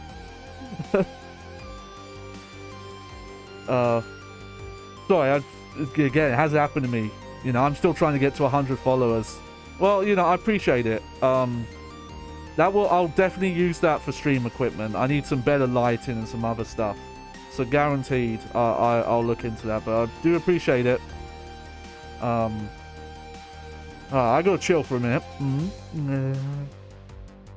Because I've got to... Okay. So, my next stream's gonna be tomorrow. We're gonna start Shadow of the Colossus HD. Because I've been teasing that for a while. We did the PS2 look, and as much as I think I could get through that game with its original frame rate, I'm gonna stick with the PS3 version. And I think we're gonna play hard mode, because I've never done the full game all the way through on hard. And you have to do some like really crazy stuff to beat the game on hard. And I've played the game enough that like most of the Colossus gimmicks I just know. So having hard mode where I'm not going to know where most of the weak points are and things like that, that's going to be great. And then on Saturday will probably be another PlayStation 1 grab bag, though I haven't picked a theme.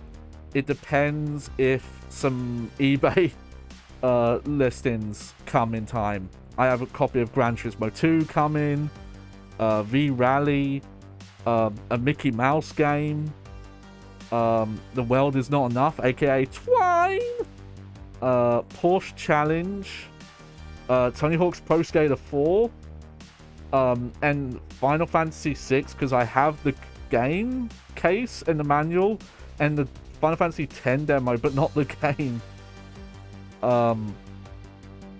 So we got a lot coming up.